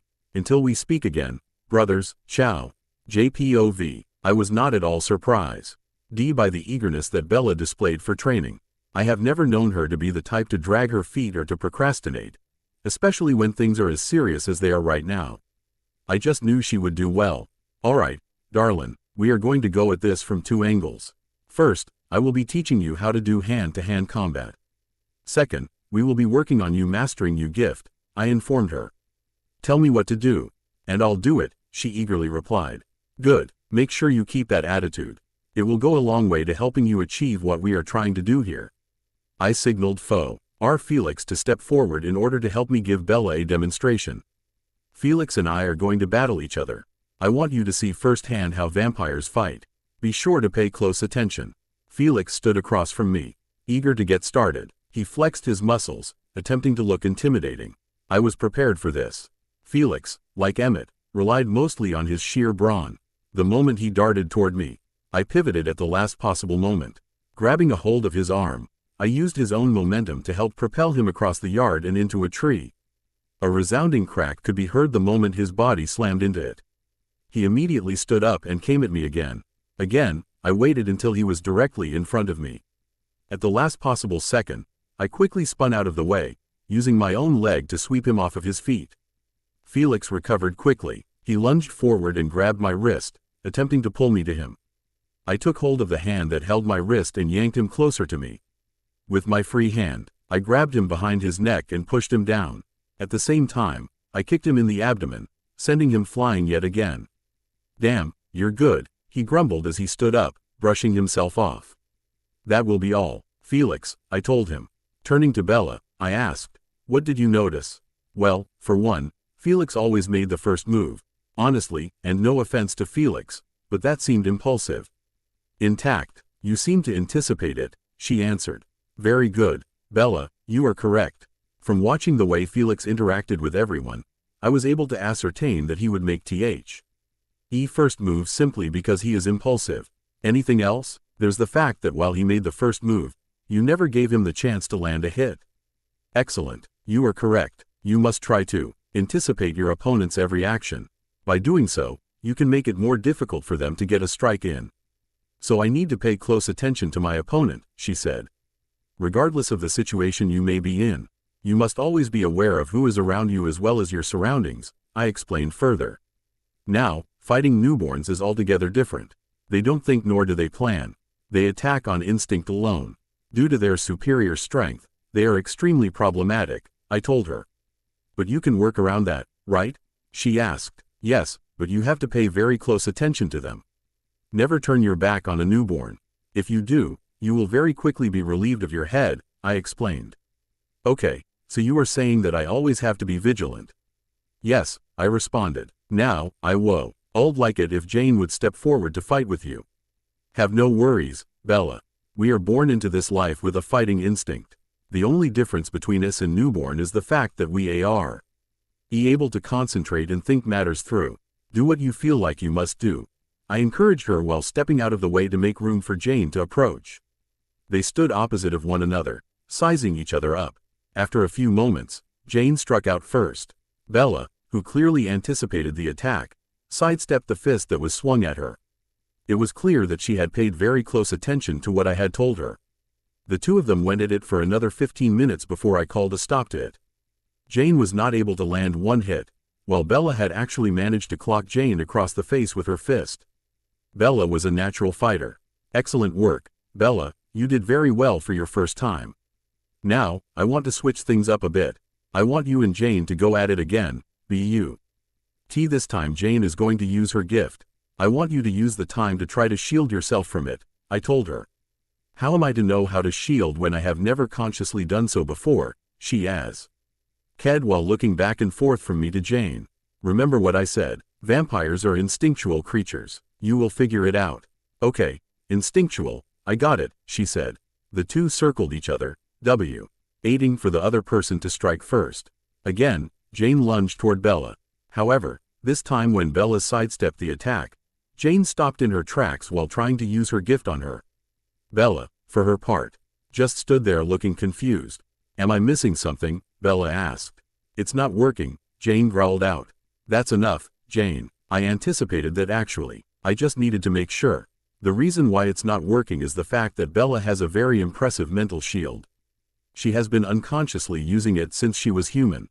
So does that mean that any gift having to do with the mind can be blocked by her shield?" Felix asked. "Yes, Edward was never able to read her thoughts. Jane's gift was rendered useless. I would even bet that Master Arrow's gift would not work on her," I answered. "Like I've said on a multitude of occasions, I like that the boy Blunder was not able to rifle through my head. Now, is that all my gift is, a mental shield?" Bella asked me. "No, there is Saint definitely more to it than just a mental shield," I firmly stated. "Okay, but how can you be so sure?" Bella asked. "Remember when we spoke before about all of the trouble the Cullens went through to get their filthy hands on you? I can tell you from experience that the Cullens would never put themselves out that much for something that wasn't that big a deal to them," I replied. Emmett chose then to pipe in. "He's right, Bells. They are such snobs that they refuse to do anything that doesn't benefit them significantly. To them, it's all about what they can get out of it." I nodded, agreeing with him. "So based on their actions, I must have another aspect to my shield that I am unaware of, she responded. He is correct, dearest, Marcus said as he walked over to us. Your mental shield, while very powerful, is not unique. Arrow's personal guard, Renata, is a shield. Her shield is mental but, with what you could say, physical properties. So she's both a physical and mental shield? Bella asked in confusion. Not quite, love. She is able to stretch her mental shield out to protect Arrow, making him safe from all mental gifts that would attack him. It's not as if she can create a physical. Marcus hesitated for a moment in deep thought. He then looked at me with his eyes wide. Jasper, I think Isabella has a physical shield. That would be a gift that the Cullens would love to get their hands on. I thought over it for a moment. I think you're right. When I was in Maria's army, she had often spoken about getting her hands on a shield that would be powerful enough to protect her entire army at once. She claimed that there were rumors of a physical shield that had been prophesied about over 1,000 years ago. Curious, this is the first I am hearing about it. I will need to contact Arrow to see if he knows anything about. Until then, I think it's imperative to help Isabella with her physical shield, Marcus declared. How do I even figure out what my physical shield is? I've never even used it, Bella said in exasperation. Patience, beloved, you will figure it out, Marcus encouraged her, drawing her into his arms. Jasper, I hate to say it, but I think it is necessary that you use someone with an active gift to help her. He suggested. Agreed. I turned to look over at Alec. You're on deck, Alec, I informed him. Everyone besides Bella and Alec took a step back. We all waited with deep breath to see if Alec's gift would actually work on her. Within a few moments, we were able to see how Bella's eyes seemed to take on a blank expression. It was working. Good, Alec, now make sure she can hear, I instructed him. He immediately complied. Bella, Alec's gift is sensory deprivation. You will need to look into yourself to find a way to stop him from blocking off your senses. You must concentrate, I told her. Now, it was just a waiting game. BPOV. I hated the feeling of not being able to feel, see, even taste anything. I can only assume that I was still able to feel because Jasper W. wanted me to be able to hear his instructions. Still, not having access to all of my senses was one of the most uncomfortable things that have ever happened to me. I did as instructed and attempted to look inward to see if I could access my physical gift. The longer I took, the more frustrated I became. While I wasn't in any type of pain, I was really beginning to miss my senses. That is what made me uncomfortable. I continued to dwell on how to gain access to my physical shield. Since the term physical is used to describe it, then it only made sense for me to think of it as something that was tangible. Something that I could quite literally feel. It was then that I thought I felt something that was rubber-like, similar to what an inflated balloon felt like. In my mind, I pictured myself touching it. Then I imagined what it would be like if the entire thing covered me. I could literally feel myself be encased by it. Instantly, I regained all of my senses. I had done it. I got it. I yelped happily. Perfect. You did well, Bella. Now we are going to work on you pulling it up automatically. It must become second nature to you. You cannot afford to be distracted because you are trying to concentrate on pulling it up. You need it to be a reflex, Jasper said. We ended up spending the next several hours on me perfecting my ability to pull up my physical shield. Each time there was improvement. I also noticed that it became more familiar to me every time I used it. By the time we were finished, I was able to pull it up without thought. According to Jasper, I was a natural. I am proud of you, Bella. I know it's been tedious, but you pushed through and mastered it in just a few hours. If it makes you feel better, most vampires take months to master their gifts, Jasper said, complimenting me. You're right, it was tedious. I'm just glad I was able to pull it off, I responded in relief. Never doubt yourself, Bella. Now, do you need to feed at all? He asked me. Nah, I'm good, I said, waving him off. Dearest, Marcus piped in, surely you must be hungry now. I thought for a moment. Nope, I'm fine. I'm not at all hungry. How is that even possible? Jasper asked. It's possible because she does not require blood in order to feed. She gains energy from nature, we heard coming from the house. All of us turned to see a tall, Hispanic vampire walking over toward us. He had a very beautiful woman walking alongside of him. Greetings, Eliezer. It is good to see you, my mate said, walking forward to shake the newcomer's hand. You as well, Master Marcus. May I introduce you to my mate, Carmen? Carmen stepped forward to shake Marcus's hand. He quickly brought it to his lips to kiss the back of it. "It is a pleasure, my dear." Marcus turned toward me, and I took a step closer. "Allow me to introduce you to my mate, Isabella. Now, tell me, Eliezer, what brings you this far from Alaska?" Marcus asked. "We have two reasons for leaving. The first was the situation in Seattle. Obviously, you are taking care of it. We caught Jane, Alec, Dmitri, and Felix's scents. We figured you would be here at headquarters," Eliezer explained. "You said there were two reasons. What is the other one?" Jasper asked him. "The other one is Carlyle," Eliezer responded solemnly. "What did he do?" Marcus asked. "It would seem that Carlyle is up to no good," Eliezer informed Marcus. "We are very much aware that he has been up to no good." "What do you know?" Marcus asked. Everyone gathered around to hear what Eliezer had to say. "We had an unexpected visitor last night. She ran to us the first chance she got," he said.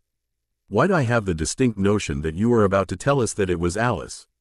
I surmised. Eliezer turned his gaze on me. "That would be because I am." "Why?" Jasper asked. "Carlyle has done the unthinkable. He has joined the Romanians with the sole intent of overthrowing the Volturi," Eliezer replied. I walked over toward my mate and slid my arm through his. Marcus had tensed up at the news. We have suspected that whatever it was that he was up to would be something this bad. "Hearing about it just unsettled me more," Marcus said, explaining his reaction. He placed his arm around my waist, drawing me closer to him. "I'm sorry to impart such news to you, my friend. I know how disconcerting it is. I even had trouble accepting that Carlyle of all people would be capable of such treachery," Eliezer admitted. "What exactly did Alice say?" I asked, wanting to get more information out of him. "She informed us of Carlyle's betrayal. But not only that, she told us that Carlyle was ordered to find a vampire whose gift was prophesied to be the most powerful physical shield to ever have existed," he answered while looking directly at me. "It would seem that Master Marcus got to you first." "I knew it," Emmett shouted. A few of the guard members chuckled at Emmett's childish antics. I looked over at him and rolled my eyes. "I will say it again. He's such a doofus." Maria always went on about a prophesied shield. "I really want to see this prophecy," Jasper responded. "I am not sure if Arrow has it among his collection. I do know that the Romanians have a copy of it," Eliezer informed him. "So the Romanians have been buying their time until they had the shield that would help them win any war they would rage against the Volturi," Jasper surmised. "But they don't have her. We do. Doesn't that mean that the Volturi have the upper hand?" Dmitri asked. "Not necessarily, since we have no idea of their numbers and what types of gifts they have on their side," Marcus explained. "All right, we know Carlyle is working for the Romanians. And we know he's looking for Bella. Things just got more real, people, and we need to be prepared for anything," Jasper added. "If I were you, I would concentrate on Bella being able to master all aspects of her shield," Eliezer suggested. "She managed to gain the control necessary to use her physical shield without thought," Jasper told him. "Good, that's one less thing to work on," Eliezer said. "Now, you need to work on the most important aspect." "Wait, what do you mean by most important aspect? Wasn't my physical shield it?" I asked in confusion. "No, my dear, it is not. You have wondered why you are not thirsty. It is because you gather your energy from all living things, including other vampires. Since there is so much boundless energy on Earth, you will also have unlimited energy. You will never need to feed on blood," Eliezer informed me. I was stunned into silence. I would never need blood. Am I even a vampire? I know that look, Bella. You are a vampire. You're just a different type of vampire. Jasper assured me with a smirk. He is correct, Isabella. You are most certainly a vampire. Have no fear, Eliezer said. Eliezer, what did you mean in regards to her gift? Jasper asked. Isabella is a sanguisughi, a leech, he replied.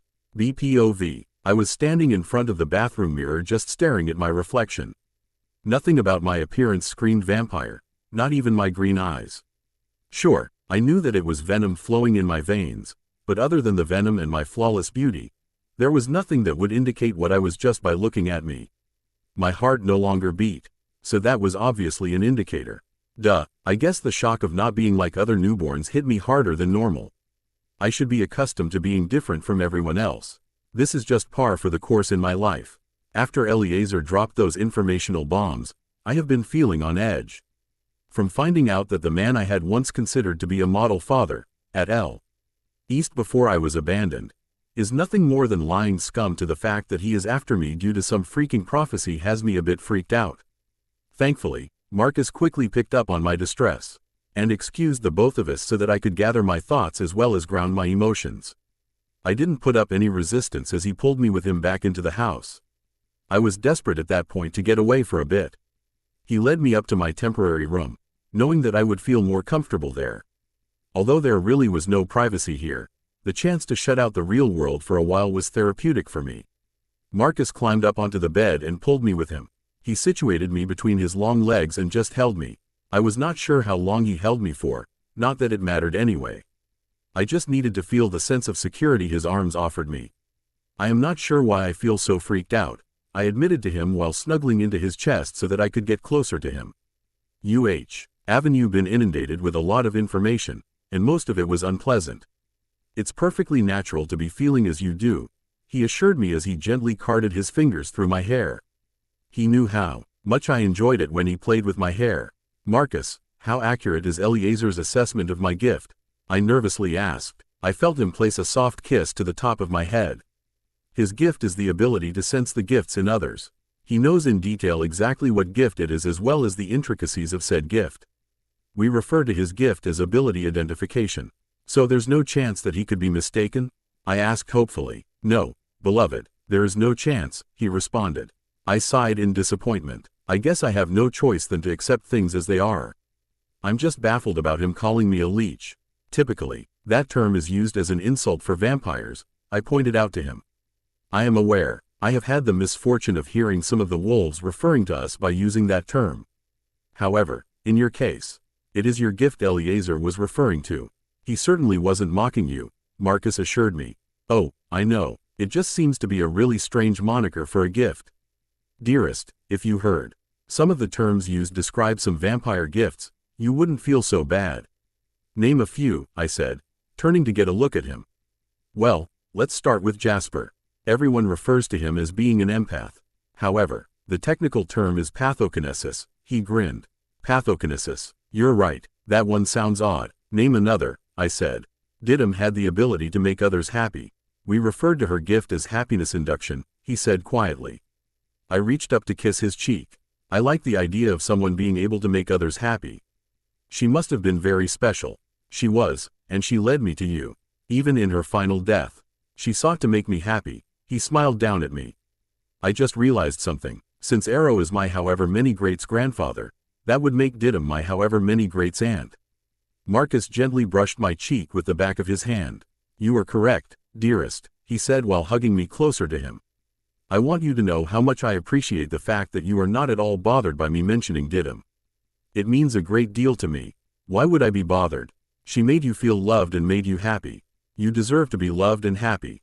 If anything, I would thank her. It does not surprise me that fate chose you as my new mate. You have the same inner beauty that Didim had. It draws me to you like a moth to a flame. Well then, I am honored to share that attribute with her, I said softly. We gazed at each other for a little while longer. The desire to deepen our interaction hung in the air, yet, we both knew there were too many things to do and not enough time to get them done. Are you feeling more settled? He quietly asked me. I'm not as freaked out as I was. I will adjust, I answered confidently. Good, he said while placing a kiss on my forehead. I must speak with Eliezer and Jasper. I must also call Arrow yet. Arrow will have some information that may be beneficial to us. It's time to develop some strategy. Alright, I'll be out in a few minutes, I assured him. There's no need to rush. Take as much time as you need to collect your thoughts, he urged me. I sat up while looking deeply in his eyes. Gathering the courage I felt I needed. I love you, Marcus, I told him quietly. His answering smile made everything feel so much better. As I love you, dearest. He leaned forward to capture my lips in a searing kiss. We both held back from responding with more passion. But we both knew that the time was soon coming where we would get to explore one another more. Marcus pulled away slowly while sporting a sexy grin. I will see you out there. Thinking back on our interaction, I smiled. It was a comfort to have the love of such an amazing man. Thank you, Aunt Didim, I softly said as I headed out the door to make my way outside. I could have sworn I hear. Da very soft. You're welcome, hang in the air. MPOV. At the rate I keep having to contact my brother, Arrow, I wouldn't be at all surprised if he decided to make an unplanned visit. Out of the three of us, Arrow is the most impulsive one. I wouldn't put it past him. I whipped out my cell and dialed the all-too-familiar number. As usual, he answered immediately. "Chow, brother, do you miss me already?" He joked. "While it is always good to speak to you, brother, something urgent has come up." "Is Keys with you?" As a matter of fact, he is. We have been discussing border issues between two covens. "What do you need to speak to us about?" he asked. Eliezer showed up out of the blue. "He has told us some very interesting, if not troubling, news," I said succinctly. "What did he say?" Keys inquired. "Apparently, Alice Cullen ran away from Carlyle's coven and showed up at his house. She informed Eliezer what exactly Carlyle has been up to. Then I can assume by your tone of voice that things are much worse than what we had originally feared." Arrow speculated. "You assume correctly. It seems that Carlyle is working for the Romanians." "What?" Keys screeched. I could hear a very loud crash followed by the sound of glass shattering. "Calm. Bother. You can tear apart the castle after Marcus informs us of everything he has learned," Arrow bargained. "Sorry, Keys, I had a feeling it would really piss you off." "No worries, Marcus," he replied. "Go on," he urged. "Victoria is working with the Cullens. As we all suspected, they are all after Isabella. The reason why has been eluding us, until now. Why are they after my granddaughter? According to Eliezer, Isabella is a sanguisughi, a leech." "Are you serious?" Arrow questioned in shock. "I am deadly serious. He claims that there is a prophecy regarding the most powerful shield ever to exist. The Romanians want that shield in order to help them overthrow the Volturi. I have that prophecy. It was supposedly made several thousand years ago by the goddess, Hecate. I had thought it to be nothing more than a myth. That is why I never even bothered to read it. Now I wish I had," Arrow said. "I need you to find it and read it over. Any information you can give me regarding the prophecy will help us." I informed him. "Will do, brother," Arrow assured me. "Marcus, how is Isabella taking the news?" Keys asked in concern. It overwhelmed her for a bit. She took a break in Ord R to gather her thoughts and to get her emotions back in check. "She is very strong, brothers. She will be fine," I assured both of them. "We are glad to hear the Marcus. The moment we hang up, I will go in search of the prophecy." "I will contact you once I have read it through," Arrow said. "I will be waiting for your call. Until then, brothers," I said as I hung up the phone. It was fortuitous that Arrow was such a hoarder. I had a feeling he was in possession of the prophecy. I'm glad my suspicions were correct. JPOV, Eliezer and I decided to take a few minutes to catch up. We hadn't spoken in several months, and there was a lot to talk about. "So when did you and Emmett leave the Cullens?" he asked. "We left the night of Bella's birthday party back in September," I informed him. "What caused you both to leave?" "We found out what duplicitous jackasses they all were," Emmett piped in as he walked over with Leah hanging on his arm. "Ooh, that's a big word for you, Emmett," Leah joked. Eliezer and I laughed. She was right, he didn't usually use polysyllabic words. "Very funny, babe," he retorted. "Eliezer, I would love for you to meet my real mate, Leah. She's one of the shifters," he said with pride.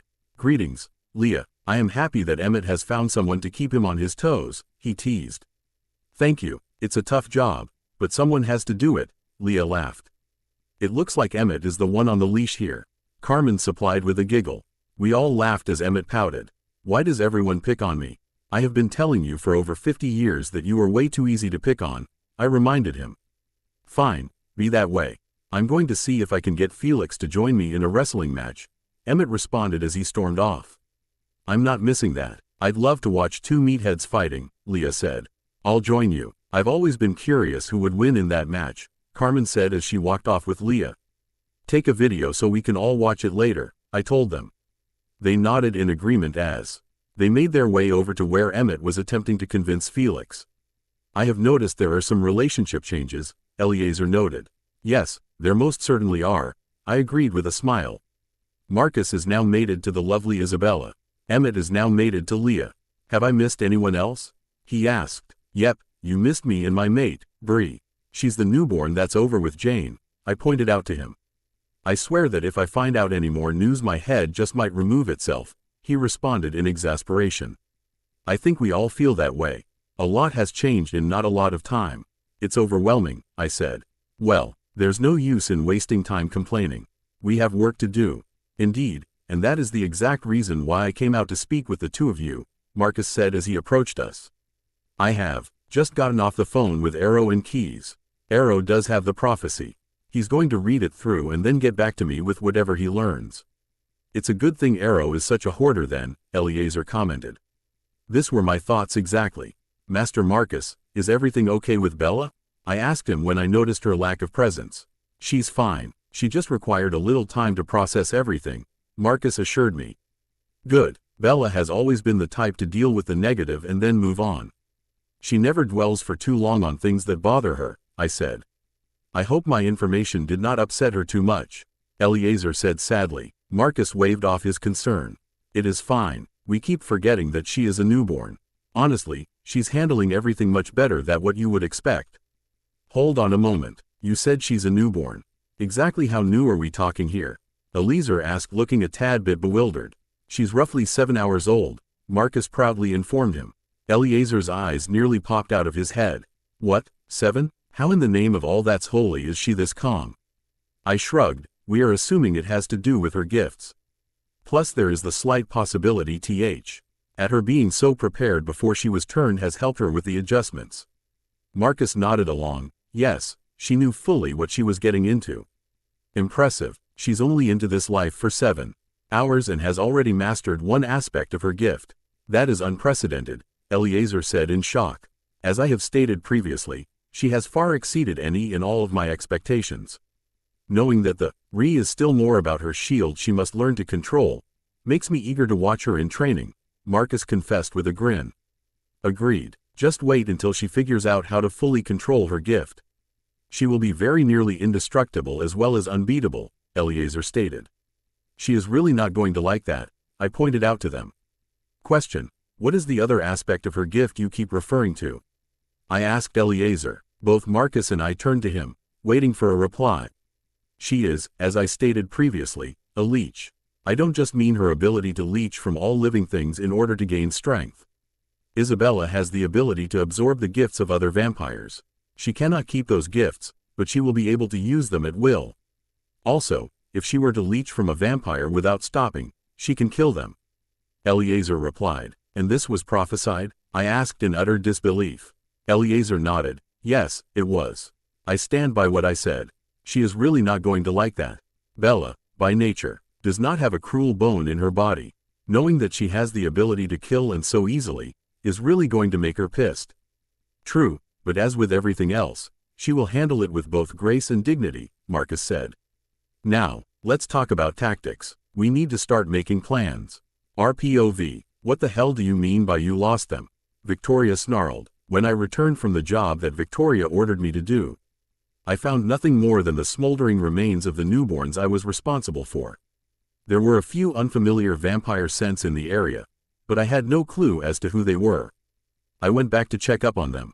They were all gone. There was only ash left and the scents of a few vampires that I didn't recognize.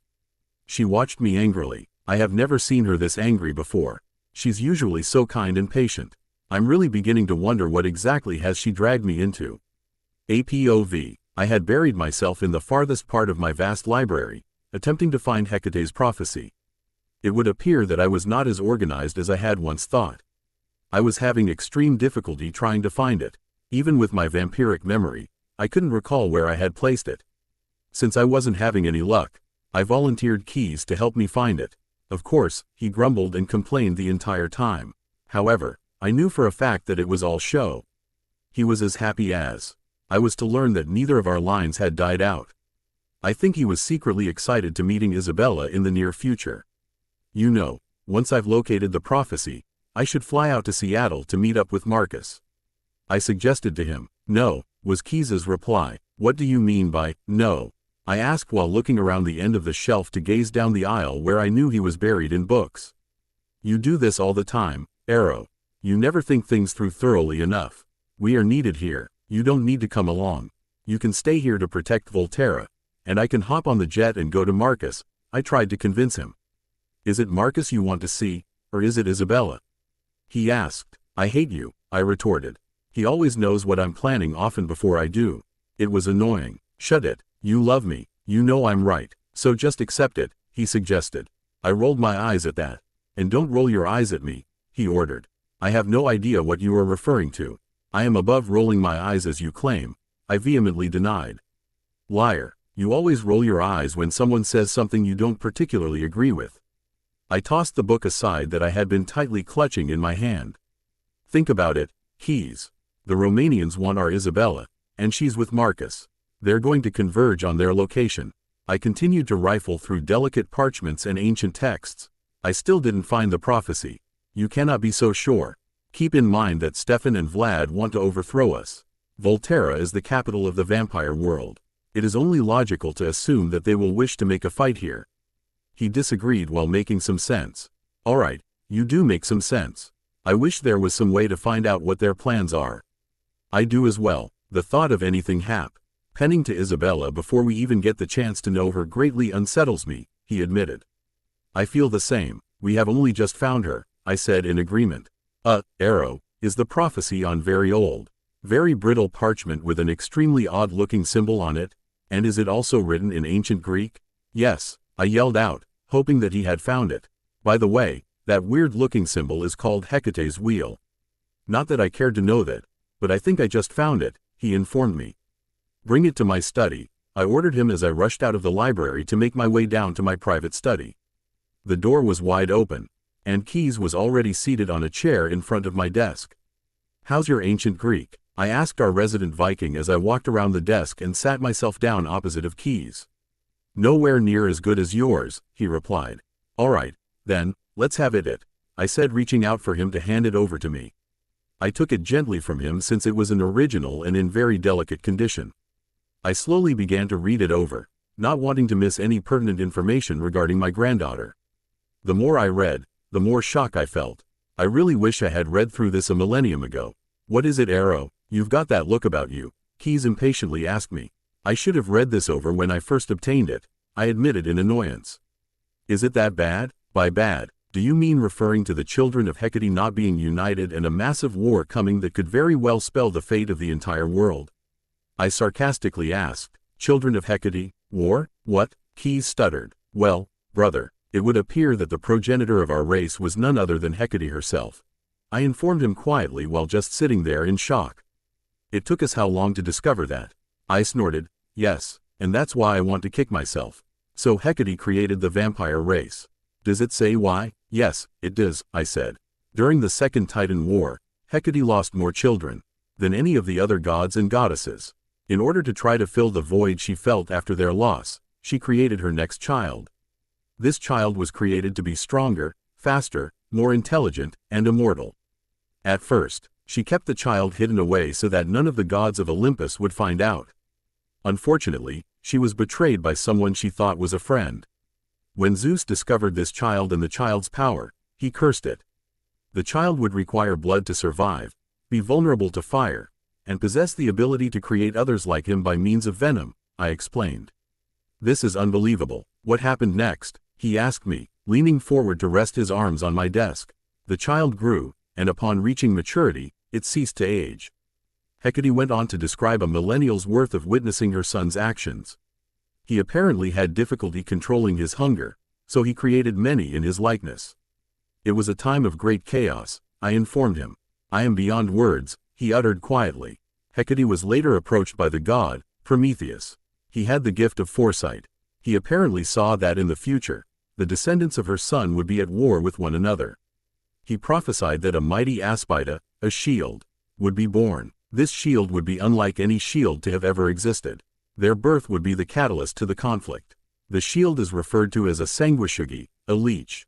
I put the prophecy down for a moment and stared off at nothing.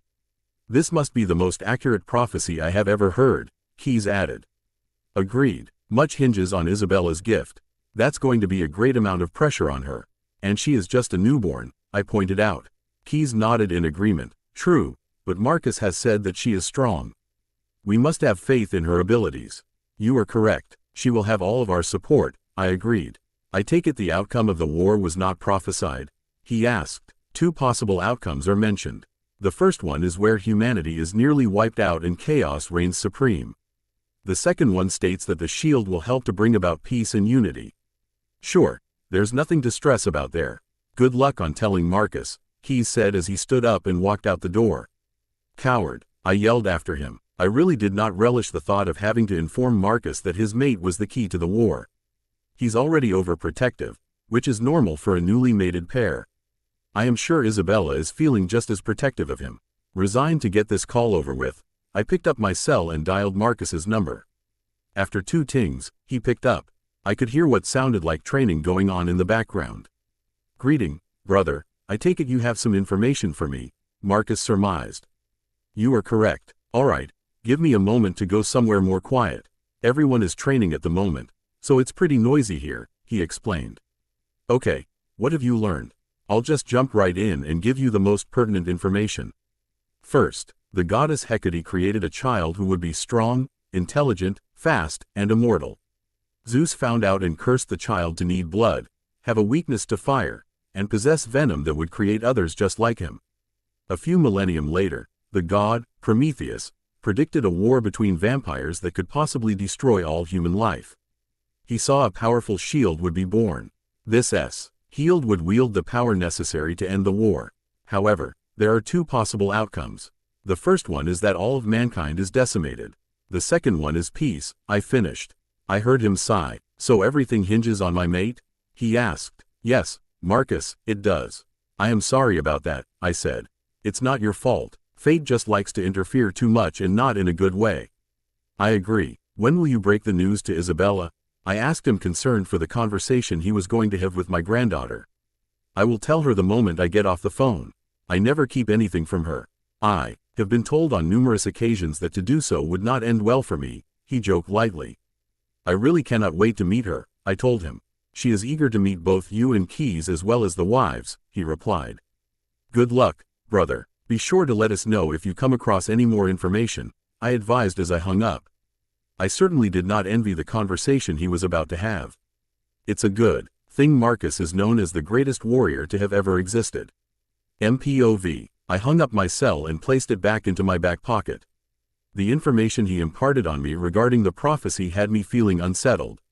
The knowledge that everything seemed to hinge on my mate had me struggling to remain in control. I would be damned if I lost another mate. Fate can go to hell as far as I was concerned. I didn't care what I had to do. Isabella would be ready to take on anything. She will succeed. I had faith in her. I looked over to where Jasper was again training my mate. She had such an amazing capacity to learn. While vampires were naturally intelligent and had eidetic memories, Isabella's intelligence and ability to remember anything far surpassed what I would have ever guessed her capable of. Jasper had mentioned earlier that my mate was a natural-born fighter. She saw everything, so that nothing could escape her notice. She had the ability to adapt far faster than any newborn we have ever encountered. I watched for a few minutes as Jasper continued to work with Isabella on her shield.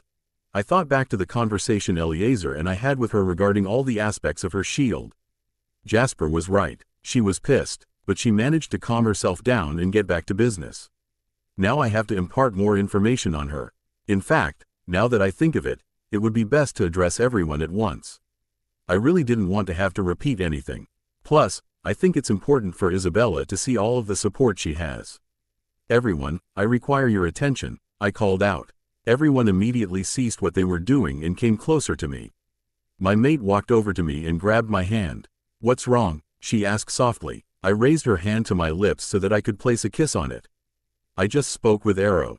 He found the prophecy. I informed them all while paying closer attention to Isabella's reaction. So far, she appeared to be calm. Why am I not at all surprised? That Arrow had possession of that prophecy? Eleazar said. You're not surprised because you know he's a hoarder, I reminded him with a laugh. Master Marcus, what did he tell you? Jasper asked. I spent the next 20 minutes reviewing the information Arrow gave me. Not once did my mate react in a negative manner. She was taking it all in stride.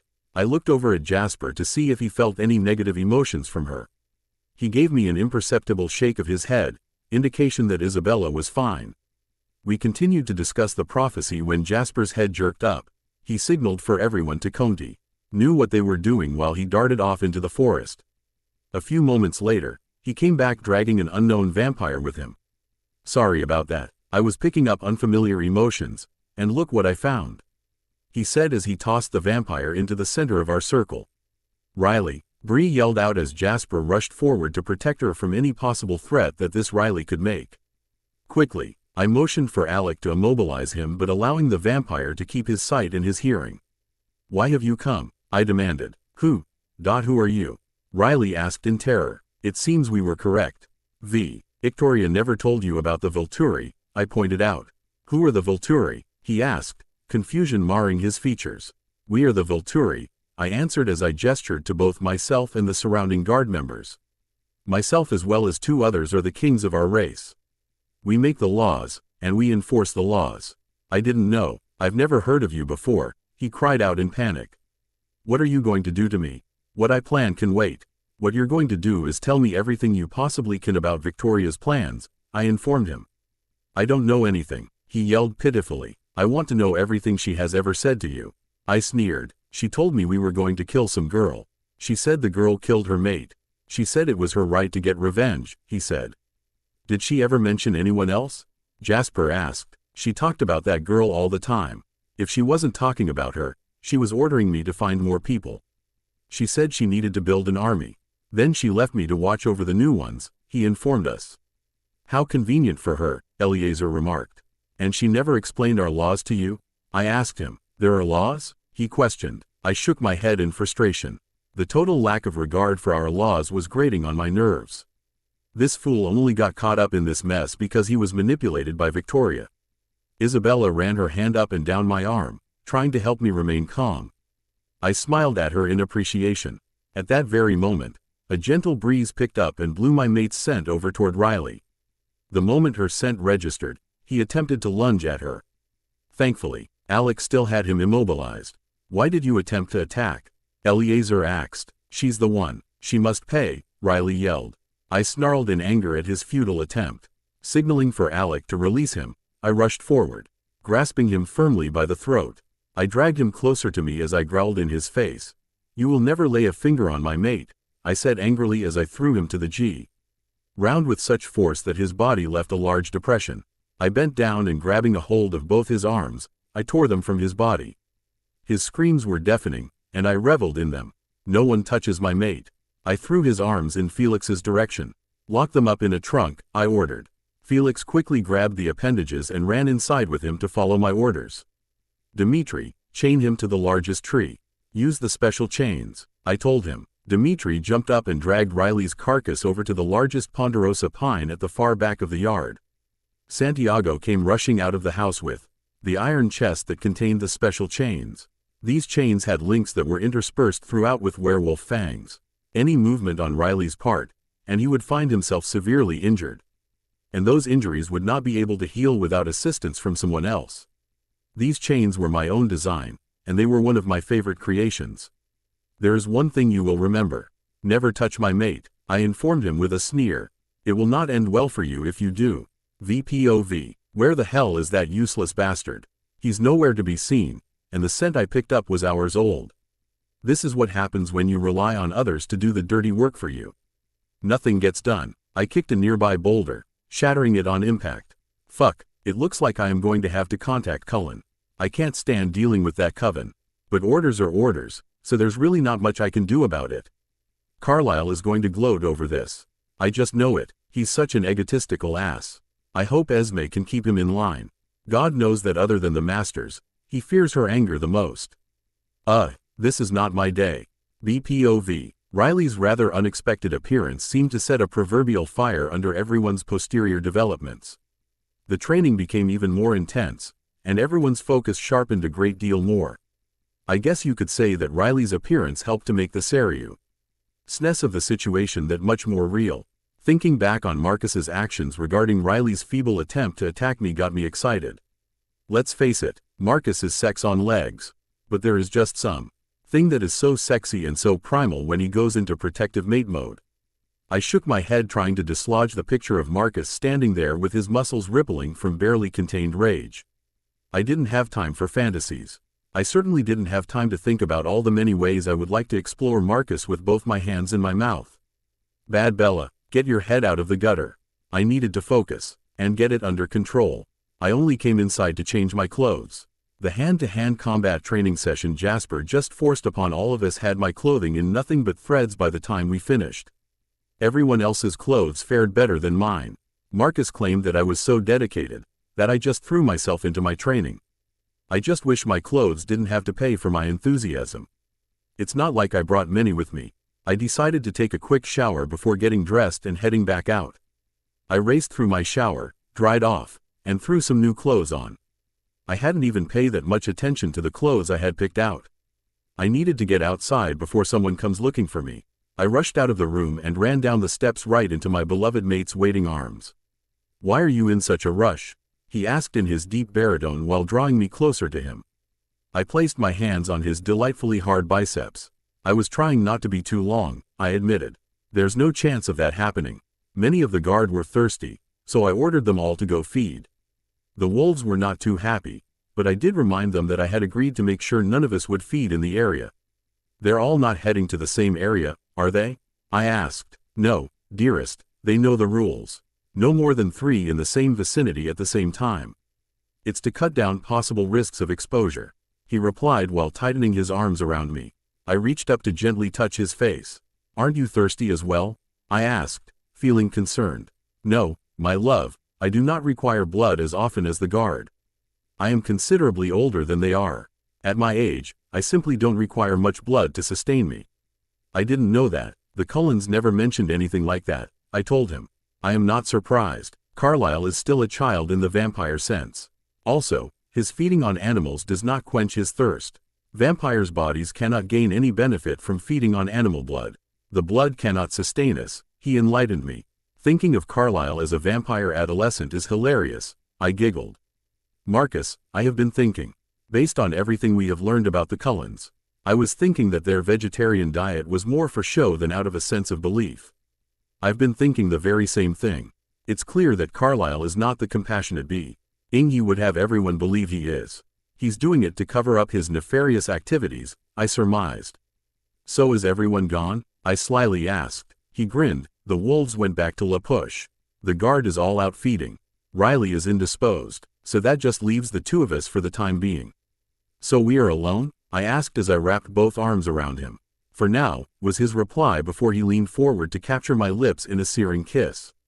Passion ignited between us as I sampled his luscious lips. His grip on my hips tightened as he drew me impossibly closer. My hungry mouth fought with his for dominance. I felt his tongue graze against my lips, and I eagerly opened to allow it access. The sweet taste of his mouth had me craving for more. As if sensing my thoughts, I felt Marcus lift me up in his arms. While wrapping my long legs around his waist, he rushed us back up to my room. Once inside, he practically threw me onto the bed and quickly climbed up to cover me with his firm body while I again returned my legs to their position around his waist. Our passionate kiss continued as we desperately began to claw at one another's clothing. I sighed in pleasure the moment our bare flesh grazed against one another. Our kiss broke as Marcus sat up to gaze intently at me. I felt no embarrassment as we took in each other's bare forms for the first time. As I had already expected, Marcus was built like a Greek god with all hard lines and firm muscles. He was truly a magnificent piece of art. "Are you sure, beloved? If we continue in this vein, I will not be able to stop." "I desire you too much," he asked me. I could only nod my assent due to my heavy panting. Slowly he leaned forward to kiss me while his hands began to gently caress me. He started to make his way down to my chest where he paid very close attention to my aching breasts. His tongue languidly stroked my right nipple while using his other hand to tweak the remaining one. I moaned deeply as I felt his cool breath travel over my nipple. Suddenly, he engulfed it in his mouth and proceeded to suck on it. I arched up, grabbing a fistful of his hair in my hand. I moaned his name as he continued his sweet torture. Soon he removed his hand from my breast to slowly make his way down to my aching center. He took his time making sure I was prepared while he continued to lavish my sensitive globes with such exquisite attention. "Please," I begged him, unable to wait any longer. "I do not wish to cause you any pain," he admitted. "I know and I love you for it, but there's no reason to worry too much. I lost my hymen years ago because of an accident," I told him as I looked deeply into his eyes. "As you wish, my love," he replied as he sat up and grabbed his impressive erection. I soon felt the tip being slowly pushed into my pussy. I gasped at the intrusion, unprepared for such an amazing sensation. He paused for a moment, allowing me to get accustomed to his imposing girth. "Please," I begged yet again. He immediately complied as he thrust forward with great force. We moaned simultaneously, enjoying the way our bodies fit together. Our passion consumed us as Marcus set a feverish pace, forcing me to tightly cling to him.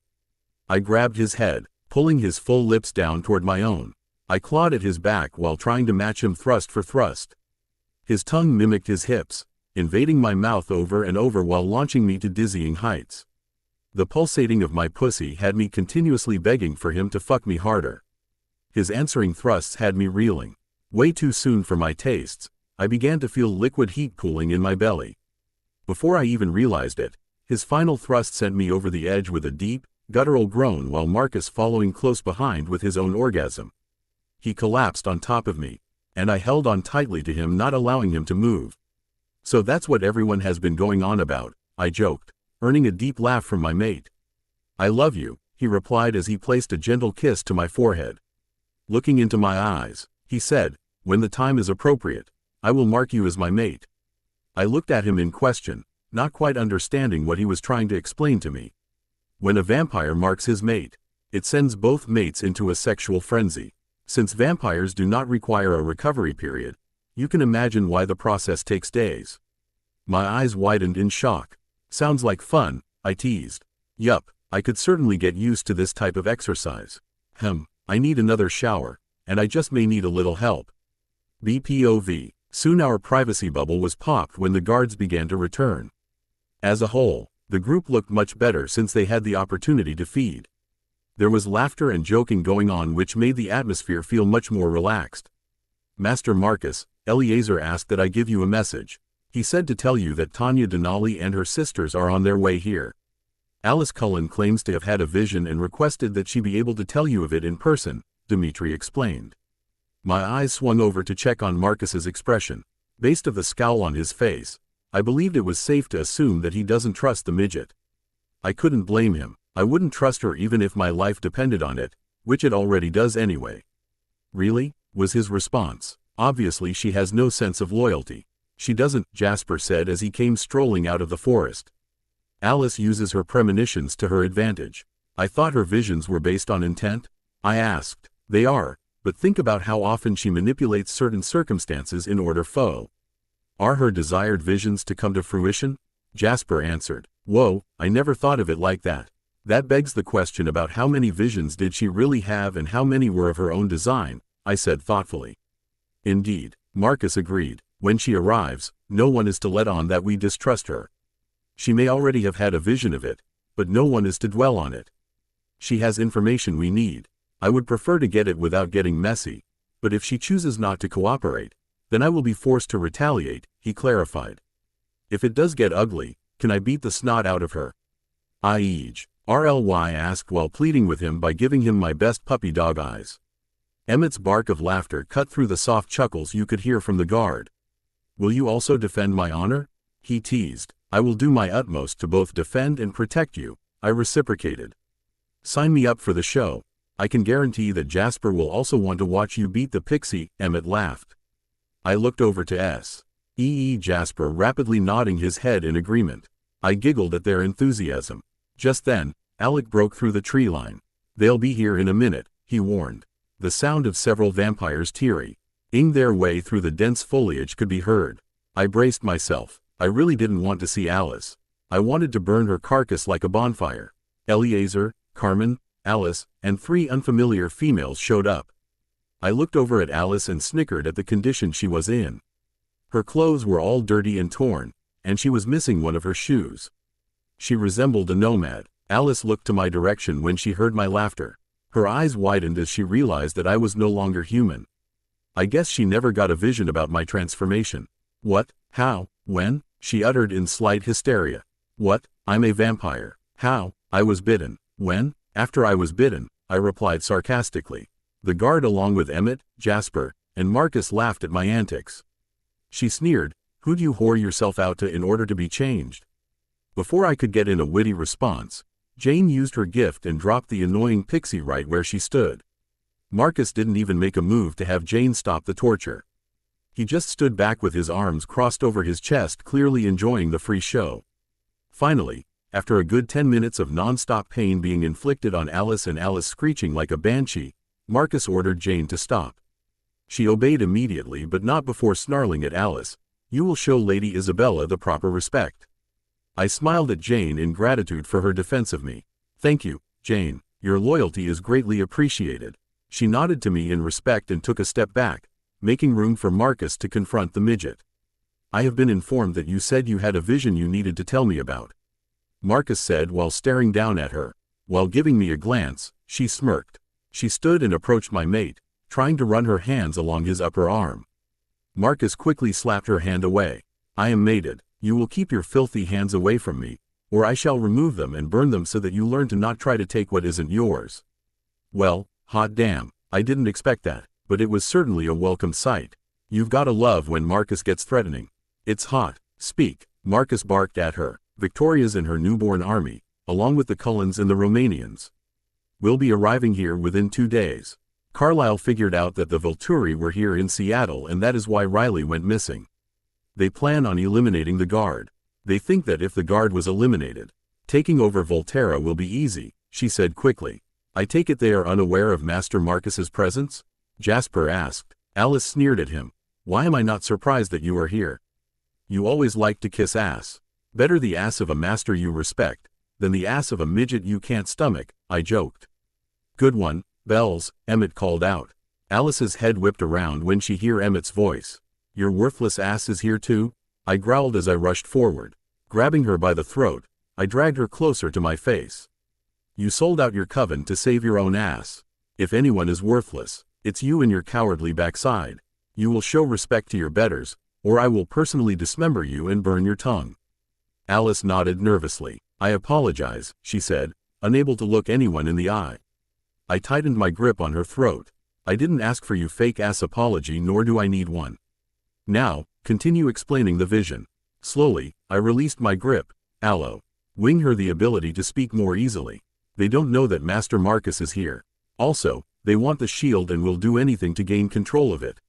"They want Bella?" Jasper asked. "Yes," she answered succinctly. "Well, they aren't going to get her. In 2 days, this ends.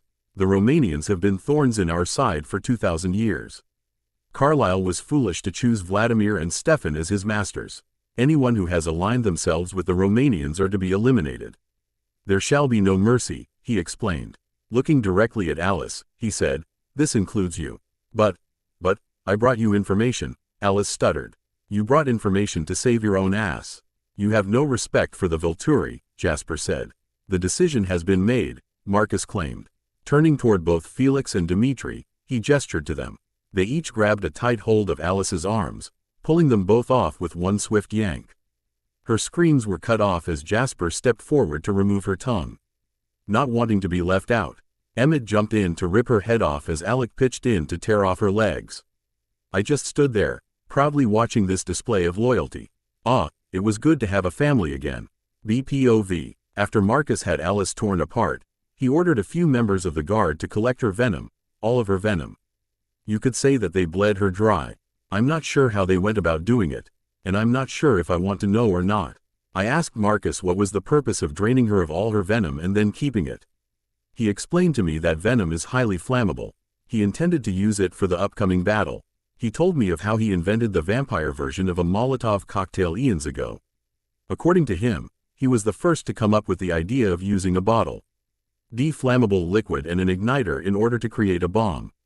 Anyway, by the time Alice no longer had a drop of venom left in any of her body parts, she began to disintegrate.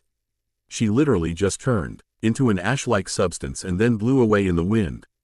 Apparently, since there was none of her venom left for her body to fuse itself back together, she was well and truly dead.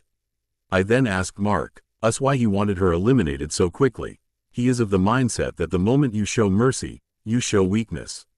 He believes that, while mercy is a good attribute, it should not be given in certain circumstances. Treason and treachery are just 2 of those circumstances.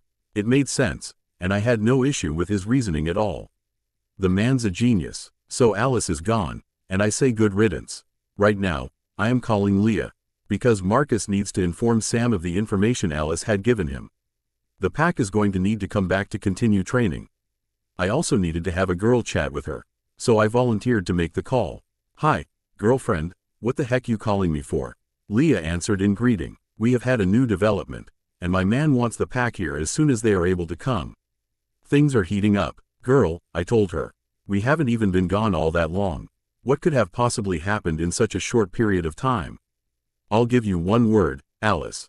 "Damn, the shit just keeps hitting the fan, doesn't it?" she asked. "True, but this time it was a good thing.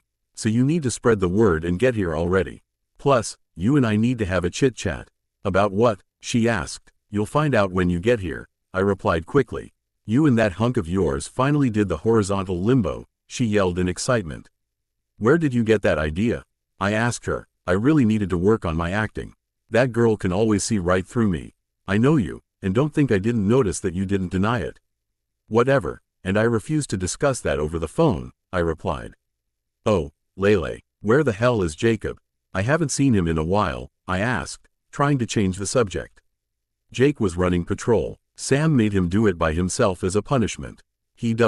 As relieved the moment we got back to the res. I think the moron is sleeping right now," she informed me. "Which reminds me, not all of the pack can be there. Sam has increased our patrols. He wants 2 wolves on patrol at all times. He's even come up with a schedule. That won't be an issue. Marcus gets the need for being vigilant. So Sam still has Jake on a tight leash, huh?" I asked with a laugh. "You know it. I'm getting off the phone. I'll let Sam know, and I'll wake Jake up. We'll be there within the hour. If not, I'll call you. Try to keep your hands off your mate," she ordered and hung up before I could respond. Leah is such a brat. She's lucky I love her so much. MPOV. Isabella came back outside after she finished her conversation with Leah. She walked over to me, grinning the entire way. When she was close enough, I grabbed a hold of her arm and yanked her to me. I told Leah. She told me that not all of the wolves will be able to come. Sam has increased the number of patrols. He wants 2 wolves patrolling at all times. I'm sure Sam will fill you in. Leah said they'll be here in an hour. She informed me as she stood on the tips of her toes to kiss my cheek.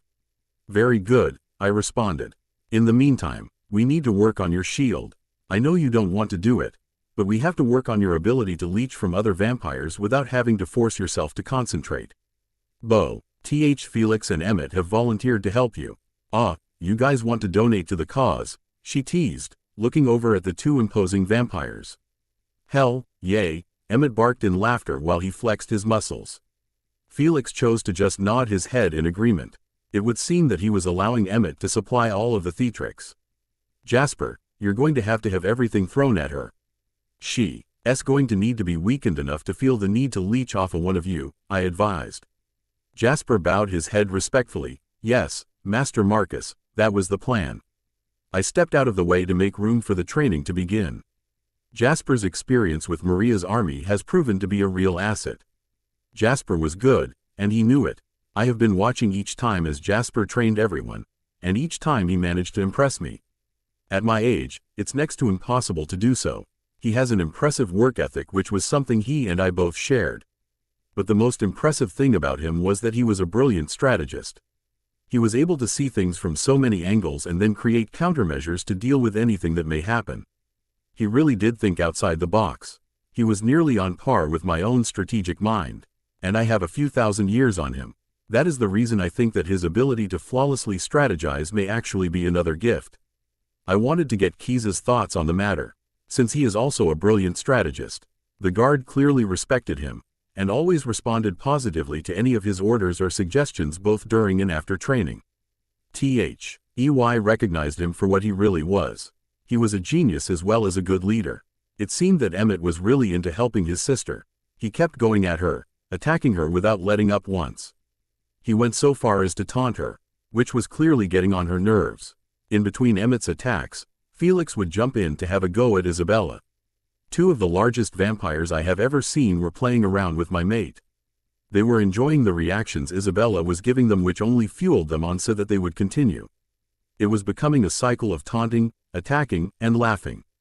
However, things seemed to grind to a halt when Isabella stopped moving entirely. Her eyes glazed over, and she wouldn't respond to anything. She remained in that position for quite some time. I know that look, Jasper said as he walked over to me. What do you mean? I asked him. That is the very same look Alice would get when she got hit with a vision, he informed me. We both looked back over at Isabella. She grabbed Alice by the throat earlier, I reminded him. Yup, and it would appear that she unknowingly managed to absorb Alice's gift. Wait, you're saying that Bells is having a vision? Emmett jumped in. That is precisely what we're saying, I said in awe. Why has it taken this long to kick in? Felix asked in confusion. I can only guess that since visions come on unexpectedly and cannot be controlled. Bella didn't have one until one finally came to her, Jasper explained. Wait a minute, that sounds like you're saying that Bella can absorb a gift and store it away until it's needed, Emmett said. It fits the situation, I answered while still watching my beloved. I'm dying to know what she's seeing, Emmett admitted eagerly. We all stood by and watched, just waiting for her to come out of it. A few moments later, she shook her head in confusion and looked over at me. Marcus, does Arrow have long, dark hair and a childlike exuberance?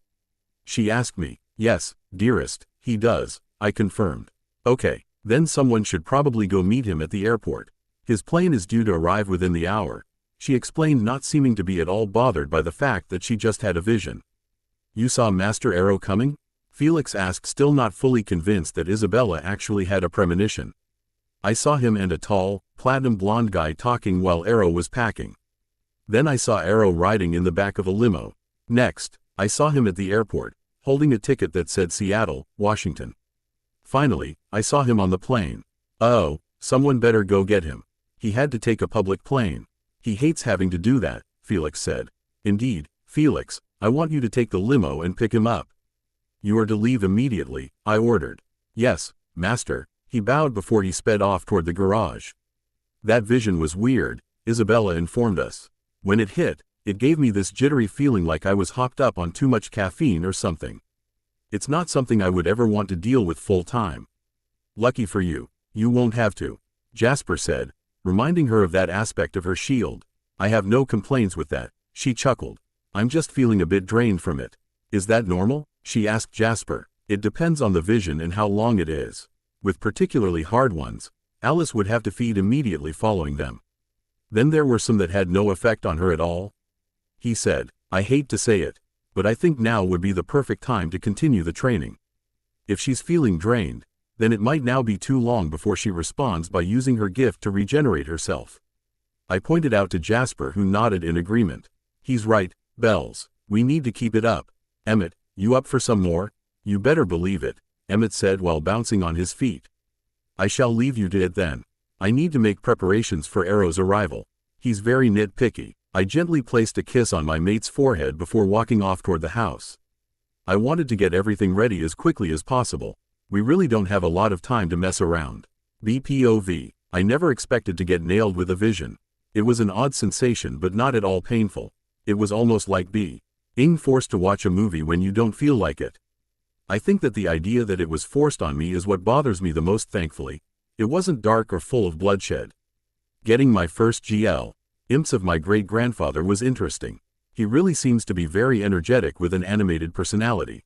If I didn't know any better, I would think he had ADD. All of this is what led me to believe that we are related through my mother's side. She used to act the same way, just a bit more scatterbrained. Well, now that I have unknowingly leached Alice's gift from her, I was even more determined to gain complete control of each aspect of my abilities. I was beyond thankful that vampires didn't sleep. This gave me more hours to work. Emmett was a pain in the ass. He was trying everything he could think of to get to me. Even lowering himself to teasing me like he was a kid. While he was joking around, he was also putting everything he had into attacking me. That jerk is strong as frick. I imagine that him slamming into me is what cars felt like when rammed by a train. I was really starting to get tired at this point, not to mention having an ever-increasing desire to kick Emmett's ass. I was doing better at dodging his strikes. After all, we've been going at it now for nearly an hour. I even managed to get close enough to give him the wedgie of a lifetime.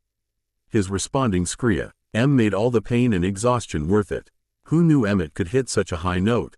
Jasper and the guard all cracked up laughing when they heard Emmett screech. Some of them even congratulated me for pulling such a stunt on the resident doofus. When Emmett finally managed to free himself from his panty prison, He glared at me. "Oh, you think you're so funny, don't you?" he asked as he slowly stalked toward me. "No, brother dearest, I know I'm funny," I answered. I managed to dart to the right just out of Emmett's reach after he managed to launch himself at me again. I laughed at his expression. I was faster than he was. And he didn't like that fact. He continued to go at me, speeding up more each time. I was really starting to feel drained, but I didn't want to stop what we were doing. I was really enjoying exasperating Emmett. His reactions were very rewarding. I could feel my energy seeping out of me, and I was confused. I thought that vampires never tired. Perhaps this has to do with my gift. I don't require blood, and I absorb energy from living things. With that being the case, then it's highly likely that, unlike normal vampires, I will lose energy. Unfortunately, I was so distracted by my thoughts that I didn't even notice Emmett racing toward me until he was right up on me. He hit me hard, tackling me to the ground while landing on top of me. "Damn it, Emmett, your fat ass is squishing me," I yelled. "Hey, I'm not fat, I'm solid muscle," he said, defending himself. I tried to wiggle free but was unable to make him budge. I was getting weaker by the moment and it was distressing me. With both my hands, I went to shove him by the shoulders. Instead of the dork moving, he remained in that position with his eyes widening. Within a few moments, I began to regain all of my strength. At the same time, Emmett's eyes began to droop, and he fell on top of me. I shoved him off me, but I put too much strength behind my shove, and he went sailing across the yard. I sat up and stared at what I just did. "Congratulations, Bells, you just sucked Emmett dry," Jasper laughed. "Very well done, little one," an unknown voice called out. I turned and was greeted by the sight of my great-grandfather standing near Marcus, and both of them were wearing a look of extreme pride. I stood up and brushed the dirt off of my clothing. I walked over to them, smiling in happiness that my grandfather was here. I couldn't wait to get to know him. BPOV, my grandfather was hilarious. He had a ridiculous amount of energy, even for a vampire. The man could talk Emmett under the table. In fact, I think he'll pit them against one another to see who's still yapping at the end. After Marcus formally introduced us, Arrow took my hand and guided me into the house. He announced to everyone that he wanted to spend a little bit of time getting to know me, and that we were not to be disturbed. He even included Marcus in that order. Marcus wasn't too thrilled about it but gave in anyway. I led him to the sitting room, which was now my favorite room in the house. It was the perfect spot to have a private conversation. I sat down on the settee, and Arrow sat across from me. "I am beyond pleased to finally meet you, little one. When learning from Marcus that you were my granddaughter, I felt an overwhelming sense of peace," he explained to me with pride shining in his eyes. "I was also happy to find out that I have a family. My dad was the only one I had left, and now that he's gone, I have felt lonely without having anyone," I admitted. "What of your mother, Isabella? I have learned that we are elated through your mother's side," he said. "I have no clue where she is or what she's doing. She pretty much cut me out of her life after the Cullens left. I guess she just didn't want to put up with a daughter who was dealing with depression," I told him sadly. "This disheartens me greatly. I cannot fathom how a parent, especially a mother, can neglect their child." "I am sorry you had to deal with that," he said. "It's alright. It's not like Renee was ever really a mother to me. After all, I'm the one that had to be the parent when I was growing up. Honestly, I expected this would happen. That's why I don't bother thinking about her or even talking about her," I answered with a shrug. "It really didn't bother me anymore." "What do you mean by saying that you had to be the parent?" he asked. "Renee was irresponsible at her best and neglectful at her worst. She couldn't keep a job, so we were often evicted from our residences.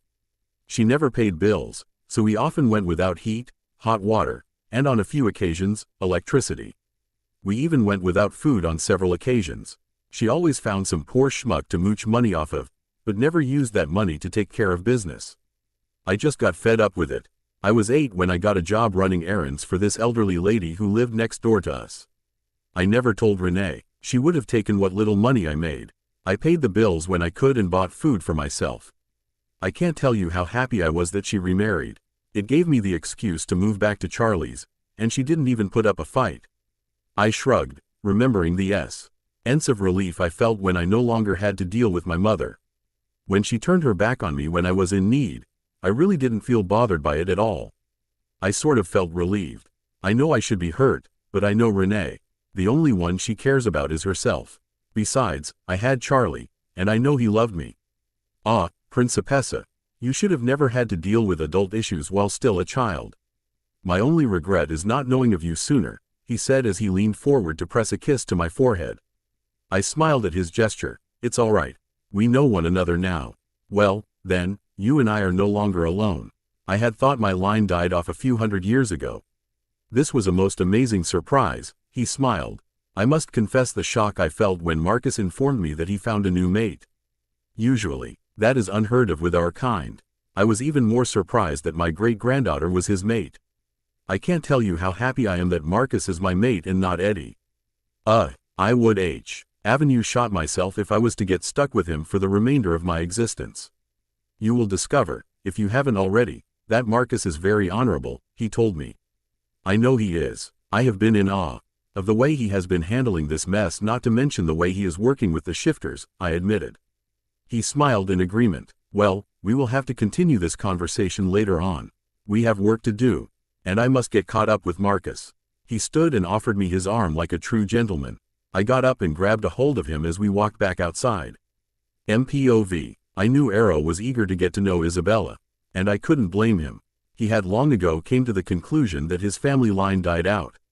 Now he found out he has a granddaughter. They weren't gone for too long.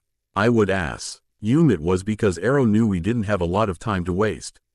Our time was running out. The smile on my mate's face brought me joy. I know she has missed having any family. She never spoke of it, but I could tell. I am happy that she now has Arrow and Keys. I hope I didn't put you out too much, brother, Arrow said as he and Isabella walked up to me.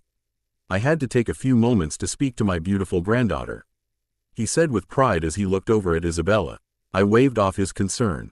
It was no bother. I knew you would want to speak to her for a bit. I looked over at my mate to see her, watching the antics that Emmett was getting up to. He recovered well, she noted. He woke up a minute or so after the two of you went inside. He's perfectly fine. Emmett has been boasting about being the first vampire to ever faint. I chuckled. He's such a doofus. I'm going back over to train some more. I will talk to you both later, she said as she kissed both myself and Arrow on the cheek and walked over to Jasper. She is very accepting, Arrow pointed out. She is, I agreed. Now, you need to know that Alice Cullen informed me that Victoria, the Cullens, and the Romanians would be here in 2 days. We do not know their numbers. Victoria has continued creating newborns even after the guard destroyed the last group. Where is Alice? He asked. I had her dismembered and her venom drained and collected, I informed him. Ah, you plan on making those bombs of yours, he surmised with a grin. Yes, they will give us an advantage, and we could use all the advantages we can get. How has Isabella's training been going? As you can see, I said, gesturing to my mate who was currently engaged in arm-to-arm combat with Jasper. She is doing quite well. She seems to like training. And what of her gift? Has she learned to control all elements of it? He asked as he continued to watch Isabella train. Her gift is quite fascinating to watch when in use. Her mental shield is obviously strong, since she has been unknowingly using it her entire life. Her physical shield has different aspects to it. She can create an actual bubble, if you will. The bubble is a translucent green. She is able to cover the entire guard at once or use separate shields for each guard member. That is beyond anything I could have expected. The prophecy did say she would be the most powerful shield to ever have existed. It was not wrong, Arrow said in awe. Not in the least. Now, the other aspect, the one you witnessed, has to do with her ability to absorb energy from all living things. This can be used to refuel her as well as be wielded as a weapon. She has the ability to drain a vampire so much that she kills them. I watched as Arrow's eyes bugged out of his head. He looked back and forth between me and Isabella. I have never heard of such a gift. Nor had I. Even Eliezer mentioned that he has never come across a gift like it. She is truly unique, Arrow said quietly. You have no idea. Wait until you get to know her better. She's feisty and playful. I have told her before that she possesses an inner beauty that reminds me of Didim. Arrow finished for me. You see it too? I asked him. He nodded. Yes, it was one of the thin GS that I noticed immediately when I was speaking to her. To think that it was Didim that led me to her. I don't think it's a coincidence that Didim led me to my mate who happens to be her great-niece and your great-granddaughter. It's comforting to know that my beloved sister had a part in you finding joy again. I truly am happy for you, Marcus. You deserve it, he said to me. We both turned at the sound of Emmett yelping.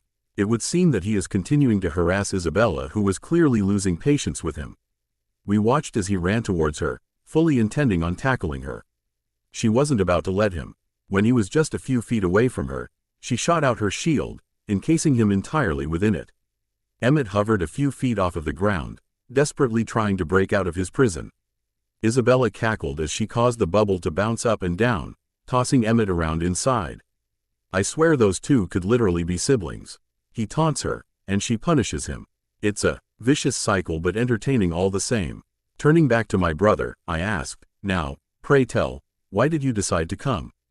Keyes and I had an argument that led to an agreement. The prophecy mentions a war with great numbers. I argued that you needed help. He felt that we should stay in Volterra to protect it in case of an attack. We eventually agreed that I would come here, and he would stay protect the castle with the remaining guard members, he explained. I think it's a good idea that you came. Alice mentioned that the Romanians want to eliminate the guard. They believe that they can easily take over Volterra if there is no one to guard it. You're saying that they know that the guard is here, he said. Yes, they figured it out when Victoria discovered all of the newborns had been eliminated. She doesn't know about Bree or that we have Riley as a prisoner, I explained further. Do you still have this Riley? He asked. Yes, I responded, wondering what he was getting at. I think it's high time I get some information out of him, don't you? Indeed, and you would have a better chance at it. He is currently dismembered. I will order Felix and Alec to reassemble him, I said as I motioned Ed for the two guard members to come over. They halted what they were doing and ran over. We need you two to put Riley back together. As soon as you're finished, bring him out here, I ordered them. Yes, Master Marcus, they said in unison as the sped off to do as ordered. They'll be a few minutes. I had his appendages removed and then had him chained to a tree with my lycanthrope chains. I left him there for a while. What did he do? Arrow asked. He tried to attack my mate, I answered. Then he got what he deserved. It's a good thing too. It gives me a chance to read his mind, Arrow responded. Once his usefulness is used up, he is to be destroyed. No mercy, Arrow said, nodding in agreement. APOV, the short time I spent with Isabella was enlightening for me. She was sweet and very gracious. There was something about her that reminded me of my dear sister, Didum. She was also fierce and determined. Watching her toss Emmett around with her shield was quite humorous. She refused to back down and had no issues with making sure everyone knew it. However, it doesn't seem like Emmett cared all that much. He messed with her like any brother would mess with his sister. I think he enjoys the way she retaliates. We only waited for 20 minutes for Felix and Alec to return with a fully assembled Riley. They came to us, dragging Riley with them. He looked to be no older than 9 months at the most. The moment they reached us, I stretched forward and grabbed his hand.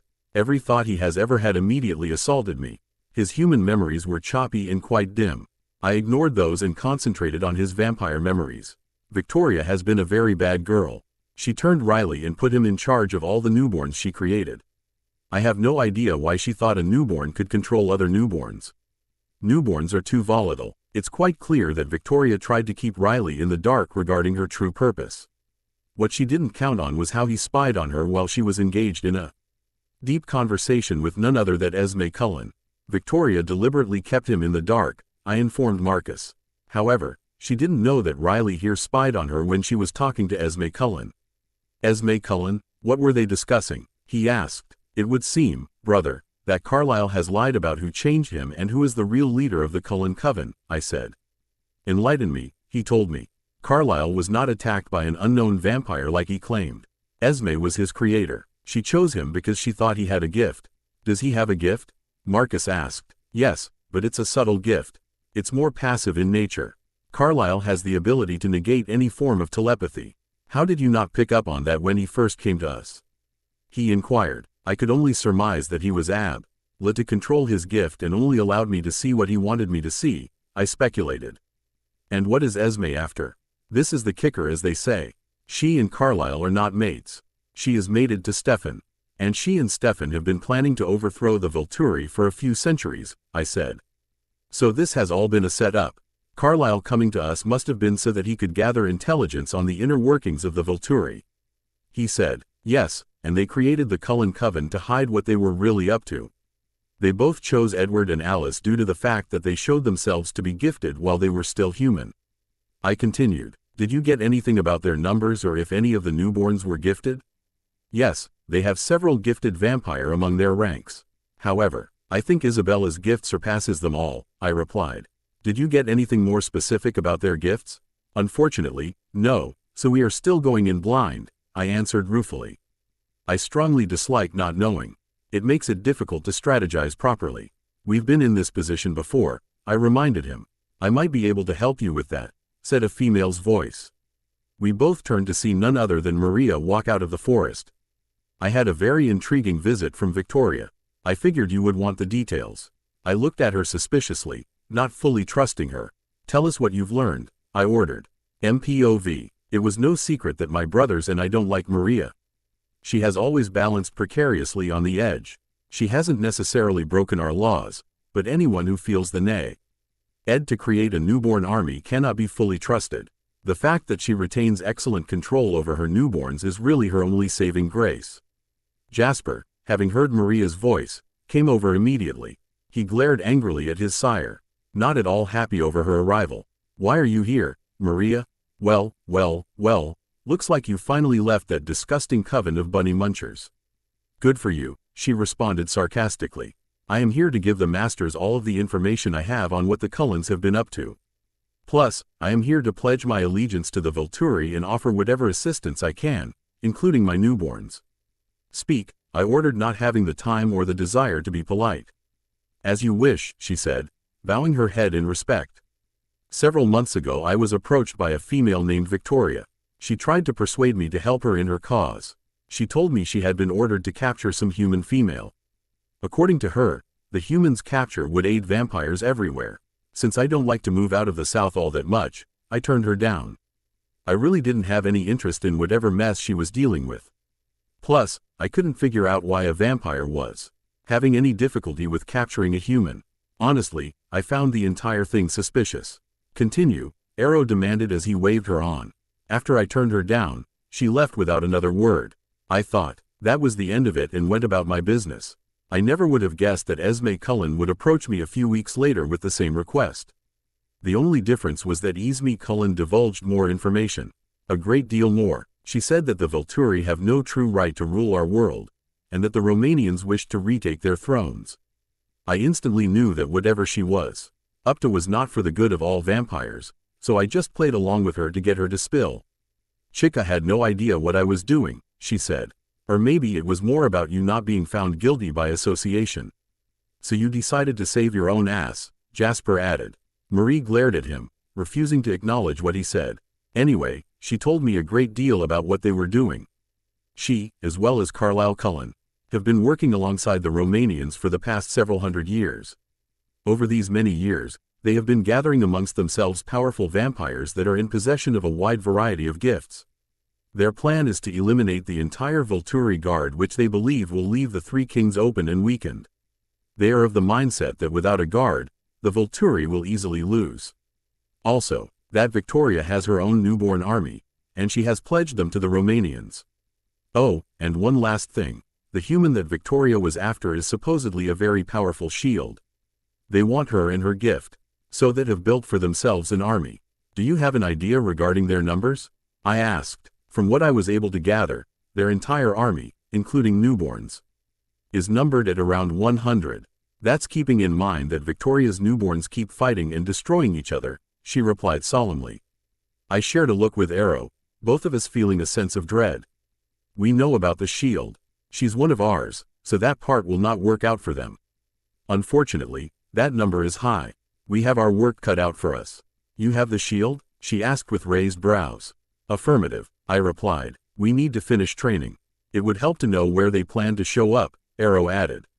They know the guard is in the area. I would hazard a guess and say they are headed here, Marie supplied. I nodded. It makes sense. The wolves are on their way now. Not all of them will be here, though. Since Sam has increased patrol times, I informed them. Wolves? Maria questioned nervously. I hope you don't mean werewolves. I shook my head. No, they are shapeshifters that take on the wolf form. How are wolves going to help? She asked. They aren't the everyday type of wolf, Jasper answered. You can say that again, my mate said as she walked over and slid her arm around my waist. Maria turned her gaze to Isabella, noticing her for the first time. Your eyes, she spoke in awe. You're the shield. Instead of answering, Isabella just stared her down. She too didn't trust Maria, probably because Jasper had told her all about his time with his sire. My mate was very protective of those she loved. Maria eyed my mate closely as if trying to judge Isabella's worth. You don't look like much, Maria said, trying to goad Isabella. Look at you trying to app. You're all fierce as if none of us know you came here with your tail between your legs, Isabella grinned. Maria growled lowly at the insult. Watch it, little girl. You don't know me, nor do I wish to. Besides, I know more than you are aware of. Friendly word of advice. Watch how you speak to your betters. Not showing the proper respect could get you burned, Isabella offered. Was that a threat? Maria asked angrily. That was a notification, my mate clarified. Why you little? Maria began and she made a move to lunge at my mate. Isabella shot out a shield, encasing Maria inside. Unable to free herself, Maria began swearing in her native tongue. We give you fair warning, Maria. Isabella is to be shown respect at all times. Failure to comply will end in you being torched. Am I clear? Arrow snarled. I don't like it when my granddaughter is disrespected.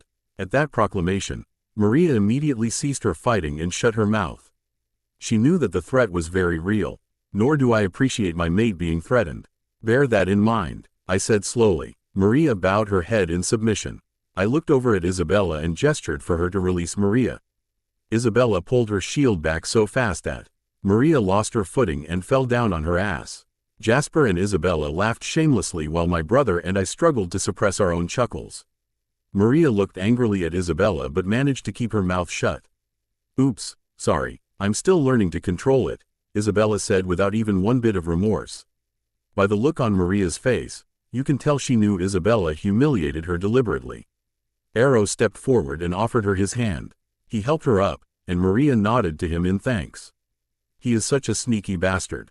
The return of the shifters took our attention off of Maria. Jake was with the pack this time, and Sam and Embry were missing. I assumed that they were on patrol. This was the first time Jacob was able to see Isabella after her change. We didn't know what to expect, especially since he's been borderline hostile to her lately. I know for a fact that Isabella was nervous over what Jacob's reaction was going to be like. Greetings, Arrow spoke up. Jacob didn't respond, just walked over to us. He eyed Isabella from head to toe. Well, you're now a leech. You don't look too bad but you reek something fierce. I suppose I can get used to it, he told her with a smile. You want to talk about stench? Now I know what everyone has been saying about you guys. I'm glad I can control my shield. I'm going to shield myself so I don't have to smell you, she retorted. With a final smirk at Isabella, Jacob turned to me and asked, so what have I missed? APOV. I left Marcus to run things by Jacob and took the opportunity to converse with Maria. Her thoughts had been overwhelming at best. She had quite the colorful past. I would even go so far as to say it was disturbing. While I am not fond of her, I have to commend her ability to manage her newborns. She certainly knows how to keep them in line. Maria, who's watching your newborns while you are here? Jasper asked. You know how I operate, Jasper. They are never left unattended. My second in command is in charge while I am gone, she said. Good, we don't need any more trouble, Jasper muttered. Maria rolled her eyes at him. Like I said, they are being monitored. Are the two of you able to work together without there being any issues? I asked them. Yes, sir, we won't have any issues. We are both aware of what's at stake here, Jasper told me. Maria just nodded her head in agreement. Make sure it stays that way, I ordered. Jasper, I said, changing the subject. I have been thinking about where the battle should take place. What are your thoughts? I have thought about it as well. Based on the numbers Maria gave us, there's simply no way we could have a battle here on the property. That's precisely what I was thinking, I agreed. I have an idea, Isabella piped in. I turned to see that Marcus and Isabella had finished updating Jacob and the shifters. What do you have in mind, little one? As Jasper mentioned, we have no room here for over 100 vampires to do battle. I was also thinking about a way we can have an advantage. So my idea is that instead of sitting around and waiting on them to make the first move, we take the fight to them. That is actually not a bad idea. They don't know we know that they are coming. Plus, they would never expect us to go on the offensive, Jasper said. Agreed. The idea has merit. We will need Dmitri and Felix to scope out where the Romanians and their army are situated, Marcus supplied while deep in thought. Good, we can send them off immediately, I told him. Dmitri, Felix, Marcus called out to them. You have your orders. The moment you discover their whereabouts, you come back. Get as much of the layout as you can. Once you two have returned, we will plan the next step. Keep in mind that we will have a little more than 24 hours before we head out. Be as quick as possible. They both bowed to me and Marcus and then raced off. All right, let's put our heads together. I guess now is the perfect time to start building those bombs of yours, I stated with a grin. Indeed it is. Alec, Afton, the two of you are to make them. Use all of the venom we have. Try to make as many as possible, Marcus said. Master Marcus, what is the blast radius for those bombs? Jasper asked. One bomb has a blast radius of 250 yards. Depending on how many they can make, there is the potential to eliminate the majority of the Romanians. Impressive, Jasper said. That is a little more than half the blast radius from a Mk-84 bomb, and that's a 2,000-pound bomb. Whoa, seriously? Isabella asked. It is true, I nodded. I designed that bomb several hundred years ago. When you consider how flammable our venom is, it was only logical to figure out a way to use the venom of both our enemies and lawbreakers in a manner that would benefit us, I told her. That puts an entirely new definition to not letting anything go to waste, Isabella joked. You created a way to make vampire venom into a bomb? Maris said in shock. I wish I had thought of that. You and me both, Jasper added. EPOV. I was pissed beyond the realms of reason. I ordered Carlyle to keep tabs on that filthy human as well as the 4 brats. He couldn't even pull that off. I returned to our camp to find out that Alice went missing, and no one has a clue to her whereabouts. I am surrounded by imbeciles. And really, what good is it if Edward can read minds but has no idea what's going on around him? The other issue is that both Jasper and Emmett have also gone missing. Carlyle never said anything about it, but it really isn't all that difficult to figure out when, instead of Hari. In the boisterous voice of a loud-mouthed vampire the size of Emmett, I heard nothing. That's right, it was quiet at the mansion. Emmett is never quiet. Jasper, on the other hand, is quiet. The fact that, not once did I see him sitting in his usual chair reading some stupid history book is what gave away his absence. I had always suspected that Jasper was more aware of what we were really doing and only stayed around for his own purpose. Emmett's leaving, however, was a surprise. Sometimes I think he's too stupid to find his way outside, much less pull off a disappearing act. I would have thought that after the beating I gave Carlyle for losing the human brat, he would have been on his best behavior. But no, he couldn't be bothered. He insisted that Alice and Edward lost the human, that they weren't paying attention. No matter how many times he tried to push the blame on Alice and Edward, he would always be the one at fault. I left him in charge while I was trying to recruit others to our cause. He dropped the ball again. I strode across the abandoned warehouse searching for my mate. Stefan was not going to be too overjoyed to hear that Jasper and Emmett left, and he's really going to be livid that Alice disappeared. And here I am getting stuck being the bearer of that heinous news. I took the metal stairs up to the second story where Stefan and Vladimir claimed the only office space in the building. I threw open the door without knocking. I took a step inside and immediately regretted it. There, on the floor directly across from the door, knelt Rosalie, who just happened to be servicing Vladimir. The grotesque sight of her head bobbing up and down on his pasty white member will forever be burned into my memory. Sometimes it just doesn't pay to have an eidetic memory. Unable to fend off the feeling of revulsion any longer, I marched past them and entered the private office. Stefan was seated at a desk going over strategies with the captain of his guard. He glanced up at me. You have news? He asked. Yes, Alice has gone missing, I told him bluntly. When did she go missing? I don't know. Carlyle didn't even notice she was missing until I came back asking for her, I told him. Stefan's eyes darkened in anger. If he screws up one more time, I will dismember him and burn everything but his head, which I will keep next to me as I sit on my new throne in Volterra, he said angrily. I did mention that possibility to him. He seemed distracted. I bet he was distracted. He's probably trying to think up ways to get out of trouble. I'm really beginning to regret having you turn him. He's been more trouble than an asset. I agree, but he does have some connections, I reminded him. This is his last chance to prove himself. In the meantime, I want you to find the Denalis. See if they have had contact with Alice and if they are willing to fight alongside us. If not, eliminate them. Bring 2 of my men with you, he ordered me, while turning to go back to his discussion. There's one more thing. Both Emmett and Jasper have left. He growled lowly. As much as it displeases me that they haven't chosen our side, they're the least of our worries. We need Alice's visions. Do what you must, but don't come back unless you have her. I obeyed his orders and left with 2 of his men. Normally, I would make the trip to Alaska alone, but I had a feeling I was going to need their assistance.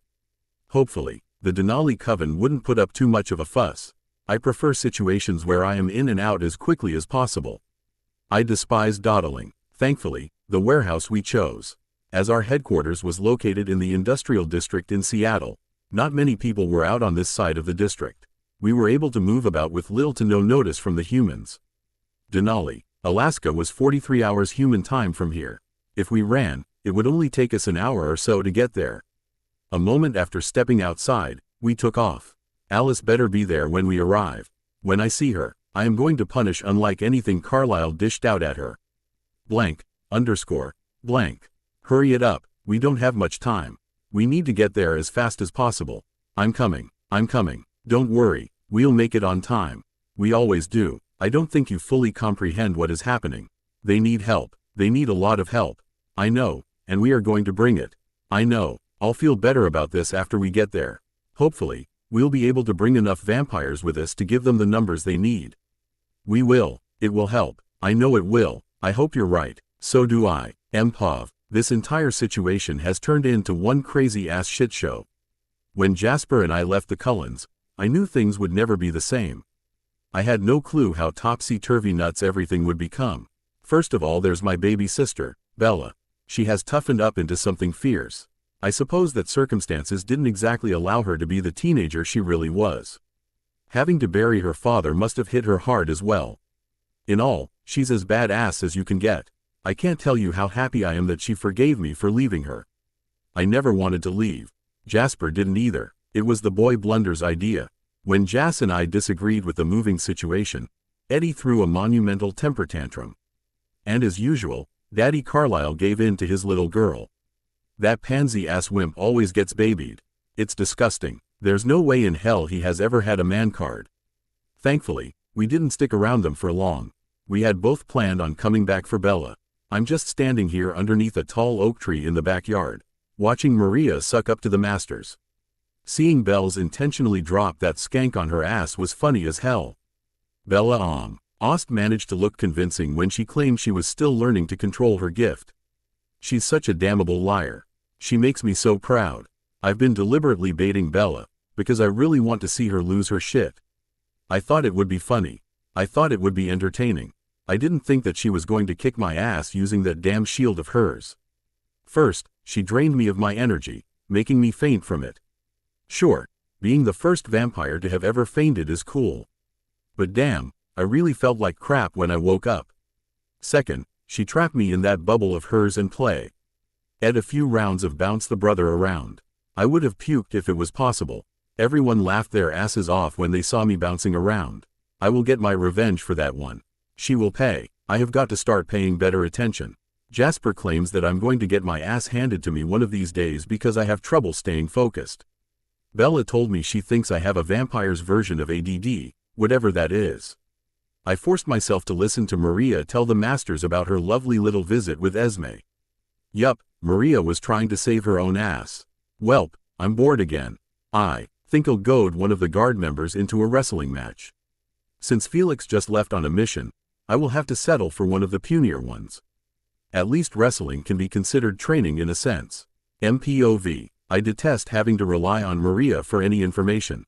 She cannot be trusted. Oh, my brother and I were entirely aware that Maria did not come to us in a sense of loyalty. Due to our desperation, we were willing to listen to what she had to say. Frankly, we do not have the luxury to ignore any possible new information she could give us. Time is most certainly not on our side. All right, Maria, where are you keeping that army of yours? I asked her. They are a few miles away from here. I deliberately stayed away as far as possible from Seattle, since Esme mentioned that is where Victoria is keeping her newborns. She replied, that shouldn't be an issue. Did Esme mention where the Romanians are staying? Yes, they are in a warehouse in the industrial district in Seattle, not far from the warehouse Victoria is using. Master Marcus, if we are going to attack when they aren't expecting it, I would suggest we meet them halfway. It's safe to assume that they will be avoiding all populated areas in order to get the newborns to follow along with them. The most logical route for them to take is through the Olympic Forest, which happens to be the midpoint between Forks and Seattle, Jasper suggested. That idea does have merit and makes the most sense, Arrow supplied. I'm going to text Dimitri. He and Felix need to return. He walked away, pulling out his cell phone to send the message. When do we leave? Isabella asked. Eager to kick some ass, Bella? Jasper asked with a laugh. Why, yes, I am, she retorted. I tightened my arm around her affectionately, loving how easily she has taken on her new existence. We need to gather everyone together. Once we have hammered out our attack strategy, we will leave, I informed them. I can't wait to see those bombs of yours in action, Marcus, Isabella admitted. Me too, Jasper and Maria replied in unison. I can't wait to see that as well, came new voice. We all turned to see a large group of vampires making their way out of the forest. Peter, Charlotte, it's good to see you too, Jasper said while striding forward hugged them both. How did you know? Peter pointed to his head and grinned. You know how it works. I just know shit. I have ever been more glad for your random thoughts than I am right now, Jasper said. Turning to a tall male standing next to Peter, Jasper grabbed his hand in greeting as well. It's good to see you, Garrett. Likewise, Major, Garrett replied. It's a shame we are meeting again under such dire circumstances. I watched as Jasper continued to greet several more of the new arrivals. I recognized many of them. However, there were also many new faces. I was surprised to see the Egyptian coven among those who had arrived. Amun, their coven leader, had made his distrust of the Volturi very clear several hundred years ago. And while I freely admit to feeling stunned when Amun and his coven came to lend us some support, I was flabbergasted when a coven from South America appeared.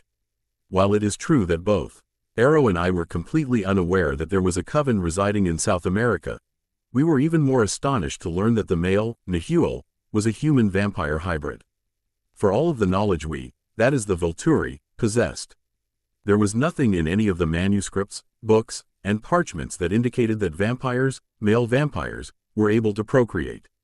While both my brother and myself were eager to learn more, we recognized the fact that now wasn't the time. It would have to wait.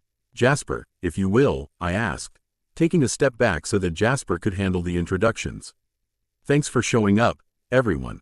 I want to introduce you all to one another since you are going to be fighting side by side. He proceeded with the introductions, letting everyone get acquainted. After a few minutes, we were all ready to begin. All right, people, listen up. We are going to review what we have learned so far. If anyone has any questions, or would like to add something, please wait unit we're finished. We're running short on time here. Master, do you want to take over? He asked me. I nodded, greeting. First of all, I would like to point out that the shifters that are standing over by the tree line are our allies. They are to be shown the proper respect. Second, please be advised that there will be no hunting in the Forks area. This stipulation has been put into place to show respect to the shifters and their people. Thirdly, no one is to cross the borders and step on Quileute land. To do so would break the agreement we have with them. And finally, I do not want to see or hear any fighting with them. To do so will end in the guilty parties being severely punished. Now, as you are aware, the Romanians have created an army with the sole purpose of defeating the Volturi. We are assuming, based on known facts, that their army has at least 100 members. Many of those members are gifted, and another 20 or so are newborns. I paused a moment, watching as the shock settled in. Originally, the Romanians were after a powerful shield that had been prophesied several thousand years ago. They believed that the shield would help them defeat us. I can't wait to see their faces, and they realize that the shield they have been coveting for so long is none other than your mate. Peter piped in with a laugh. I looked over at Jasper with a raised brow. Peter knows stuff, he said with a shrug. Okay, then, I said in acceptance. You are correct, Peter. My mate, Isabella, is the shield. Excuse me, but isn't your mate a newborn herself? How is she going to be able to maintain control while she's fighting? Have no fear, Benjamin, Bella is not your typical newborn. She is fully in control at all times, Jasper assured him. I meant no disrespect, it's just that there seems to be a lot of newborns involved in this scenario, Benjamin responded.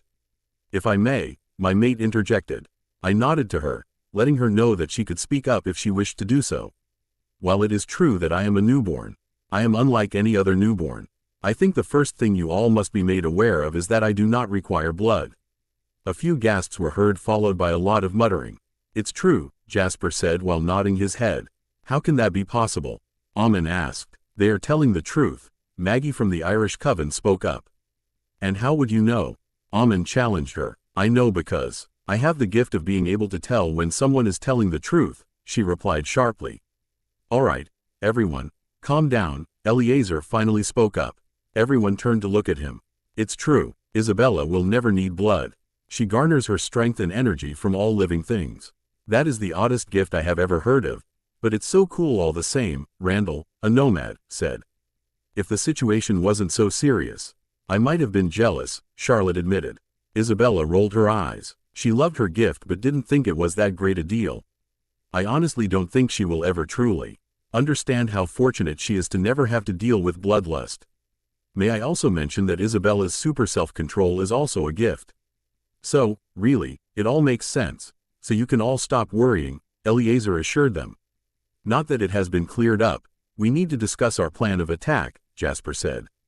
I nodded in agreement. Indeed, and now that Felix and Dimitri have returned, we can get to it. Unless, of course, the two of you have something to add, I said, looking over at the approaching pair. Dimitri stepped forward. Master, we came across the scents of many vampires. We followed a few which led us to two different warehouses in opposite ends of Seattle. Victoria's newborns were in one. It would seem that our information was accurate, I said. Yes, and it's all the more reason to prepare to head on out. The sooner we attack the better, Arrow piped in. Were there any guards watching the warehouses? Yes, each warehouse was guarded by 4 vampires, Felix answered. Were you able to find out anything else? Jasper asked them. We didn't have much time to snoop around. However, we can tell you that Victoria does have 23 newborns. They keep fighting, so that number may fluctuate, Dimitri answered. That fool has no control, Maria added with a sneer. It doesn't sound like she has been training them, she pointed out. Not at all. This could be a huge help to us, Jasper replied.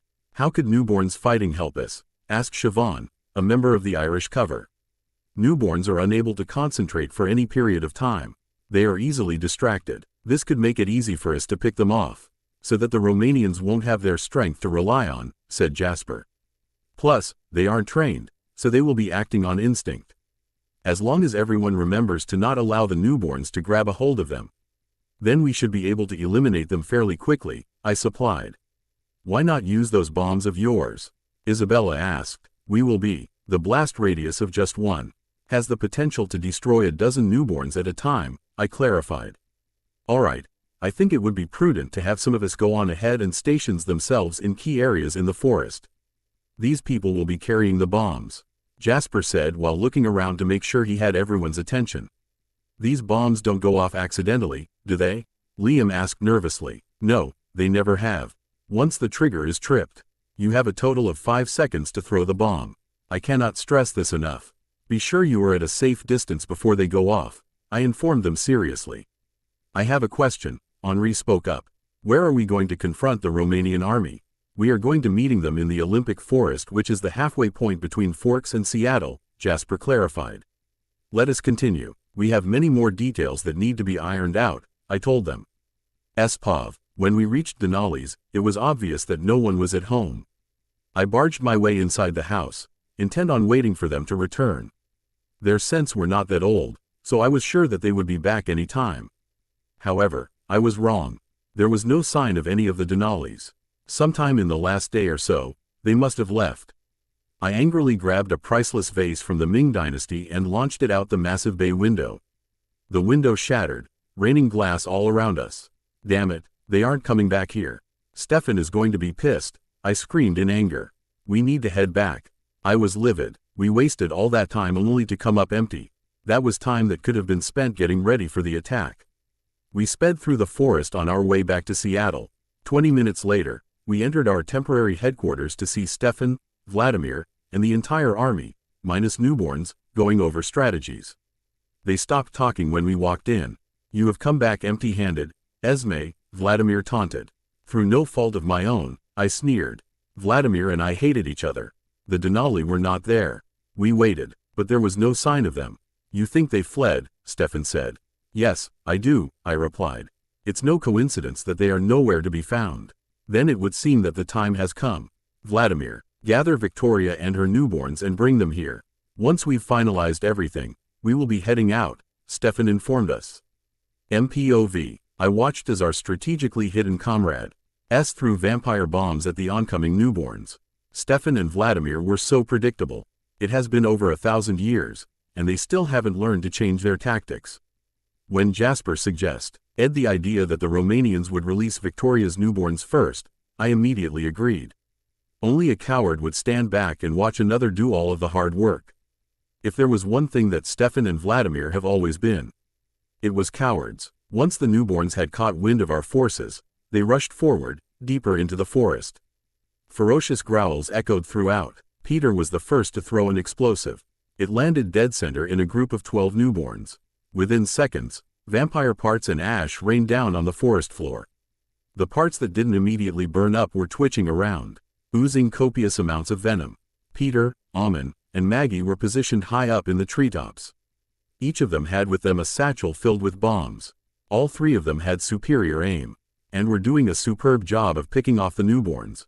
The remaining members of Victoria's army continued to rush on ahead, paying no mind to the scattered remains of their fellow newborns. Both Maggie and Amen each tossed one of their explosives. Yet again, their aim was true, and parts were littered everywhere.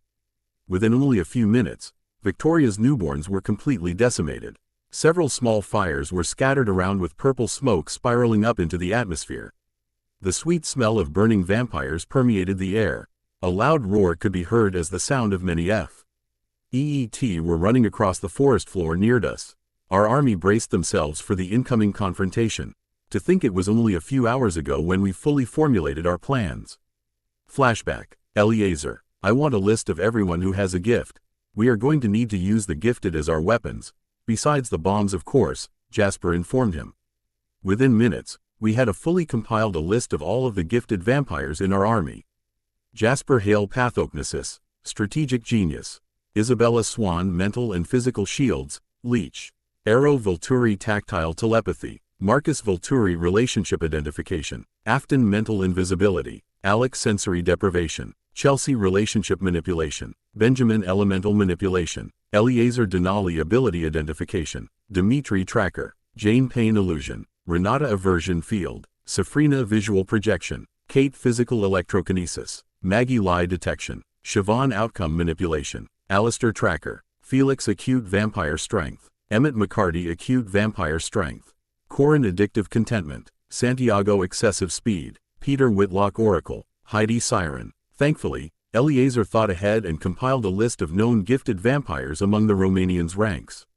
Edward Cullen Telepathy. Victoria Enhanced Self-Preservation. Carlisle Cullen Mental Protection, Thought Manipulation, and Enhanced Self-Control. Unfortunately, that list was short. We were going in blind. We have reports of the Romanian army having multiple gifted vampires. We have no other information than that, not even a number to assign to the gifted ones. Settle down, everyone. We need to focus, I said, getting everyone's attention. I looked over the rather large group of allies that were standing around, waiting to receive their orders. It was then that I realized, truly realized, that our winning this battle was a very distinct possibility. We didn't have the sheer numbers that the Romanians had. What we did have, however, was many gifted vampires, shapeshifters. And Maria's newborn army, which is numbered at 50. We can do this, I said. Many of them nodded their heads in agreement. All right, this is what we're going to do. Jasper and I proceeded to lay out our plan.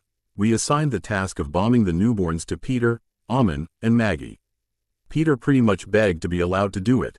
We saw no harm in it, so we gave him the go-ahead. Next, we met our gifted where they were to be positioned. Each spot was strategic. They would have a clear view of the Romanians while blocking off any chance for escape. This plan was formulated with Victoria in mind. The wolves were to be scattered throughout with Maria's newborns as well as the rest of our group. After Victoria's army was eliminated, we would attack. One last thing, Jasper said with a sly grin. Be sure that none of you are thinking about Bella and what her shield can do. We don't want Edward to pick up on any thoughts and inform Stefan and Vladimir. Bella is our ace in the hole. Let's make sure we keep it that way. End flashback. I quickly dodged the vampire that had attempted to tackle me to the ground.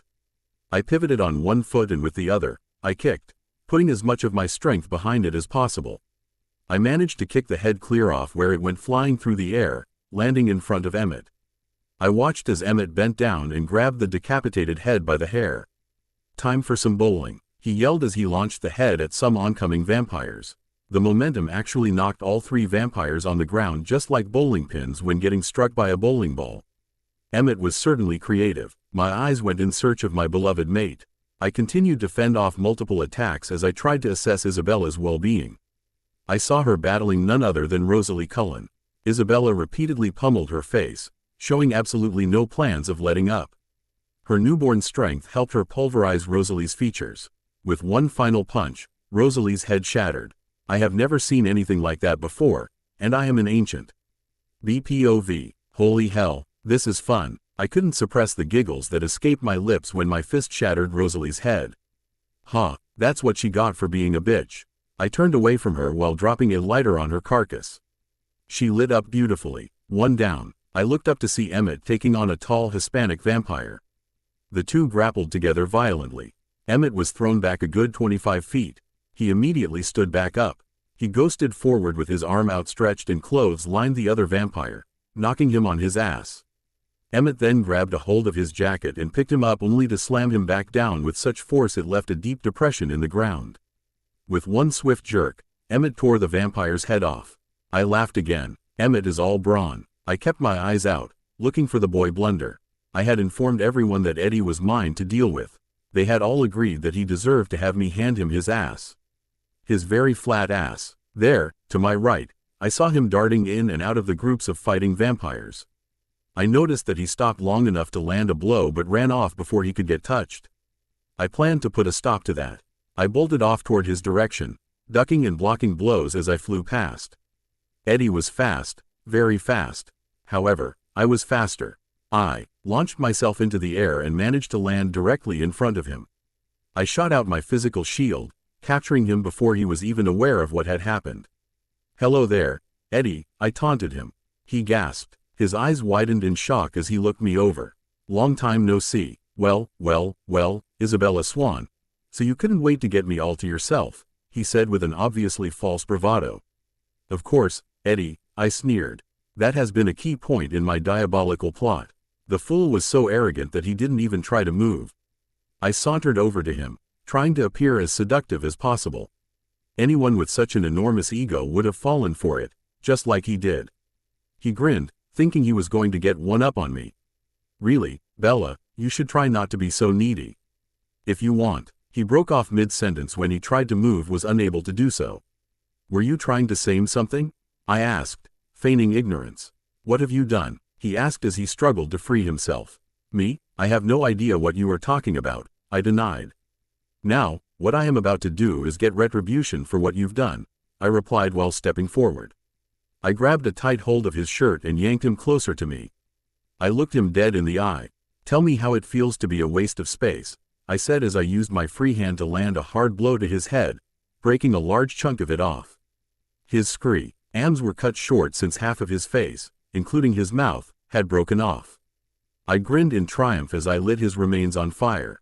"That's two down." I took a quick glance and saw Maria's newborns barreling through the Romanians. Based on their reactions, it was clear that they never expected for us to have our own newborn army to fight alongside with. I may not like Maria. In fact, I detest her. There is no way I can fault her on how well she has her army trained.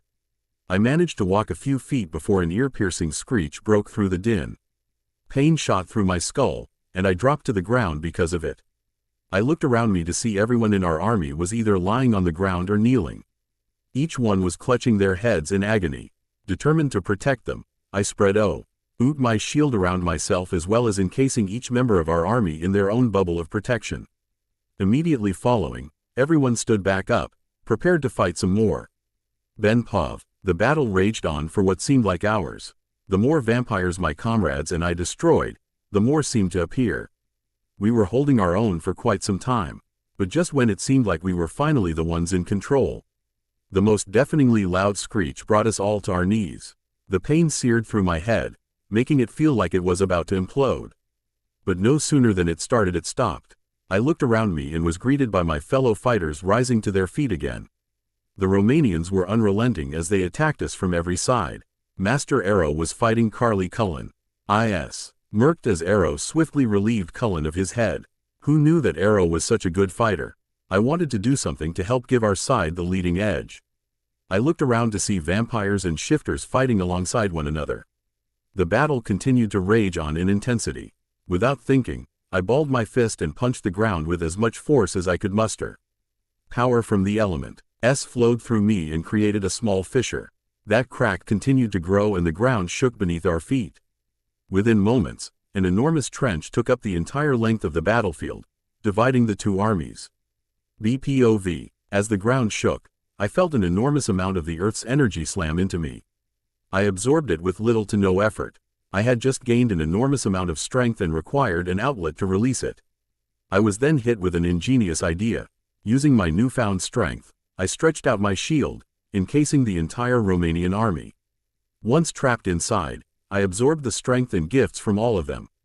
I held them inside my shield for as long as I was able to, buying my friends the time they needed to destroy the Romanian army. Heads and body parts went flying everywhere as our army took control and tore the traitors apart. Multiple bonfires were started as vampire appendages were thrown into them. The entire area became engulfed in purple smoke. The only vampires that remained standing were Victoria, Stefan, Esme, and Vladimir. They stood with apparent difficulty as they helplessly watched their army be destroyed. I brushed myself off and walked over to where Marcus, Arrow, and Jasper stood guarding their temporary prisoners. Marcus opened his arms, and I rushed into them. I placed a brief kiss on his cheek and turned to look at the backstabbers. I snorted when Esme and Victoria both recognized me. Isabella, Esme screeched. Both Stefan and Vladimir yelped in shock as they looked between me and Esme. I heard you were looking for me, Esme, I laughed at her. I turned my attention toward Victoria. I have a bone to pick with you, I stated as I walked up to her. As I released her from the shield, Jasper rushed forward to pin her arms behind her back for me. I have been looking forward to this, I growled. I reached for her, placing both my hands on either side of her face. I latched onto her essence, leeching her of all the energy she possessed. I watched with morbid fascination as her skin began to turn gray while cracks and fissures began to appear across her face. A brief moment later, she exploded entirely into a cloud of ash. Esme LPED and struggled to get as far away from me as possible. Stefan and Vladimir just openly stared. I grinned at the three of them, enjoying their discomfort.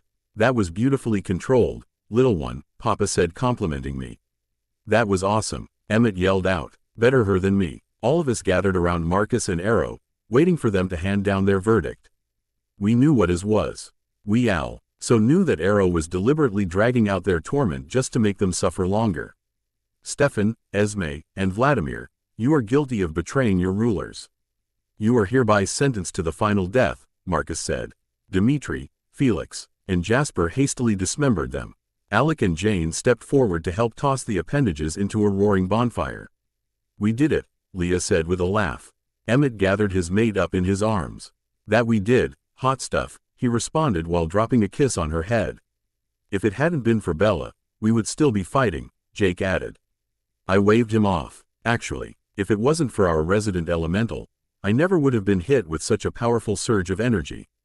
So really, it's all thanks to Benjamin.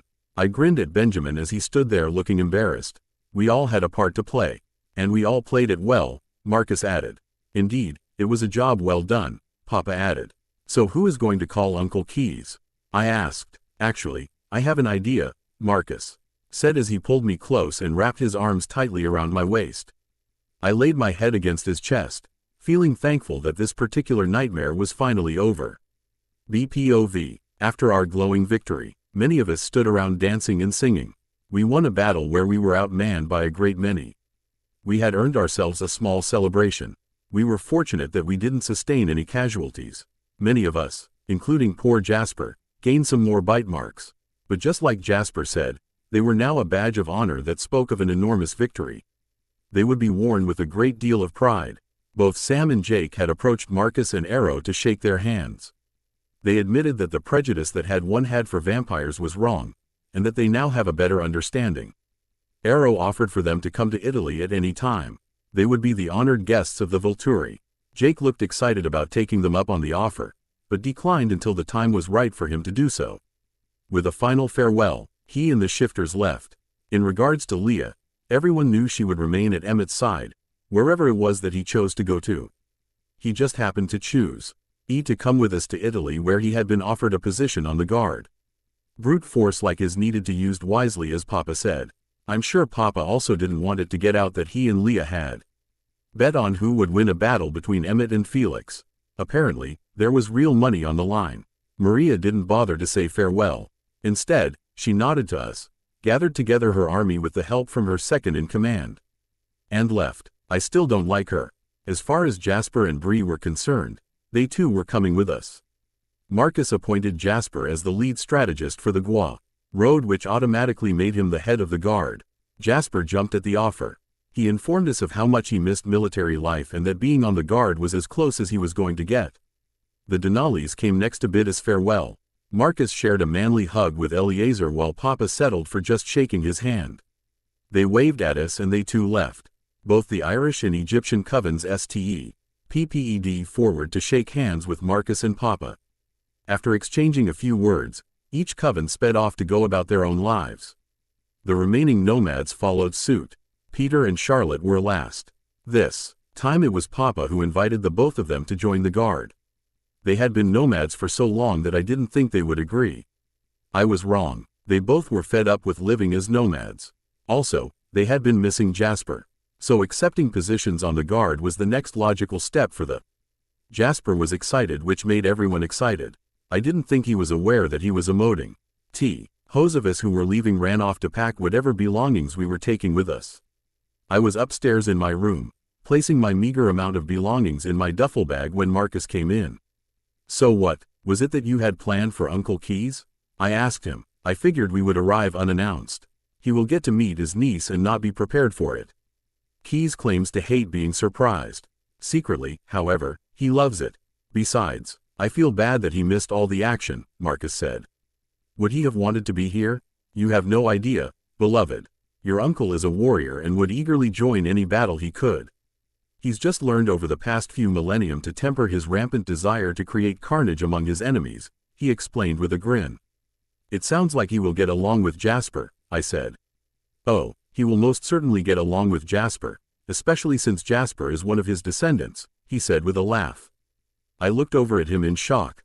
Are you serious? I asked him. The lines never lie, my love, he responded while gathering me up in his arms. I slid my arms around his neck. Have you told Jasper? No, I'm leaving that for a surprise as well, he told me as he leaned down to kiss me. I pulled away to look at him.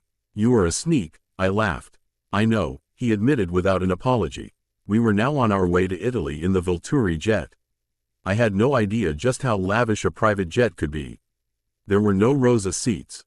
There were, however, supple leather couches situated around.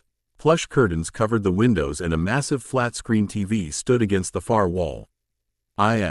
Still don't get why vampires indulge in so much comfort when they don't need it. When I asked, Papa just patted my arm and told me it was more about status than comfort. I just shrugged my shoulders plopped down on the nearest couch and prepared myself for the long flight. After nearly 14 hours on the plane, we finally landed at the Pisa International Airport. According to Marcus, Volterra was not that far from the airport. Volterra was a province of Pisa. Several long black limos waited for us near the hangar. I was concerned that humans may see us since it was a beautiful sunny day. Papa informed me that the airport was owned by the Volturi and certain measures were in effect to give them privacy. I just went along with it. The ride in the limo took just an hour, giving me plenty of opportunity to take in all the sights. Italy was even more stunning than I had ever dreamed. The limos were parked in an underground parking facility that was adjacent to the castle. We rode an elevator, an actual elevator, up to the castle's first level. When we stepped out, I gasped at the splendor that was before me. Artwork adorned the walls on both sides of the narrow corridor. Beautiful. LLY carved wall sconces were interspersed throughout the paintings. The floor was solid marble and shone brilliantly. "It's so beautiful," I whispered in reverence. Marcus raised my hand to his lips, kissing it gently. "Come, beloved, you will have plenty of time to explore the castle at your leisure. For now, let's head to the throne room. Keys should be there at this time." Papa led the way, and we all followed along. I continued to stare at the opulence before me, feeling intense eagerness to explore everything. I could barely contain my excitement. We came to an ornately carved set of double doors. Papa stepped forward, swinging the doors open wide. I followed in behind him. The throne room was like something you would expect to see in an ancient castle. The room itself was circular. The floors, walls, and columns were all cream-colored. The marble floors were a light beige. Windows that were symmetrically placed closer to the domed ceiling allowed light to filter in. At the opposite end of the room there was a large dais where 3 were thrones situated on it. A large gasp drew my eyes from the scene before me. I looked over to see a tall vampire standing nearby. He had platinum, blonde hair that was tied back and very pale skin. He was very attractive even by vampire standards. "Greetings, brother," Arrow said with a smile. "We have returned both victorious and unharmed." Keys bar. Ely paid him any attention as he stepped closer to me. "Hello, Uncle Keys," I said in greeting. "Isabella," he whispered in reverence.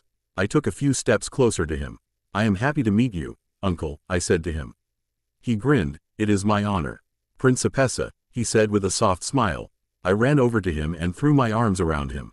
He eagerly returned my hug. I hugged him a little longer before letting go. "Well, this is a surprise. I actually like this one," he said with a smirk. "It's good to see you again, brother," Marcus greeted him. "You as well, Marcus. You look better than I have seen you look in a long time," Uncle Keys noted. Marcus smiled. "Finding your true heart will have that effect on anyone." "Keys, we have some new guard members," Arrow piped in with excitement. "We have Emmett McCarty and his mate, Leah Clearwater. Leah is a shapeshifter from the Quileute tribe and one hell of a warrior," he said, gesturing to my best friend and my big brother. "Next we have Peter and Charlotte Whitlock. Their assistance will prove to be invaluable. And last but not least, we have Jasper Whitlock and his mate, Bree Tanner." "Jasper is, of course, your nephew by blood," Marcus informed him. Uncle Keys's eyes bugged out. "Wait, you mean I have more family?" he asked. "That's precisely what I mean. You know, it's not at all surprising that the major of the Southern Vampire Wars just happens to be related to the most bloodthirsty Volturi king." Peter interjected. "Indeed, fate truly does have a sense of humor," Papa chimed in as we all watched Jasper and Keys shake hands. I stood back and grinned like a fool. It wasn't all that long ago when I was manipulated by the Cullens, abandoned by my mother, and my father was murdered. I had felt isolated and alone. Now, however, I have a new family, friends in abundance, and a new kind of love for all time. Now, I was finally home. The end.